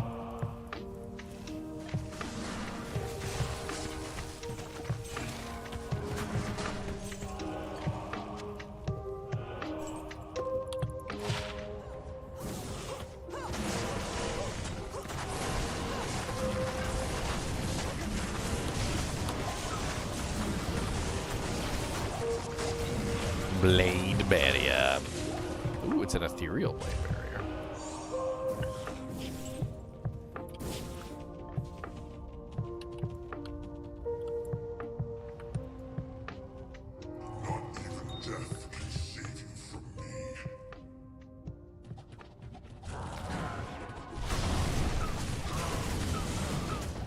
The burning essence of terror. I really thought we were going to get somebody else to join us for these runs. Yeah, me too. I mean, I can put it in chat and just let people hop in.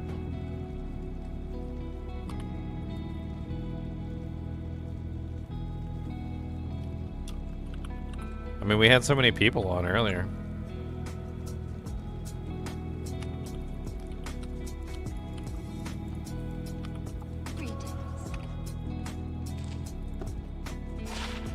Yeah, everybody was just deafened. Yeah, I don't know why that was. That was weird.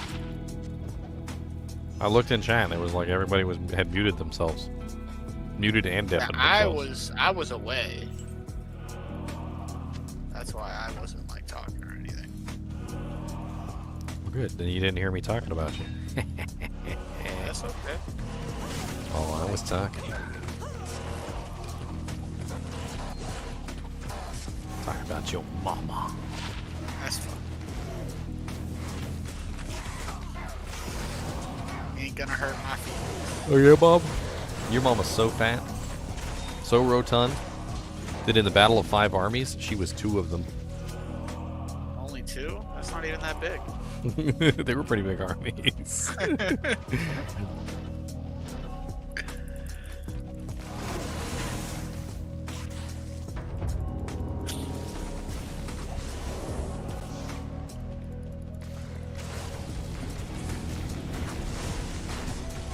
This is another one I thought was pretty good.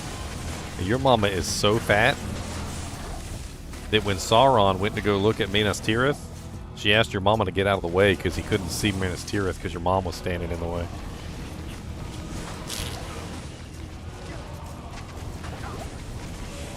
Oh, I hate the ghostly venom lords. And then the other I one. hate the ghostly mods. Then the other one is your mama's so fat that when Sauron tried to spy on her with his Palantir, he needed a second Palantir to see the whole view.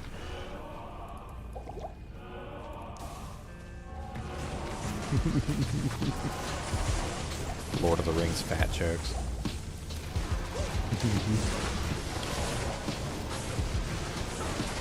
Brand Jimmy. It's terrible.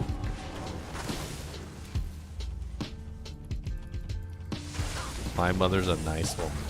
I didn't say your mother was mean, I said she was fat. Those are 2 very, very separate Yeah, things. those are not the same thing. You can be nice and fat, you can be mean and fat too. Yeah. I'm the latter.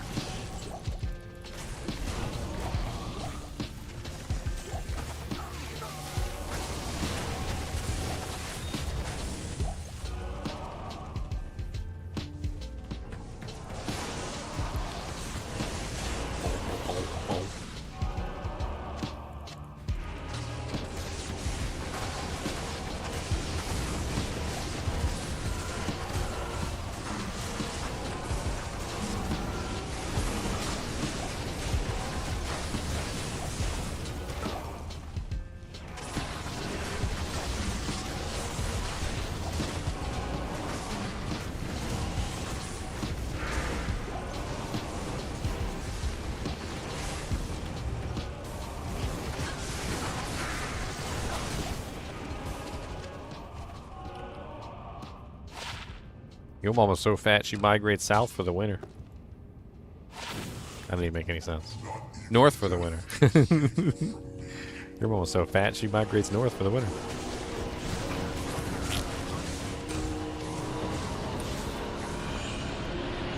Mama's so fat she's incapable of migration. She's Man. everywhere at once. Man, I did that wrong too. Your mama's so fat she migrates north for the summer. See if I can get my own joke correct.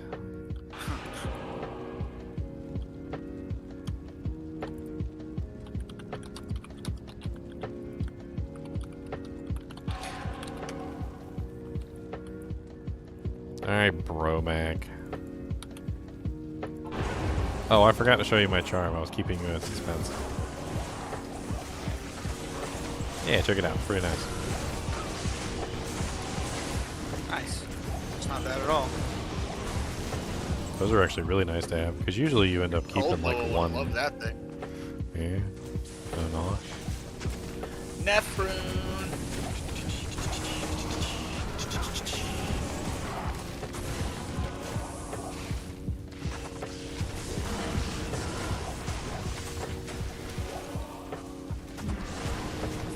My name works so well for this character.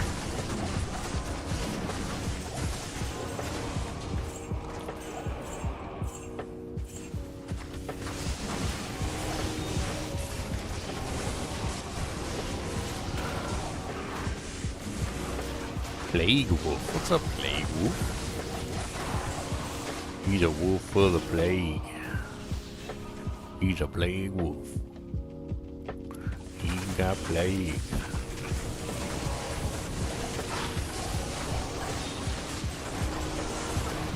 This character isn't the fastest P8 clear, but I could definitely do D8 solo. Yeah.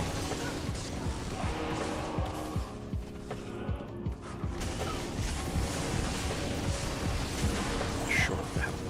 It's a hell crap. Yeah, see, you guys all get charged.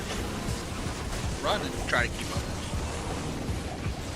You're a freaking Amazon. You get tons of run walk speed on all your equipment. I don't have to walk on my equipment. That's a lie. I got it on my beautiful. You can get Valkyrie, you can get freaking like Titan.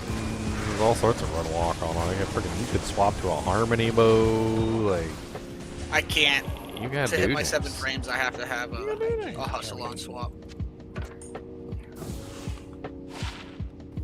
Oh, you're using the hustle swap. Yeah, it's because I'm using Wind Force, not Faith. A Lich Wand. If I was using Faith, I also wouldn't be using the same helmet. I'd want a Jeweler's with Dexterity instead of Run Walk. The Because bow then shade. If I was using a Faith, I'd be swapping to Harmony for sure.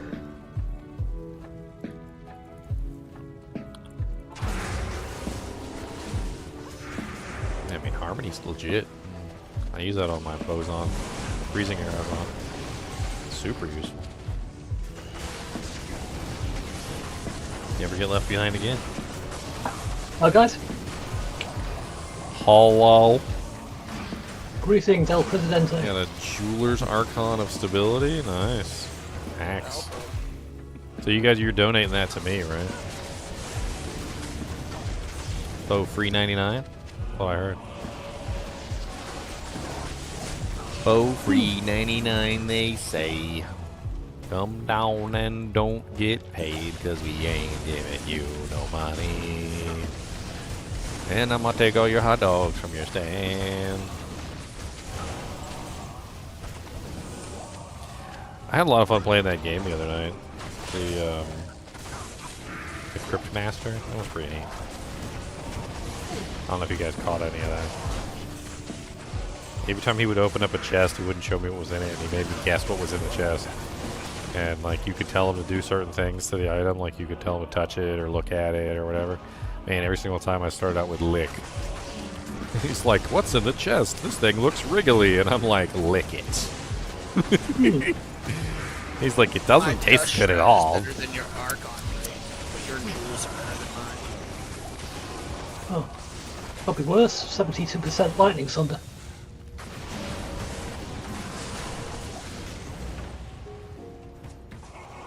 Flawless diamond.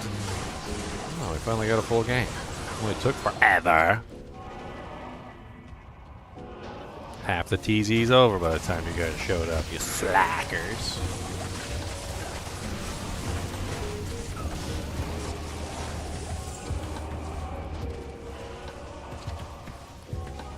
Alright, where's our burr rune to pop out of this random chest? I know.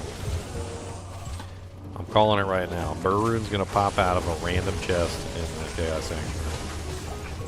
Amrune. Ooh, an Aegis. What's that? I think it misheard you. I didn't say this specific one, but it's gonna happen before the end of the teasing.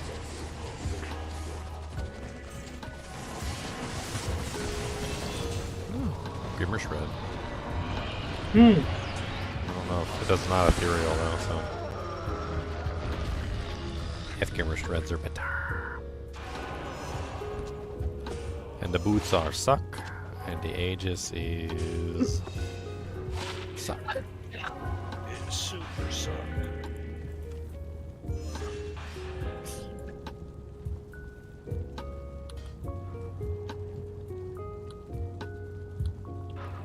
Bobby, did you see my almost perfect chances? Almost perfect chances. What? So it was 30 D, 200 magic fine, 40 or 200 magic fine. I think those things are worth a burr. Yeah. No, 200 gold, 40 MFF. But when I upped them, they rolled 96 defense instead of 102. You're not supposed to up them. You're supposed to sell them not up. Well, You'll still get high runes for it, but you don't have to take the gamble of whiffing on a small percent chance that you're gonna roll the perfect defense. If you up it, if you up it again, it rerolls again. It rerolls again. Ooh, that's kind of nice. Wait, really? With the same runes? No, not the same runes. No, the second upgrade is going to upgrade it to the elite status, which is which is going to get you to what is it? Bracers? Is that what it's called? Bracers. It's going to go to bracers. You might want to check the strength requirement on bracers though before you up it. I don't remember what the strength requirement is on the elite chain gloves. If it's too high, you might not want to do it. As long as it's below 156, it normally doesn't matter because most people are using the freaking, they're using the spirit shield anyway. Yeah, almost every character that's going to run chance cards is going to be running Enigma anyway.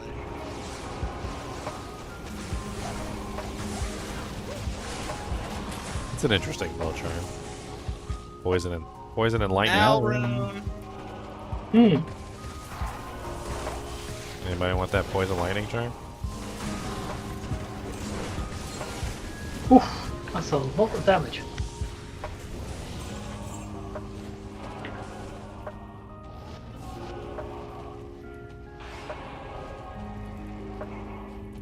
Chop chop chop chop chop chop chop chop chop chop chop chop chop chop.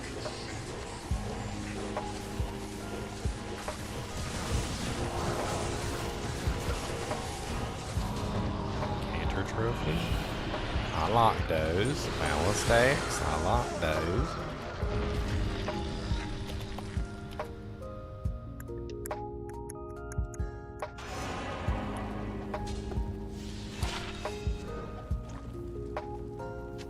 Impossible. I got too much stuff in my inventory. I may be a raccoon. Okay, but I'm a proud raccoon. Very proud. Raccoon of pride. We need a raccoon pride flag. Somebody work on that. Just a flag with like a grubby raccoon on it, looking like he's ready to take your soul out of your chest or something. With like, I don't know, like maybe like a sprinkling of cat or dog food or both, like around the flag area, because obviously we can't keep our hands off that cat, that delicious, yummy cat and dog food. Obviously, it's too good. So here's my idea: a gray flag, one horizontal black stripe in the middle, and then in the middle of that 3 gold pieces. Okay. All right. 3 gold pieces in the middle of that. All right. With like a grubby raccoon paw going in to grab one. Yes. Just like in mid action of grabbing the coin, like just like.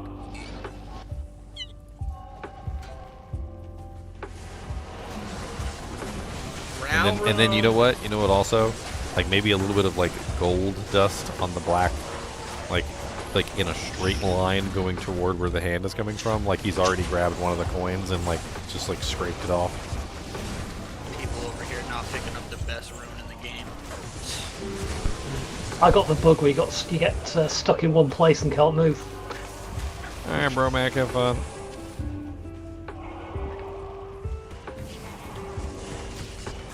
Kind of annoying. I mean, there's a pretty easy way out of that.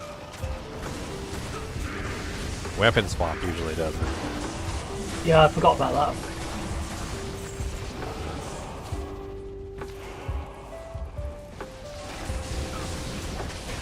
It's so long since I've had it, I forgot how to get around it. Don't touch the seal until we kill the Vector. You're gonna lower our EXP.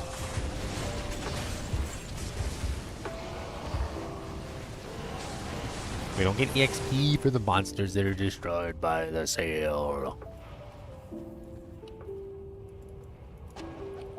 You trolls.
Wow.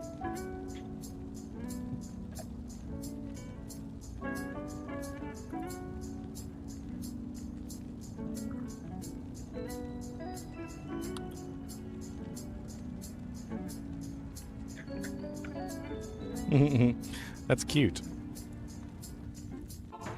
I said shut your pie hole in one of my comments, and it popped up with like a community like advisory warning. It was like, if you're not sure that your comment is civil, you probably shouldn't post it, and gave me like a long little thing. And I'm like, post my comment. So I said shut your pie hole.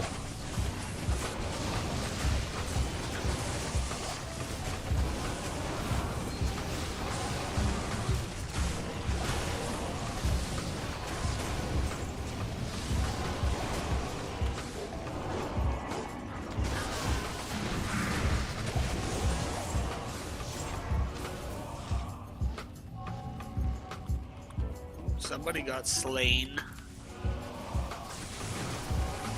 Yeah, it looks like it got spawned right on top of.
Heavy crossbow and a fascia.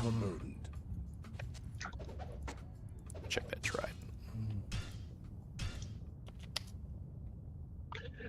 Ah.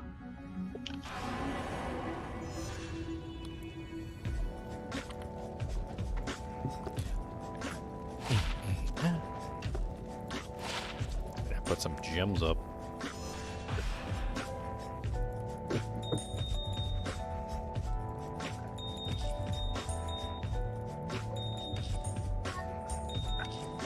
Too much raccooning. There's too many raccoons.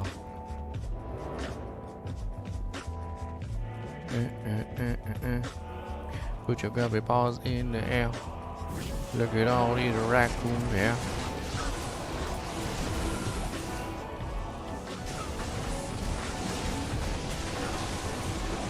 It's funny when I give my chinchillas raisins. It's a funny little anecdote here. So if I give them one raisin, they will hold one raisin in their hand. And they will chew on that raisin. It takes them a little while to eat it. Their mouths are really small. So anyway, they're chewing on one raisin, right? If I hand them a second raisin, they'll take the first raisin, shove it in their mouth, like, you know, start chewing on that first one, and then they hold the second one. Alright? If I hand them a third raisin, they will hold the third raisin in their left hand, the second raisin in their right hand, and then they will eat the first raisin. If I hand them a fourth raisin, this is where things get interesting, they will drop one of the raisins to grab the fourth raisin, but they will not hold any more than 4, or any more than 3. It's really quite weird. However, once they have finished chewing on the first raisin and then shove another one into their mouth, they will then take another, but they will not pick up the one that they dropped, which is also very interesting. I used to mess with them, as you can tell.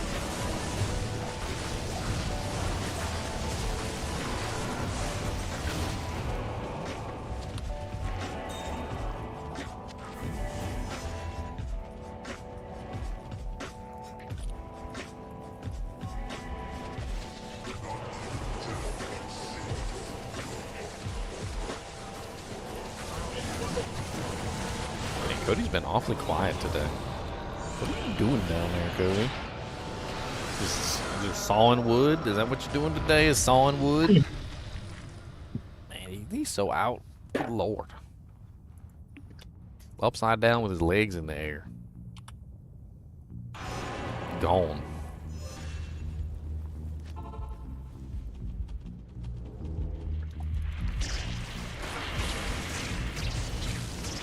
I was wondering why he didn't ask to go to the bathroom yet. You have come to stay a while and listen, Rakanishu? That's Rakanishu, the mighty.